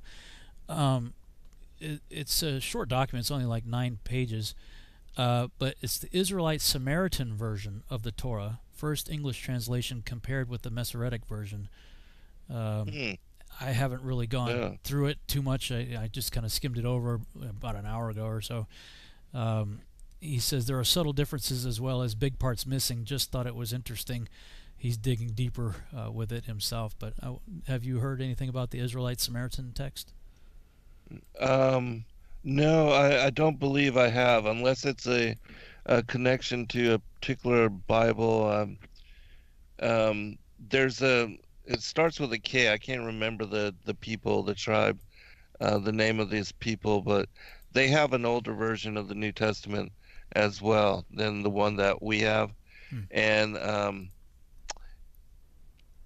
I have that one, and I've been studying it, and it could possibly be this same one that Kevin's talking about, but I'm not positive. I'm not sure, but yeah, I would definitely enjoy checking that out and seeing. And then, sometime I'll look up the book that I'm talking about, and I'll make mention, maybe share it in commentary or description. Definitely by next show. So since we brought it up, yeah. All right, cool. So yeah, Kevin, if you haven't already done so, maybe you can shoot that over to Zen. Yeah, please do. As well. I think I got time to read this before we got 4 minutes. I'll try to zip through it, starting in chapter 76 in the Lawrence. The first wind is called the Eastern because it is the first. The second is called the South because the Most High there descends, and frequently there descends He who is blessed forever. The Western wind has the name of diminution because there all the luminaries of heaven are diminished and descend. The fourth wind, which is named the North, is divided into 3 parts, one of which is for the habitation of man, another for seas of water with valleys, woods, rivers, shady places, and snow, and the third part contains paradise. 7 high mountains I beheld, higher than all the mountains of the earth, from which frost proceeds, while days, seasons, and years depart and pass away. 7 rivers I beheld upon earth, greater than all rivers, one of which takes its course from the west into a great sea. Its water flows. 2 come from the north to the sea, their waters flowing into the Erythraean Sea on the east. And with respect to the remaining 4, they take their course in the cavity of the north, 2 to their sea, the Erythraean Sea, and 2 are poured into a great sea, where also it is said there is a desert. 7 great islands I saw in the sea and on the earth, 7 in the great sea. Wow. We got 3 minutes. You think you can get through, Charles? Sure. Okay. And the first quarter is called the east because it is the first, and the second the south because the Most High will descend there. Yea, there in quite a special sense will He who is blessed forever descend. And the west quarter is named the diminished because there all the luminaries of the heaven wane and go down. And the fourth quarter, named the north, is divided into 3 parts. The first of them is for the dwelling of men. The second contains seas of water, and the abysses and forests and rivers, and darkness and clouds, and the third part contains the garden of righteousness. I saw 7 high mountains, higher than all the mountains which are on the earth, and thence comes forth hoarfrost, and days, seasons, and years pass away. I saw 7 rivers on the earth larger than all the rivers. One of them coming from the west pours its water into the great sea. And these 2 come from the north to the sea and pour their waters into the Erythraean Sea in the east, and the remaining 4 come forth on the side of the north to their own sea. 2 of them to the Erythraean Sea, and 2 into the Great Sea, and discharge themselves there. And some say, into the desert. 7 great islands I saw in the sea, and in the mainland, 2 in the mainland, and 5 in the Great Sea. Huh. I'm trying to envision this on the AE map. Right. What's the Erythraean Sea? Are you familiar with that? I'm not. But I think that they connect that like with the island of Paradise. Yeah, that's what I was wondering, if there's some kind of the Erythraean Isles, and so I think it's connected to the north where the Hyperboreans and even Shambhala, Thule, all these places for the far north, and where the demigods are said to live. The Mount Olympus, and which is, I believe, the Mount of the Congregation. And so it could be the sea that is surrounding what is the 4 quadrants of what seem to be, what is described in the, well, we'll pick it up, but right. in Mercator's map, yeah. the north.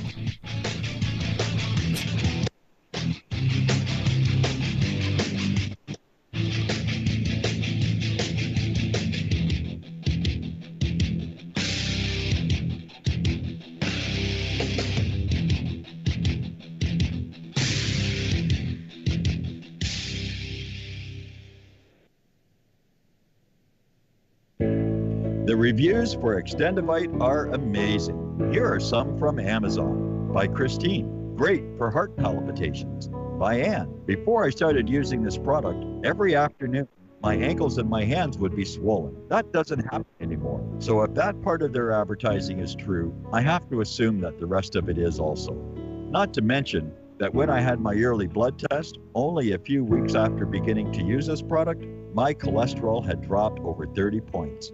I'm going to continue to take it. By Croc, I love this product. It really works. By Brad, works great, thank you.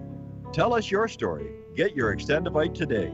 To order, call 1-877-928-8822. That's 1-877-928-8822, or visit heartdrop.com. Extend your life with Extendovite. Hey folks, guess what the #1 phrase that Life Change Tea receives by email? You ready? We love this tea. We love this tea. Time after time, week after week, we love this tea. Life Change Tea gives you more energy, a beautiful cleansing, and fulfills its slogan perfectly. The tea that makes you go. So if you want to be on your health game, log on to getthetea.com and order Life Change Super Strength Tea. Packages come in a 1-month supply, and when you brew this stuff, wait until you see the results. Aren't we all about the results? And with a lot of people's health struggling, we can use a little bit of help. Doctors will tell you disease starts in the gut. So log on to getthetea.com. That's getthetea.com. Be our next email saying, I love this tea. I love this tea. Get the tea at getthetea.com.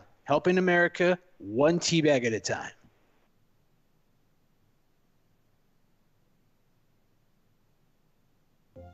For millennia, mankind has been searching for answers to the big questions, such as, where did the universe come from? Where did we come from? Why are we here? Are we alone? And just what the heck is Sasquatch all about? I can't promise you answers, and neither can the Woo Crew, but they invite you to join them Friday night at 7 p.m. Eastern, midnight in the UK, for Freaky Friday, exclusively on Truth Frequency Radio. Spirituality, multiverse, quantum mechanics, the occult, conspiracy analysis that it will make your mind melt. Take my word for it. Freaky Friday. It's a show. It's a way of life. I'm Stephen Hawking, and I am proud to be a Wookiee.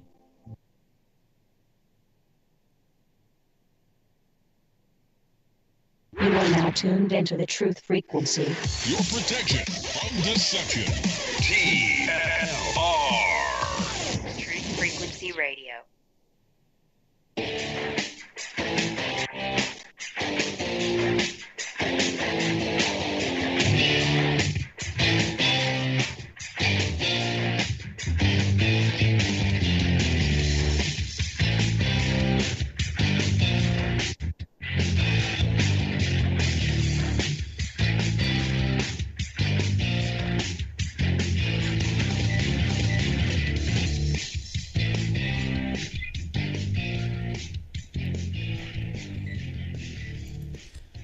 And we're back on the Revolutionary Radio Project. I'm your host, Rob Skiba, and we are studying the book of Enoch. And we just read, what chapters were we just reading? 76, I think?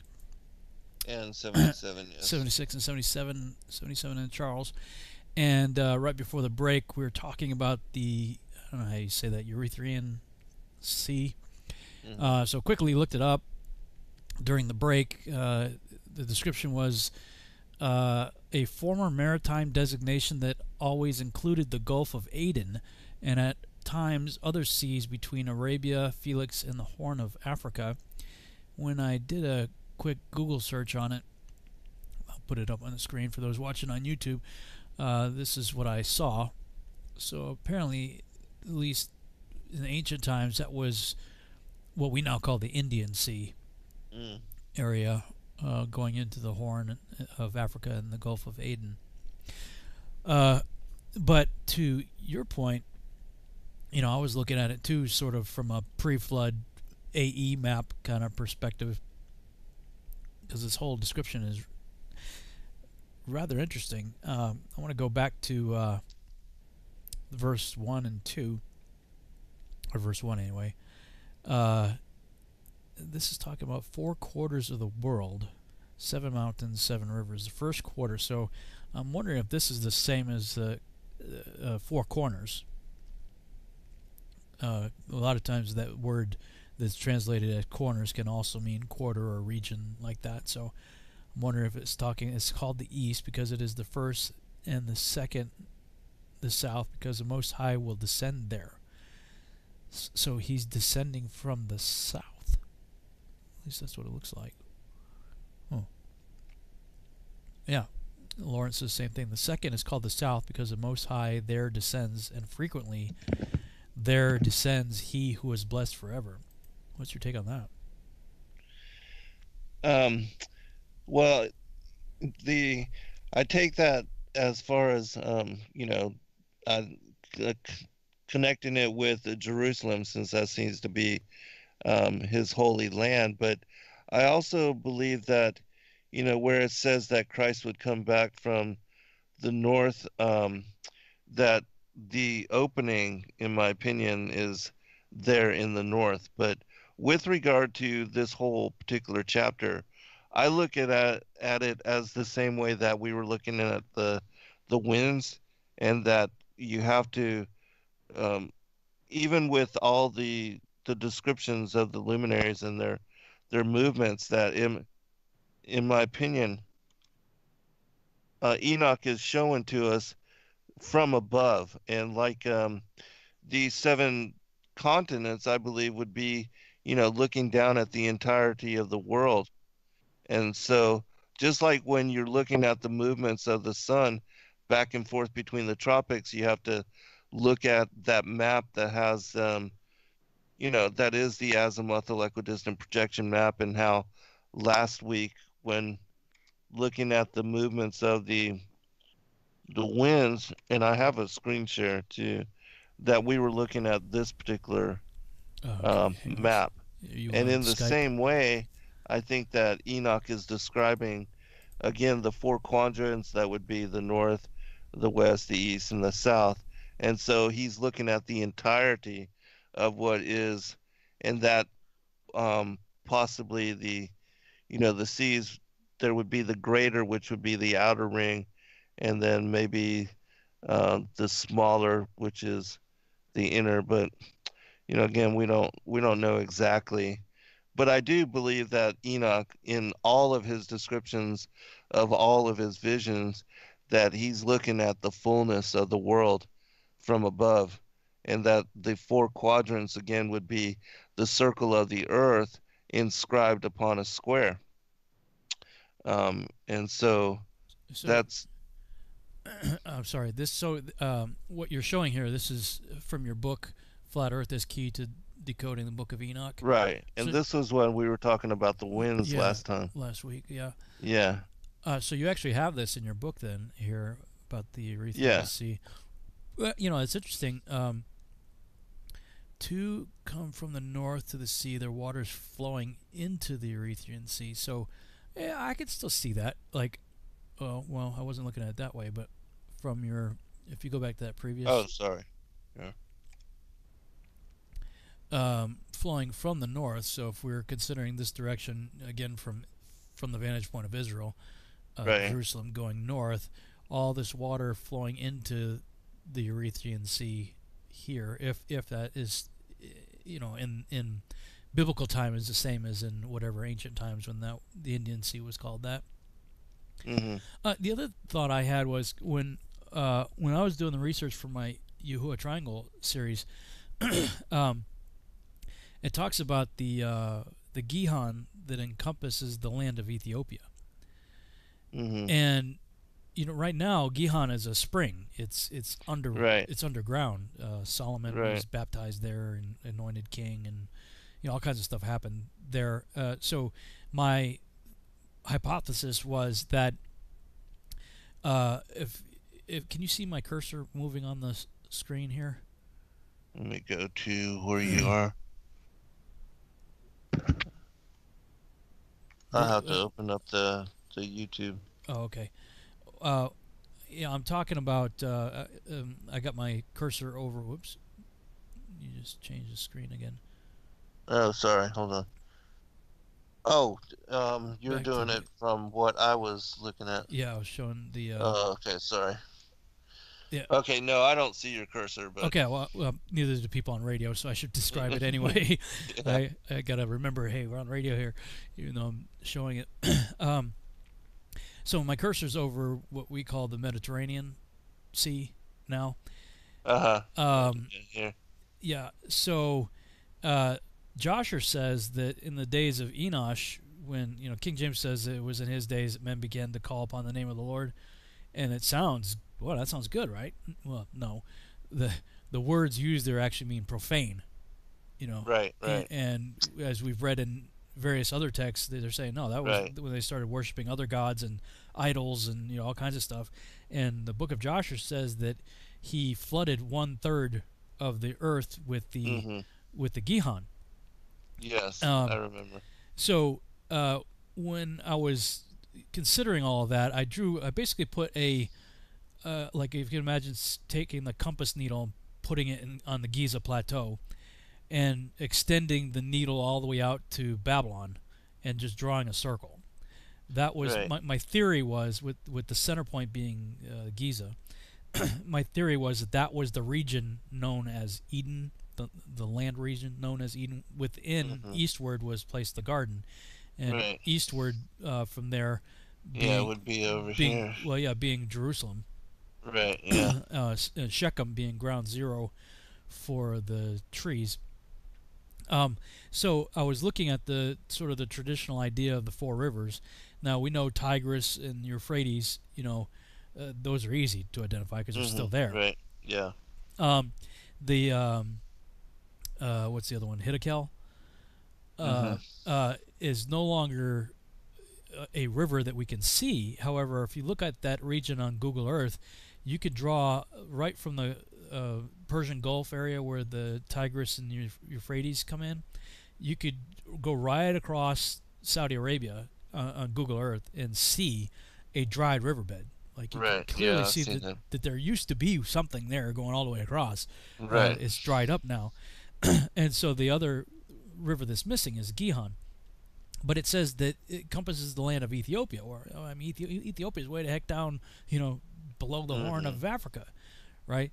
So my theory then was that at the time of the flood, the headwaters or area of the Gihon got covered over with land, and so now during the flood, so now it's an underwater spring that incidentally went underneath the temple, which is why I don't believe that the Temple Mount is the Temple Mount, because Right. Yeah, I agree. it was in the city of David, and the Gihon, it doesn't go under the so-called Temple Mount, but it does go under the city of David. So that was the waters that were used to. I mean, that's a lot of blood. When all the sacrifices and stuff, that's a big bloody mess. But they had like a underground aquifer, I guess, pressurized or something, and they would just do whatever they did to release it, and it would clean off, all that blood. Right. So that's underground now, but what we now call the Nile, you can see it doesn't quite go all the way down to Ethiopia, but you can see if you follow the topography, where if it was a stronger river, it could easily go all the way down into encompassing Ethiopia if it just continued the Nile River. So my thought was that what we now call the Nile River was the lower half, if you will, of the Gihon that is still above ground, the rest being submerged, and that but when it was above ground, that when he flooded 1/3 of the earth, of course, earth, the word Eretz is interchangeable. Yeah, it's land, yeah. Land or world proper. Right. Like we're looking at the AE map here, that could also be Earth. But within the circle if I put that needle in Giza and draw out to the outermost being Babylon, the circle that is there, the Mediterranean takes up about 1/3 as a pie chart, of that region. So I speculated and said, could it be that what we now call the Mediterranean Sea is that area that was judged in the pre-flood world? And because they're finding all kinds of stuff under there, the various ideas of Atlantis. Some say it's in there, some say it's out, of the Straits of Gibraltar. On the other side, Minoan culture. Yeah, but I mean, there's a lot of stuff there. Right. That's buried, under that water. So I began to speculate, could that be?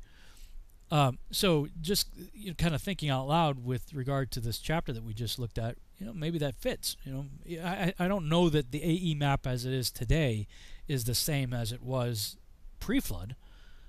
Right. It seems to me that this was connected. Like, I mean, assuming the shape of the continents that we have today are accurate, they fit together. I mean, even when you're looking at a globe or even the AE map, if you just kind of move things around, there's a puzzle piece that fits. Right. And so when that chapter was talking about the Great Sea, I'm thinking that because it says he gathered the waters together and called them seas, and gathered the land into one place and called it earth, called it land.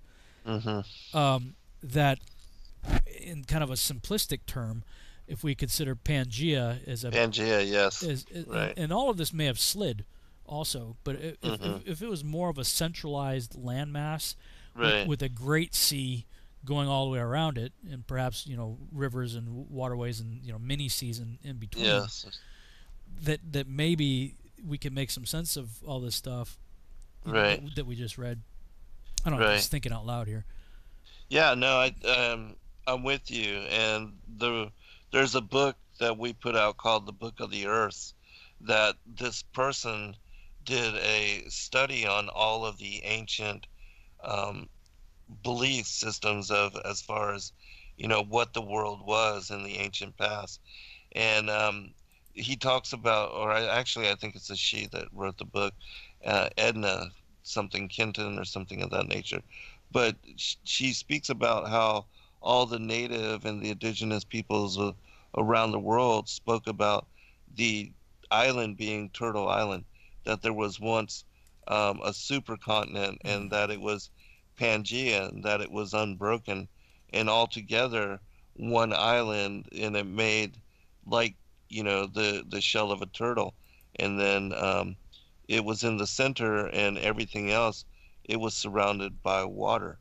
And that it wasn't until sometime whenever, and I believe that this was when the judgment went out upon the fallen angels, perhaps in the time where, before the first world age and the second world age, where the earth became without form and void, and then at that time was completely destroyed and submerged and shattered, really, in my opinion, from below and above.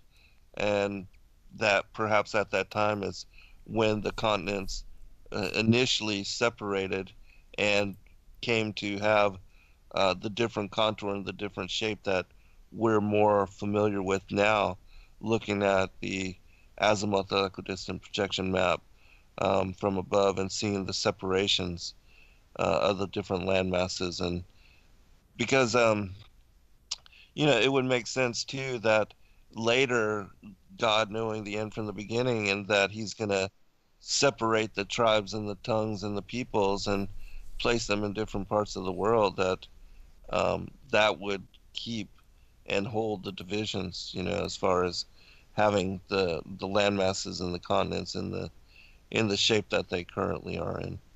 Yeah, I was gonna look that up. What is that? Genesis 2. That gives Genesis chapter 1, yeah, verse 2.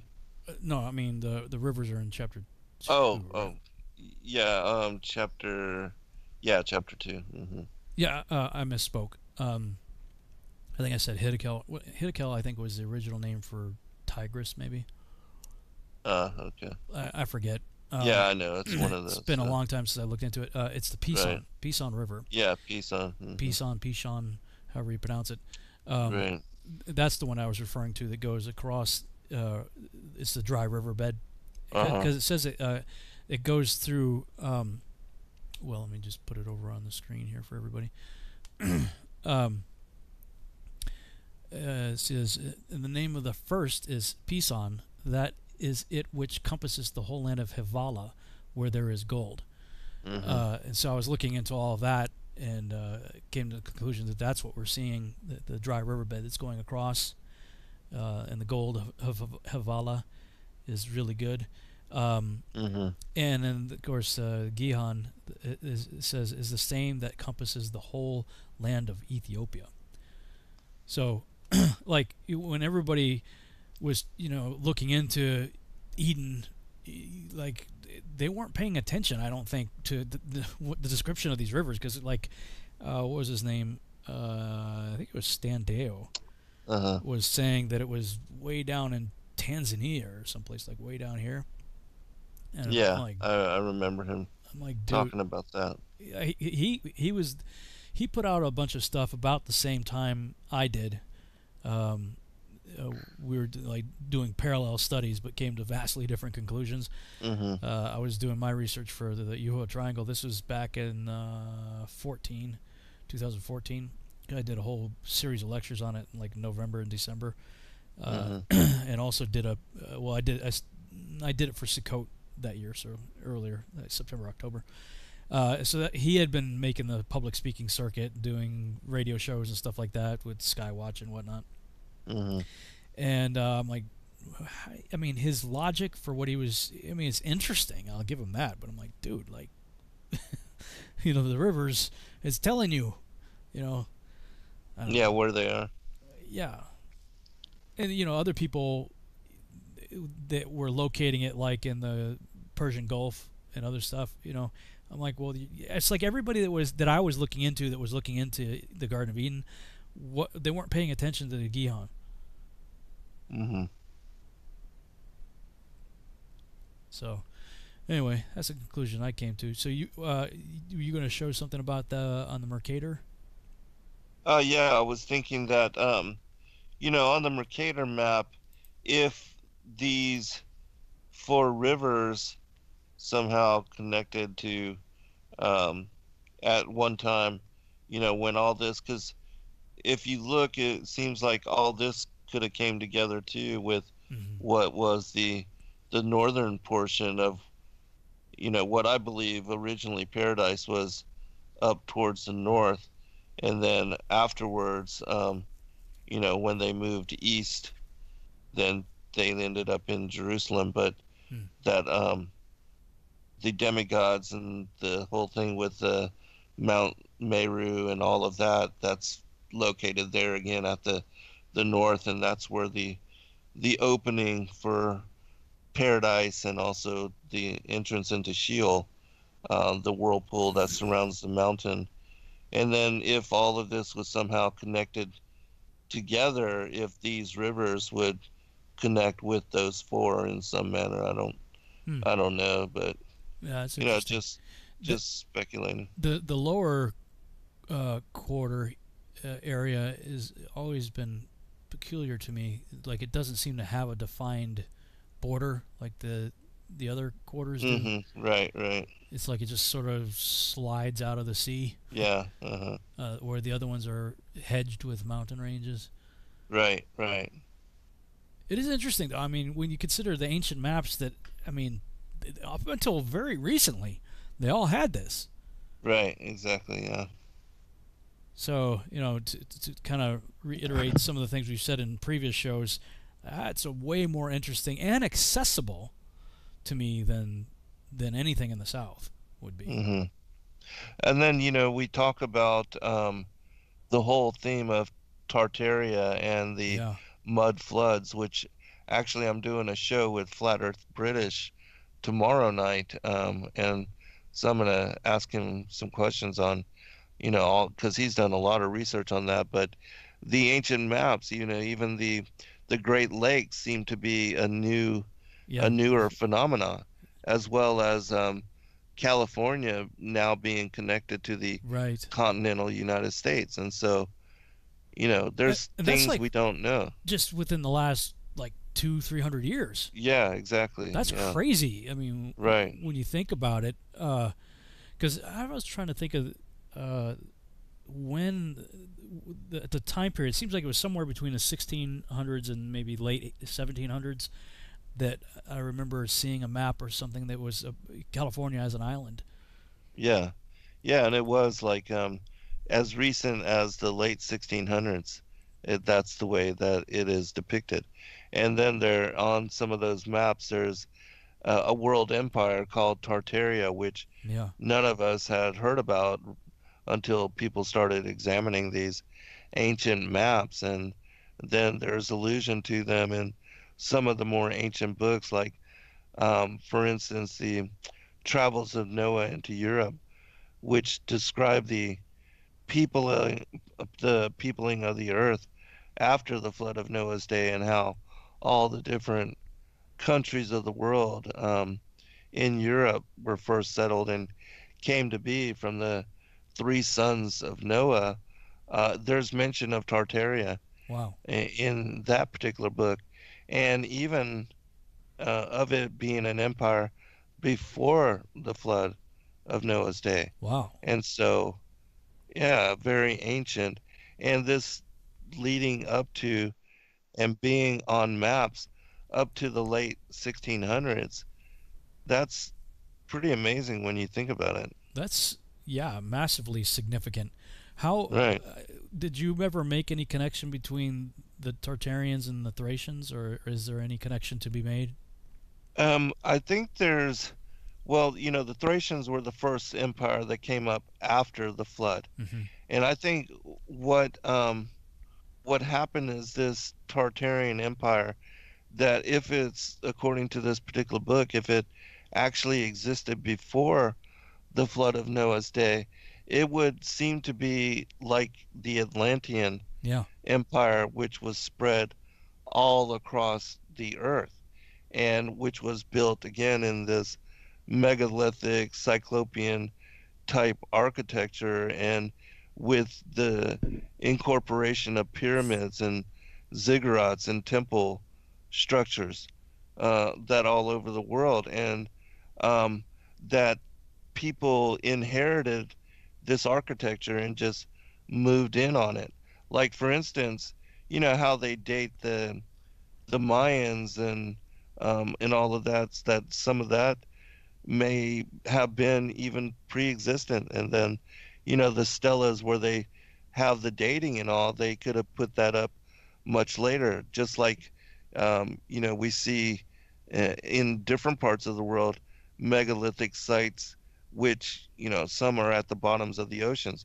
And certainly we couldn't have created that, especially in that much of an ancient time. And so I think a lot of this cyclopean infrastructure, even like the pyramids in Egypt, are very much older than we understand or are able to conceptualize.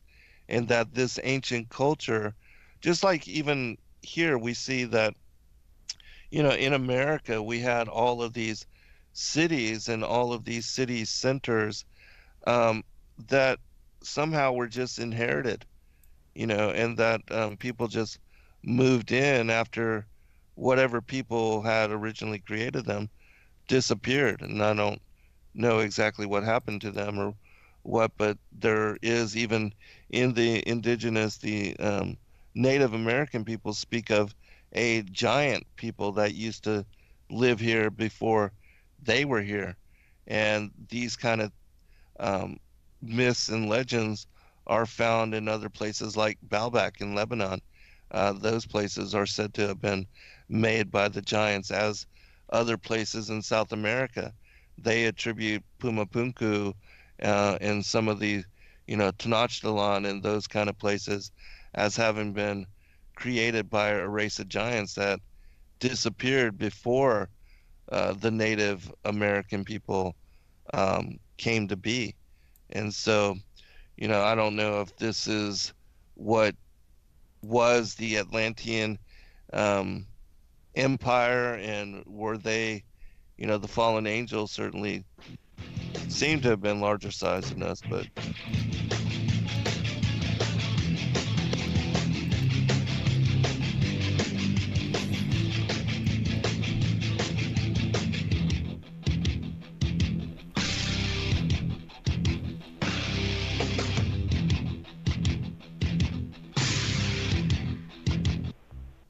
Censorship and regulation is becoming an ever-growing problem in today's modern media. From the mainstream to YouTube and Google, the information you're looking for is buried by official narratives and propaganda. This is why TFR is 100% uncensored, unregulated, and listener-supported. The shows on TFR are not micromanaged by the station, and our hosts are free to speak their minds however they please. As such, the views and opinions expressed on our station are of those who make them. If you happen to hear anything offensive on TFR, please send us an email to toughtitty@tfrlive.com, and we'll be happy to tell you that we really don't give a damn. We stand for freedom of speech and non-censorship. To also stand for free speech, you can go to tfrlive.com/signup and sign up for a TFR supporter pass and help us in our mission to keep the airwaves uncensored and unregulated. TFR Live, your uncensored and unregulated protection from deception.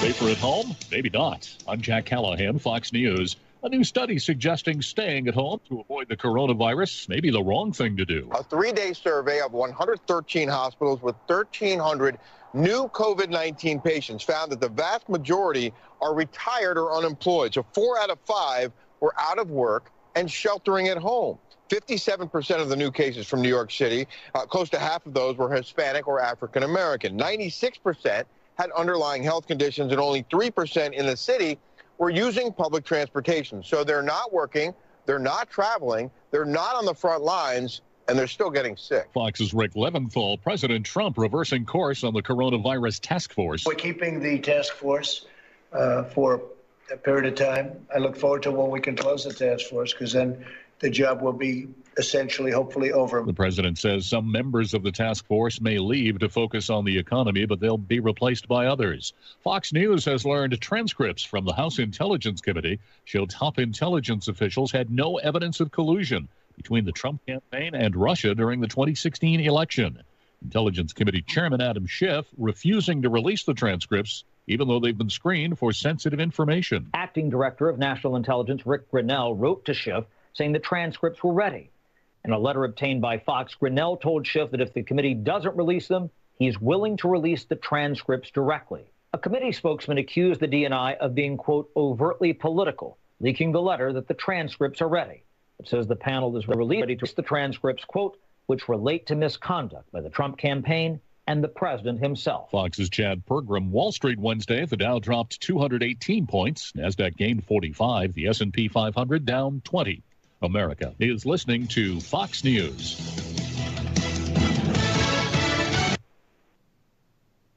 This is Truth Frequency Radio.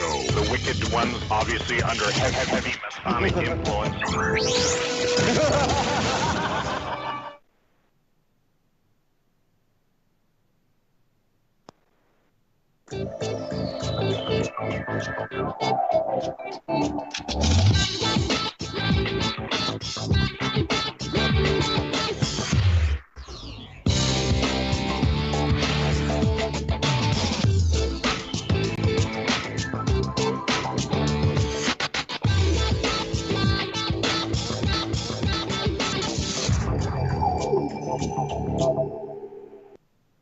And we're back on the Revolutionary Radio Project. I'm your host, Rob Skiba, and it helps to have the microphone tuned up.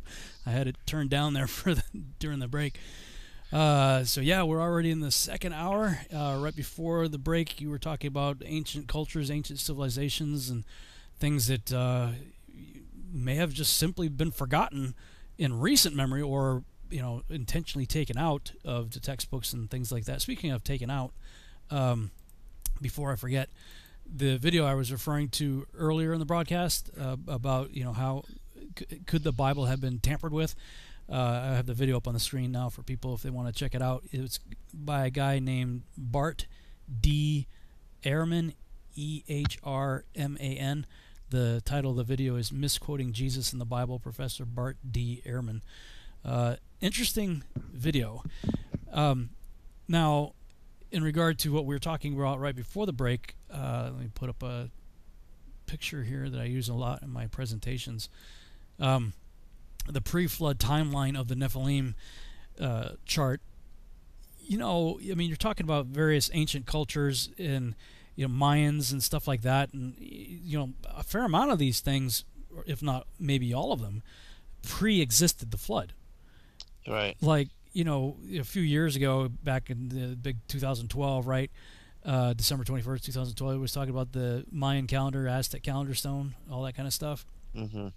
Well, that dates back to 3000 BC, 3114. Right. 3114 BC. So, if my calculations are correct, I believe what I call the Genesis 6 experiment happened in the 9th Jubilee in the days of Jared in about 3550 BC. Then we have the first generation Nephilim, called the Titans. They rule for 500 years, and within those 500 years, the Book of Enoch says they were to kill each other off. That became known as stylized. It became known to the Greeks as the Clash of the Titans. We see that Enoch is born and he lives 365 years. He's born during the Clash of the Titans. And then when you get around the 3114-ish time frame, that's where things start kind of piling up and getting interesting. You have the Aztec calendar stone, Mayan calendar, all that shows up at 3114 BC. We have the death of Adam about 20 years later or so. And then again about 20 years after that is the end of the 500 years of the Titans. That's when the first generation of Nephilim are killed off. And then sometime shortly after that, the parents, the watchers, were judged, bound, and buried for 70 generations. And then Enoch is raptured somewhere close to the 3000 mark, 3000 BC. And then Noah's born I think 78 years later or something like that. And then we have, flash forward 600 years from Noah's birth, or 500 years anyway, to the last 100 to 120 years leading up to the flood, and we have the creation of animal-human hybrids and all that kind of stuff. So, this chart alone shows you, there was some crazy stuff happening in the pre-flood world. And, people talk about, or Yeshua said in the Matthew 24:37, as it was in the days of Noah, so shall it be in the coming of the Son of Man. Well, the days of Noah were pretty jam-packed with all kinds of weird, wild stuff. How much are we going to see from the days of Jared? Probably not much. I don't think. Although I think we're beginning to catch up, maybe, in terms of technology. We have I believe, a different type of technology. I think the technology that they used back then was a lot more Earth-friendly, dealing with earth crystals and understanding pyramids and how rocks work, and they were doing stuff with rock, crystal, wood, and things of that nature. We're doing stuff now with metals and toxic plastics and all that kind of stuff. So yeah, and we still can't hold a candle to what they were doing back then. So just wanted to kind of throw that in there to maybe support a little bit of what you were saying before the break, and if you had anything more you wanted to add to what you're saying. Yeah, I do. And actually, the book that I'm working on now, the Pre-Adamites and the Antediluvian World, I take it back even further. Like, I believe that there was, an age that existed before what is the Genesis 1-2, where the earth became without form and void. And I just did a show on this 2 weeks ago called The World That Then Was, where I broke down Second Peter and First Ecclesiastes, where it talks about nothing new under the sun, and it speaks about the old time, and that particular word is olam, and you look at it and it speaks about a very ancient, distant past. And then looking at Second Peter, and then also Ezekiel chapter 26 and Jeremiah chapter 4 verses 23 through 30, I believe that it's speaking about and connecting to this particular passage, because the words tohu wabohu are found in Jeremiah 4:23 as well, and that those particular words in the Hebrew, they speak about something happening, in my opinion, that there was the earth became a deserted wasteland and an indistinguishable ruin. And ruin also implies that something occurred. And when you look at Second Ezra chapter 6, as well as Isaiah chapter 45, he speaks about, in Second Ezra, it speaks about how God created the heavens and the earth, and he made it a perfect work. And then in Isaiah 45:18, he speaks about how he created the earth not in vain and to be inhabited.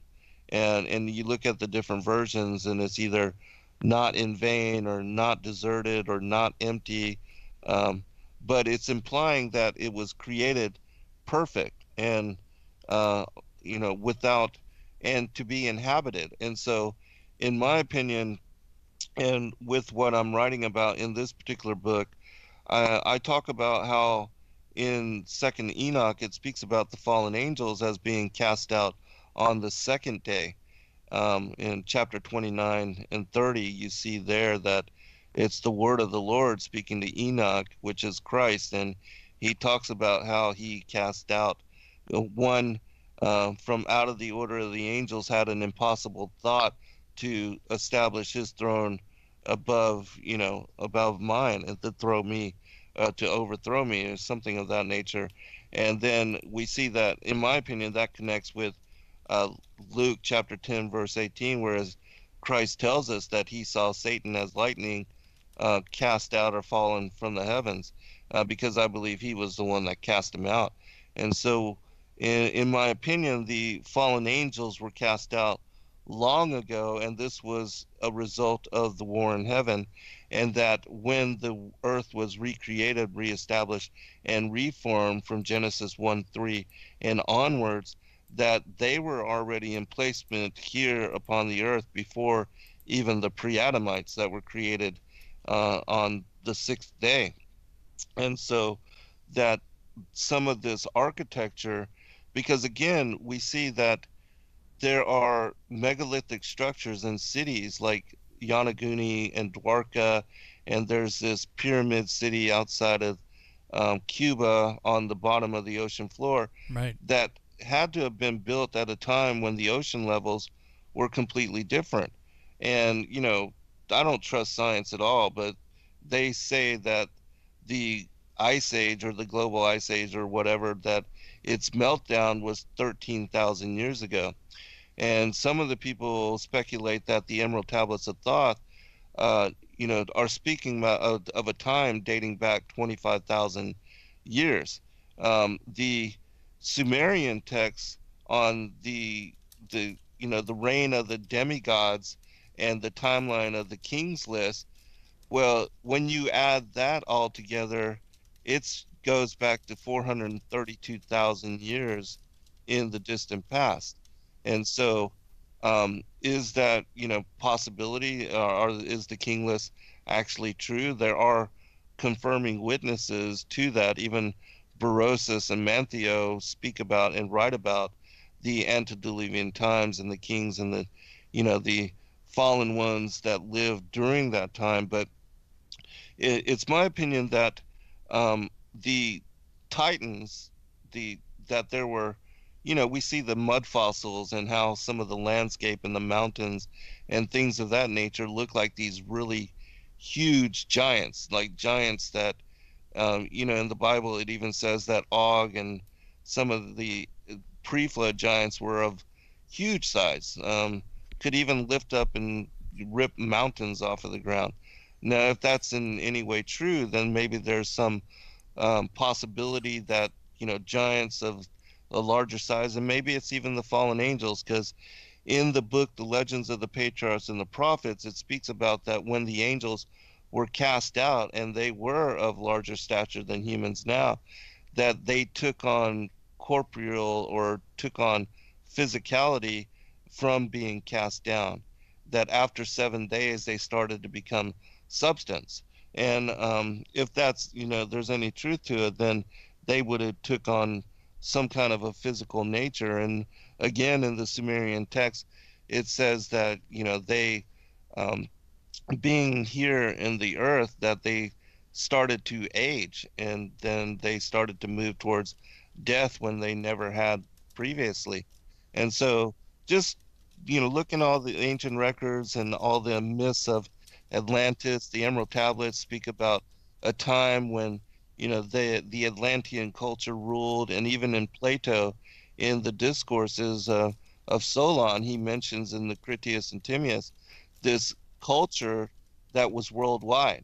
And during James Churchward, he speaks about the culture of Mu and how it had existed all over the world, and that the Indian culture that he became privy to their ancient documents, which were these ancient clay tablets, that when he was shown and read and learned to read the record of this, they spoke about a time when their culture had been destroyed by, the Most High, and that they came from out of that destruction.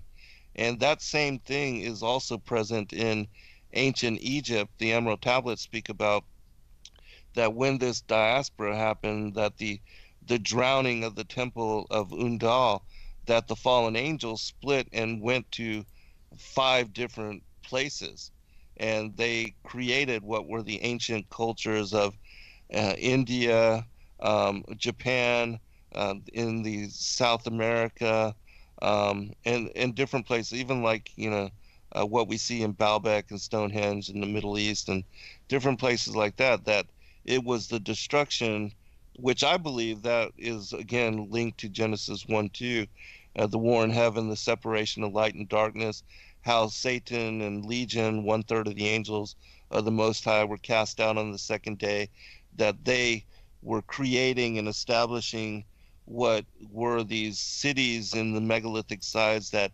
represented what they lived in the heavens. And that, I believe New Jerusalem is in pyramid shape, and that they were replicating that in all of the different cultures and all of the different creations that they were making here, and that God judged them for doing this dark magic where they were conjuring up devils and demons and inviting these dark entities, which we see that in the Colburn Bible, the Scroll of Thothis, as well as the Emerald Tablets. It speaks about that. And it also speaks about them as being these serpent-headed deities, and that they, like we see in other cultures, even the Egyptian, we have these hybrid, half human and half, reptilian, crocodilian and even the Anunnaki, they're depicted as feathered serpents.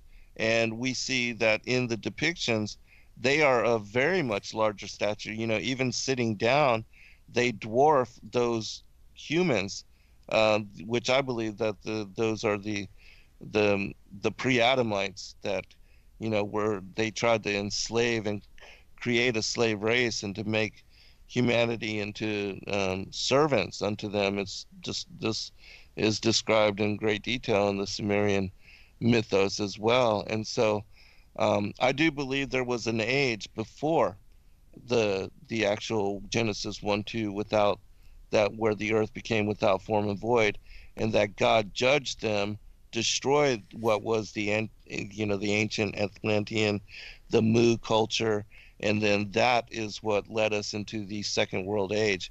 And then we have a time where the pre-Adamites existed on the earth before Adam and Eve fell and came to be banished, and what is the last 6,000 years of our history. And so that's what I'm writing about in the book that I'm working on right now. So, I've said it before. I don't, we read in Revelation that we're getting a reset. Yeah, right. That this place is going to get burned up, new heaven, new earth, and all that. Exactly. We're going to get a reset. So my contention has always been, if we know we're going to get a reset, I have no problem believing that we could be in a reset. Exactly, yeah. Because, I think as humans, because we're finite, we have a beginning. We think of eternity as just going future. Right. But, like, eternity goes past. Backwards, yeah. Just as far as it goes future. So, I've never had a problem believing that, we could be in a reset, that there could have been all kinds of stuff before Genesis, 1, 2. I have no problem believing that at all. I've never spent a lot of time looking into it, though. It's just never been anything that I've spent any real amount of effort in. But it seems to me that one of the more recent guys to make that whole idea popular was G.H. Pember. Yes, I mentioned his book as well in that show that I did. Yeah. Yeah. In fact, I think, was it next week? I think there's a True Legends conference coming up. The Steve Quayle crowd. I think it's next weekend, and I believe it's a virtual conference, if I'm not mistaken. You'd have to look it up. It's True Legends, and I thought I saw, because I saw a preview on Facebook, that in the sort of the teaser for the conference, they're saying pre-Adamite civilization or something. So I just caught it out of the corner of my eye. What? And I seem to, don't quote me on this, but I seem to recall that Steve Quayle was of that mindset that there was, a pre-Adamite civilization. And if that's true, then, it does, without spending a lot of time looking into it, my thought on the Sumerian kings list and things like that was just either scribal error or gross elaboration. But, listening to what you just said, now I'm going, well, maybe... if these texts, and if we go with sort of Heiser's idea, the Divine Council, that at the Tower of Babel, various regions, people groups, 70 people groups, the Hebrews being lorded over literally by the Lord, Yahuwah, saying, okay, Satan, you want to come after me? Great, you take 69, I'll take one, give it your best shot, Right. And sort of the fallen entities took charge over the various other people groups. And if that's the case, then I could see them, just kind of playing a scenario out in my mind, being the principality and power, let's say, over the Sumerian people, right? Giving those people that king's list of, pre-Genesis 1-2. Yes. Okay, this is the way things work back in back in the day, because that was their gods, telling their story. And being the Sumerians being probably universally recognized as the oldest written text that we have, going back as far back in recorded history as we can find, those Epic of Gilgamesh and cuneiforms and stuff like that. So I can see that now. I can look at that and go, okay, that's interesting. and bringing it more up to modern times. To I hate to bring things up and say don't look into it because I know immediately everybody's going to do it. Hey, don't eat from that tree. What do? They eat from the tree. Right. But I want to bring it up. But I'm going to bring it up with severe caution and say, if you're going to disregard what I'm about to say and go look into it anyway, do so with lots of prayer and fasting and be very sober-minded about it, because it's in my mind it's probably one of the most dangerous books in print right now, and that's the Urantia book. Have you read that or looked into it at all?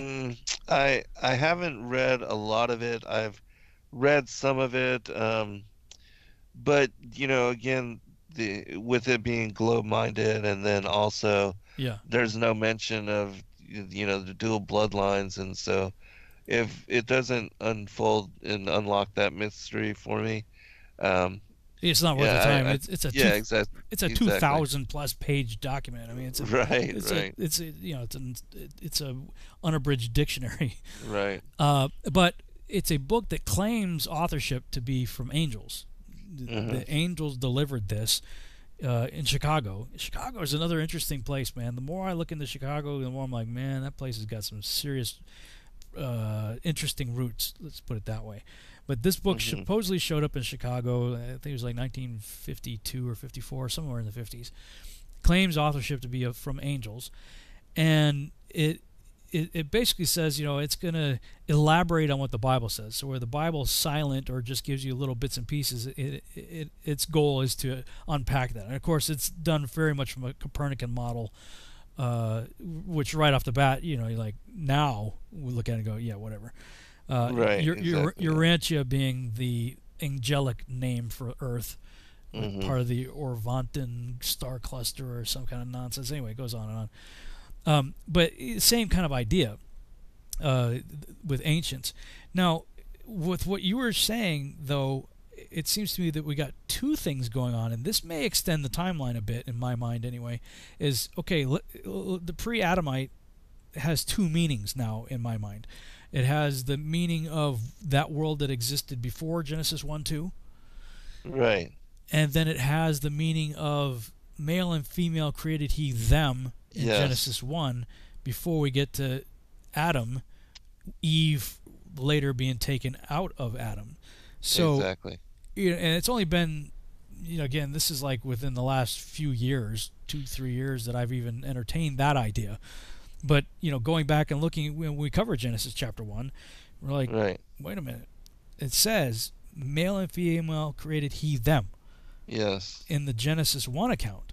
And Genesis 2. So, Genesis 1 gives us, and I believe there are 6 literal days. So, I don't believe we can assign ages to those days. I believe they're what we consider 24-hour days, not extended periods of time.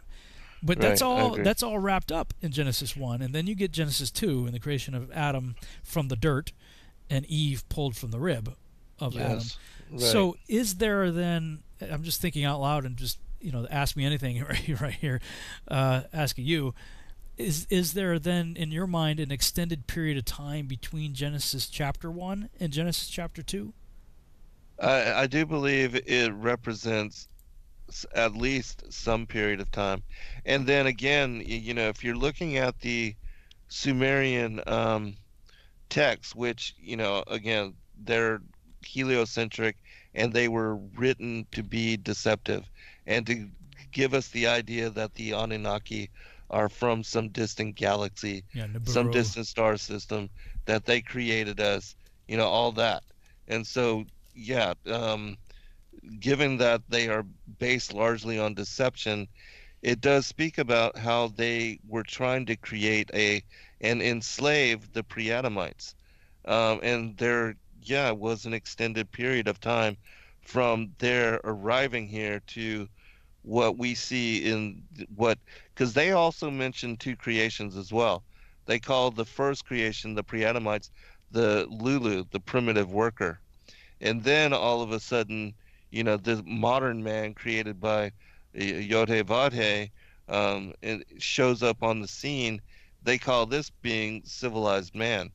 And so there are 2 different beings, 2 different creatures also mentioned in the Sumerian text. But again, I state that, there's a long duration of time that passes where they're genetically experimenting and manipulating and trying to enslave the pre-Adamites. And we see that during this time, the worship of the feathered serpent was worldwide. And we see that all of the cultures that came up as a result of the destruction of Atlantis, the diaspora of the Atlanteans to the different regions of the world, they all have in their oral traditions and in their legends and in their records that their emperors are descended of the dragons. And so that's how ancient, it goes back to that time. And so, but then the last 6,000 years of history, we have the modern creation of Adam and Eve and the appearance of the civilized man, or what is the modern human upon the earth. And so that's where it gets confusing. You have to be able to discern from what is the history of Atlantis before the pre-Adamites, and then the pre-Adamites who are said to have been enslaved and brought up, as a slave people to these fallen angels, and they're worshiping a pantheon of gods and goddesses.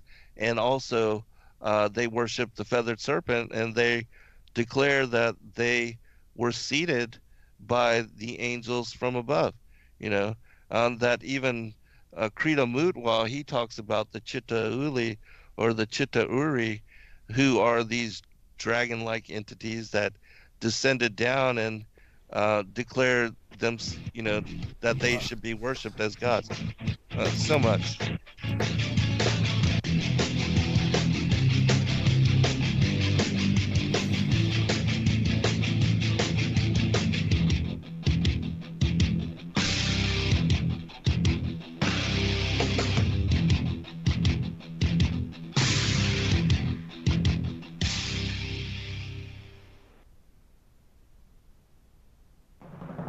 Hey everyone, it's Chris Gio, founder of Truth Frequency Radio and host of Beyond the Veil. The mainstream media and establishment are running scared right now, and they've prominently featured TruthFrequencyRadio.com as number 89 on the federal government's hit list, also known as the fake news list, which is essentially a list of sites slated for censorship on Facebook, YouTube, Google, and other social media. Now is the time for you to get involved. Share your favorite TFR shows far and wide on forums and social media. Tell your friends and family about your favorite shows. If you're a business owner, get in touch with us to feature your product or service right here on TFR. And if you haven't done so already, become a TFR supporter now and get unlimited commercial-free downloads in high quality. Visit truthfrequencyradio.com/sign-up. Thank you for making TFR the leader in independent and uncensored talk radio. Truth Frequency Radio, your protection from deception. Poor water quality is a major health issue, and it's only getting worse. Municipalities can't keep up, standards have dropped, and pollutants are increasing. Where does it all end? It ends by keeping the pollutants outside of your home with HydroCare's advanced systems available at Wave Home Solutions. No less than the best purification materials and processes have been developed by HydroCare to provide you with healthy, clean water for drinking, cooking, and showering. HydroCare far surpasses the competition in removing chlorine, odors, iron, lead, chemicals, limescale, and much more. Don't settle for less when it comes to your water. We'll take care of the toughest water problems for you, whether it's from a city or well source. Satisfaction guaranteed. For more information, call 888-997-WAVE. That's 888-997-WAVE. Or go to bestwater123.com. That's bestwater123.com. Wave Home Solutions for a healthy, comfortable home. He was the deputy director of MI6, Britain's most senior diplomat. He was knighted by the Queen and in charge of thousands of highly trained spies. But he was also a member of the Paedophile Information Exchange. He had 45 diaries full of sex fantasies with children. His friend was the private secretary of Margaret Thatcher. He strangled a child and hit another with his car. He raped young boys and organized orgies with children for other politicians. The Enigma Channel, intelligent television for planet Earth. EnigmaTV.com.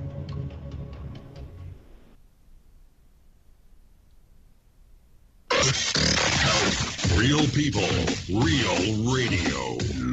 Initiating the truth frequency. This is Truth Frequency Radio.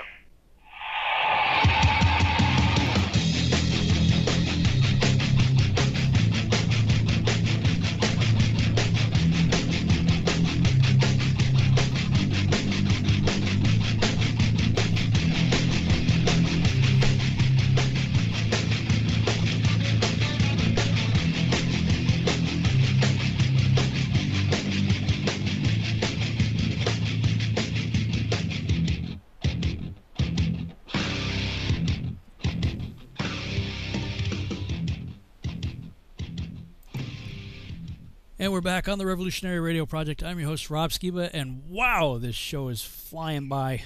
we only got one really short chapter done here. What's going on? It's fascinating stuff, though. Somebody in the chat room wrote, I think the Sumerians, Anunnaki, Nibiru thing is a fabrication of the devil, planted in the past for us to find it, to lead astray in UFO and the whole space BS. And I agree with that. Yeah. I think we're both in agreement on that. Right. You know, the devil's in it for the long haul. Yes. And so it makes sense to me that he would plant seeds way back, way back, because he knows sort of the timeline. He doesn't know all of the timeline, but he has a good idea of what the timeline is. And so he put things in place long time ago as a setup for a payoff today. Yes. In our day. But yeah, you were kind of on a roll there before the break, so I want to let you pick up where you left off and before we continue. Well, I'm in agreement with regard to the Sumerian records. And, you know, looking at the ancient accounts that are written by and that were passed on by the serpent, you know, the Anunnaki, the dragons, whatever, yes, you have to be very careful and you have to discern, because just like the channeled material today, it's the same source, you know. And so but I do believe that there are some underlying truths to what they do say, and that you can, especially if you find connections all over to even with what is revealed in the scriptures. And I always take and use what is the scriptures as my foundational truth. But again, looking at the context of the Hebrew and what is mentioned there in Genesis 1:2 and 2 Peter, and again, I invite people to check out the show that I did 2 weeks ago, The World That Then Was. I explained this in great detail, my logic, and why it is that I believe this, and why it is that, you know, I'm compiling all of this information from all these ancient sources.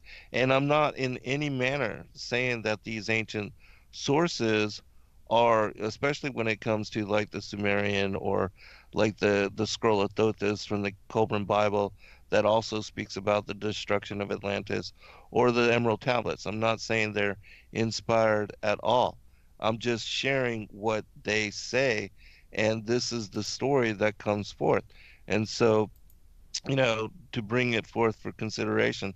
But yes, I do believe without a doubt, especially now that we know the truth of biblical cosmology, that the heliocentric Copernican Darwinian worldview was planted in order to set up what I believe is the strong delusion now, and that is that the extraterrestrials, the ancient aliens, created us, of which so many people are buying into this mindset. Yeah. And so, you know, we are warning against that. And and most of the others, a lot of PhD scholars, a lot of people that write extensively, deeply researched books, they are buying into that. And I remember uh, the guy, I can't remember his name now, from South Africa, Michael. Tellinger. Yeah, Tellinger. He used to believe all this, but now he knows about flat earth and biblical cosmology, and so he's having to reconsider all of that because again the Sumerian tale is that Nibiru was captured by the net force of what were the outer planets of our solar system, and that it then was brought into interaction. One of its moons smashed the planet that was there where the asteroid belt out is. Yeah, and that's their creation story. It's called the Enuma Elish. Yeah.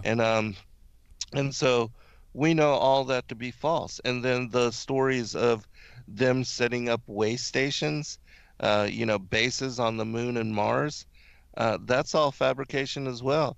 And transporting gold to Nibiru, I mean, they have been locked here since the destruction of the first world age, and I believe that the firmament being put into place was to imprison them, because it occurs on the second day at the same time that they were said to be cast out of the heavens and banished here to the earth. And then we see the firmament, which is an indestructible, impenetrable separation and barrier between the upper heavens and what are the lower heavens. The upper heavens being where the heavenly temple, the New Jerusalem, and the seat of the Most High, the throne of the Most High God, is located, and they are banished to the realms below the firmament. And so they have been locked here before even we appeared on the scene. And they're not coming from out there. They have been locked here. They've been located in the interior of the earth, and where, in Isaiah 14 it says that Lucifer wanting to exalt his seat above the stars and the clouds of God, but yet he was cast down and thrown down to the sides of the pit. And so we know his domain is in the interior of the earth, and this is why historically and traditionally that hell has been associated as being under our feet and in the interior of the earth, because that's where the domain of the devil is. And they come out of what is the opening of the abyss at the north when they flood upon the earth, and that's also where the entrance into the upper heavens is. That's the ladder of Jacob, in my opinion. And so Jeremiah even talks about how the devils and the demons come from the north. In the Cave of Treasures, it speaks about, and the chapter 13 of Isaiah, how the giants will come from the north. And, at the end of the day, is the locust army being released from the bottomless pit. All these things are, in my opinion, connected again to the Mercator map and the whole connection of Hyperborea being in the north, the Mount of the Congregation, as well as Mount Olympus, the demigods living there, even in the Vedic cosmology, Mount Samuru, that the demigods live upon the top of the, this particular mountain. And then there's this whirlpool, this abysmal chasm that leads down into the interior of the earth, into the domain of the devil, called Hades, Sheol, whatever. But it's all connecting the same kind of topography, all that, I reveal in Paradise, Sides of the North, and the Mount of the Congregation. And so, yeah, I think there's truth to it. But I do agree with the listener that, the whole thing of the strong delusion is based upon that the Sumerians came from a different star system, that they even left and are coming to save us, and to bring in the golden age. All that is part of that deception, in my opinion. Yeah, I'm in 100% agreement with that. When you're talking about the day two, the creation of the firmament, and them falling the same day, it seems to me that if we think of the creation days as literal days, 24-hour days, then the rebellion had to have happened in whatever pre-existed day one. Right. And on the second day, what came to mind was, when you're talking about that, was the first Superman movie where General Zod and his guys were thrown into the Phantom Zone. Right. Yeah, totally. I didn't even think about that. Yeah, like the destruction of Superman's world and Krypton and the evil ones were thrown into the Phantom Zone. Right. I'm going, well, wait a minute. What if the firmament is the Phantom Zone? Right. And we're in it. We're stuck in the Phantom Zone. Forget the Twilight Zone. We're in the Phantom Zone. Right. And then I was thinking about the whole, because even when I was in the Copernican model mindset and was, I'd watched the Ancient Alien stuff, and I certainly disagree with their conclusions, but the evidence that they're finding is still very compelling. Oh yeah, and absolutely. This whole idea that there was these beings that were harvesting gold and having humans, dig it up and do all this stuff. I'm like, why gold? And then I thought, well, wait a minute. I mean, New Jerusalem is like gold. Right. So what if they are trying to create a counterfeit New Jerusalem? Right. That they can show up in. Right. It's just random thoughts that pop into my head. But then I'm thinking, but where would they build the thing? But then you think, well, if they are underground. Exactly. Yeah. So let me ask you then. We might as well just forget any idea of go to the next chapter, because these are two interesting conversations. I think we only got 15 minutes left. But so we're in agreement that the Abraham's bosom existed as a place where the saints went, I believe, prior to the crucifixion or resurrection. Yes. Right. Are you of the opinion that that is empty now, or do you think people still go there? No, I think the wicked go there. Well, they don't go to paradise. They go to where the rich man was. Right, but I think paradise is now where Adam and the descendants, when Christ took them out of Abraham's bosom, he took them to paradise. Correct. Which is took them above. up. Well, like the ancient idea of Abraham's bosom was essentially there was paradise, aka Abraham's bosom, the good place. Then there was a great chasm, and then there was the place of torment where the rich man was in the story of rich man and the Lazarus. And then below that is Tartarus, the prison of the gods. Yeah, the kings and the fallen angels, the giants. The archons and all that. So, do you think, though, that if we go to some of the ideas of Agartha and the idea of an inner earth, Shambhala, hollow earth and all that, are they referring to the now void place that was Abraham's bosom, or is there another place over and above all of the places that we were just talking about? In other words, the places of Abraham's bosom, the place of torment and Tartarus, that's all place of the dead and or judgment. Right. Do you think that there's a habitable large space other than the deep underground military bases and things that we know about that would be like the Hollow Earth crowd wants to believe, that the Admiral Byrd got to check out, or was he checking out the now vacated Abraham's bosom? What are your thoughts on that?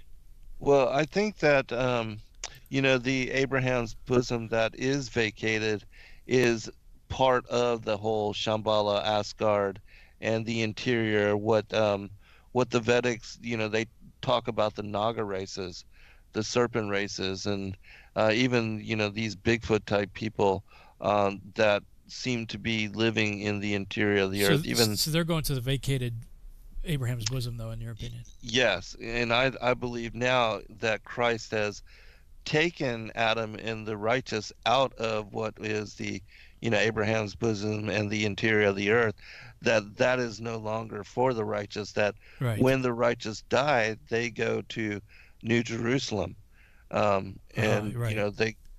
so now only the wicked go down into what is the interior. And I do believe they have now access to Abraham's bosom, what was Abraham's bosom, and that whole place under the earth is a holding place for the wicked.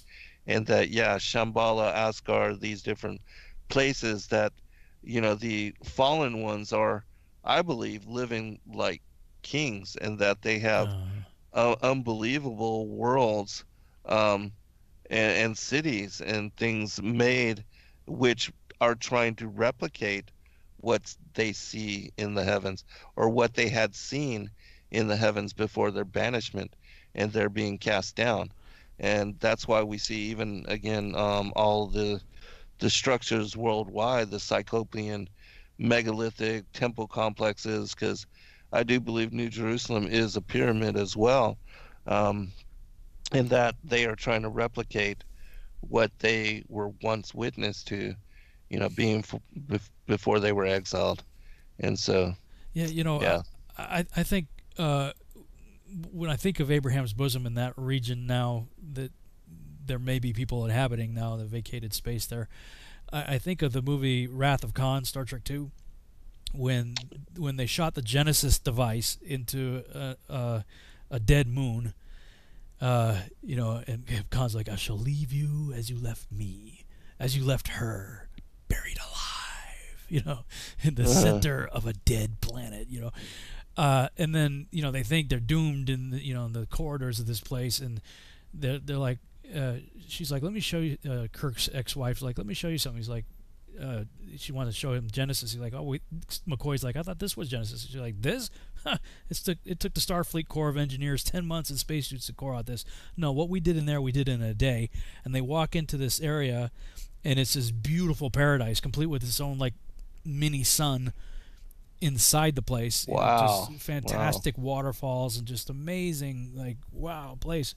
And that's what kind of popped into my head, is like, wow, could that be? Because, I mean, there are so many ancient cultures that did talk about this place that people are going to.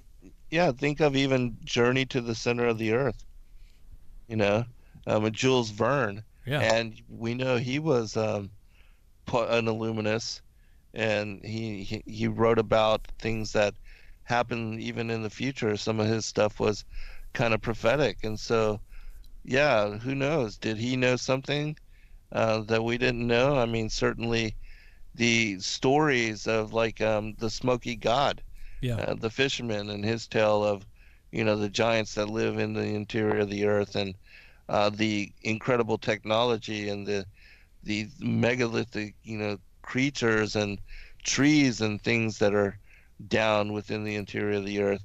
And then we think about a time during the First World Age, again, with the giant trees that could have been part of that age, and that maybe perhaps some of the mountain structures that we see are the stumps of trees that lived in that ancient time. I mean, this is all speculation, but something to consider with regard to the whole age before that of our modern age. Because, again, there's weirdness to all of the work that Roger at Mud Fossils University that he does, and all the people that send in all these pictures of all the landscape and these mountains that take on the form and the shape of what seem to look like giant titans. I mean, it's undeniable. And creatures like elephants and horses, and and turtles, and all kind of weird stuff, trolls. I mean, just really weird creatures. And even there's descriptions of a time when even the dragonfly had a wingspan of 6 foot long. Yeah, huge. Everything was of very much larger stature at a point in our distant past. And these kind of things, even the mastodon, dwarfed what are elephants of this day. And so there's things that we don't know and that we have not really considered, but I do believe are coming to light. And that's interesting that you mentioned Steve Quell and the pre-Adamites. I'm going to have to check that out and see what they're talking about. Yeah, I can see if I can look that up. True Legends Conference. I'm pretty sure it's it's May 15th. Okay. So coming out. Yeah. I got it on the screen here. You go to Gen6, GENSIX.com /conferences / True Legends Conference 2020. Ancient Cataclysms and Coming Catastrophes.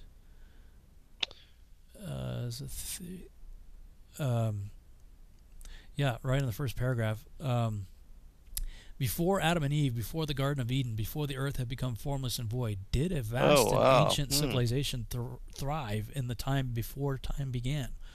Many referred to the period of antiquity as simply the gap theory, mysterious eons taking place between Genesis chapter 1, verses 1 and 2.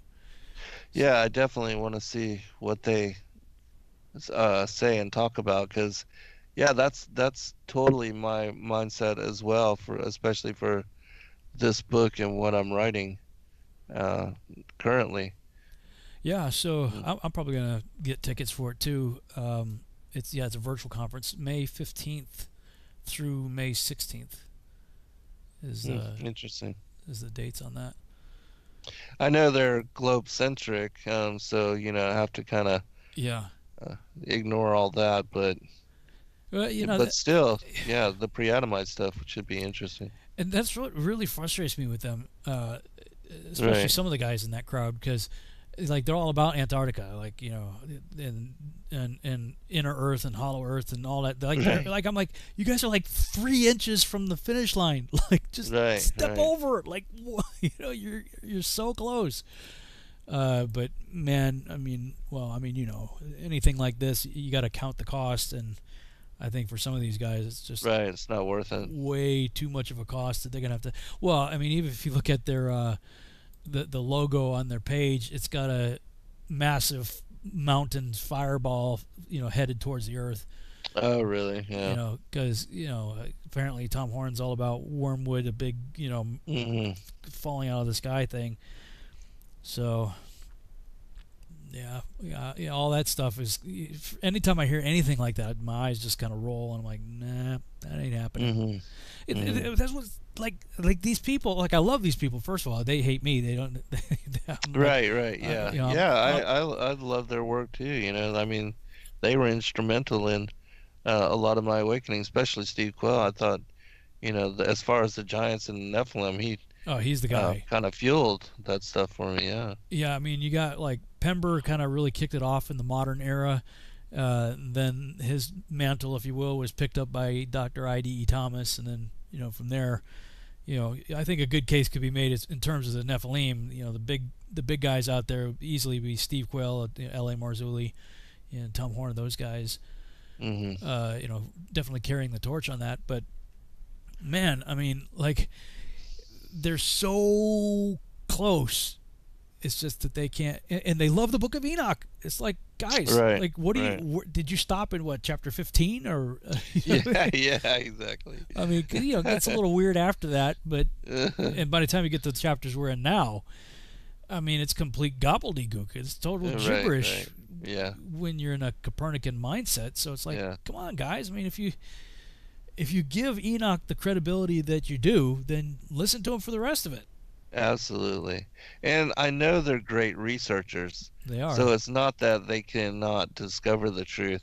There just has to be an unwillingness to go there. Yeah, and I'm sure their listeners have contacted them. They got to be said, hounded. Please look at this, check this out, watch this video, or read this book, or something. So, it's undeniable, but they never got past the point of cognitive dissonance, and that's something that we had to. For me, it was either affirm myself a hypocrite or take that step and take a look at it and examine it with open mind and open heart, and lo and behold, no curvature. Right. Well, I mean, that was the thing. Doug Hamp and I started Quest for Truth together. Yeah. I'm like, dude, how can you say you're on a quest for truth when you're refusing to get on the ship that's going on the cruise? Right. Yeah, exactly. Like, you didn't want to have anything to do with it. You didn't want to even entertain it at all. Right. When I was first looking into it. And yeah, I remember. It's frustrating. They got a good lineup though at this conference here. A lot of times they have the Watchmen conference, Hear the Watchman, I think it's called. They have that here in Dallas, but I don't even go to it because I'm not welcome. You know. Yeah, they look at you and kind of roll their eyes or whatever, or start whispering about you. Yeah, as you're walking by. Well, yeah, exactly. I mean, Steve Quayle banned me from attending a conference that somebody else had paid my ticket and everything. Oh wow! Like he bought tickets for both Sheila and I, and he was getting our airfare, and he was about to book our hotel when Steve found out that what was happening. He's like, "No." Oh my gosh! That dude's not welcome here. That is so petty. So, yeah, well, it is what it is. Yeah, it is what it is, right? Yeah, they got a good lineup though. I mean, it's Steve Quayle, Mike Adams, Russ Dizdar, Gary Wayne. I think Gary's probably a pre-Adamite guy. Yeah, he is. I've talked a great deal with Gary. Celeste Solom, not really familiar with her work. Carl Tykrib, I'm not sure how you pronounce his name. Michael Lake. I really enjoy Michael Lake's stuff. He's got some really good stuff. L.A. is going to be there. L.A. Marzulli, Robert Griswold, and Derek Gilbert. So, I mean, they got a good lineup. Mm-hmm. I guess I know what I'm going to do next weekend. Yeah, I'm going to at least check out that pre-Adamite for sure. Well, we got about a minute left, so no sense in trying to do anything else, really. Right, right. I think it was an interesting show, and again, Enoch is describing, I believe, some of what we're talking about, and yeah, we'll pick it up, and there's still a lot of information to go through with regard to the book on the courses of the heavenly luminaries. Then we go into the dream vision, which will be really amazing because it covers all the history and all the patriarchs and the lives, and it's prophetic as well. So yeah, how many chapters are there total? I didn't even look in Enoch. Do you know? It's like 100 and something. Yeah. But a lot of them are short. Yeah, a lot of them are short. So we're definitely at the tail end. We'll move through it pretty quickly. All right, man. Well, enjoyed it, and we'll see you next week on your show. Was it 9 p.m.? Yeah, 9 Eastern. to 11. Yeah, Eastern Thursday. Yeah, 8 p.m. Be blessed all. Good night, everybody. Good night all. Shalom.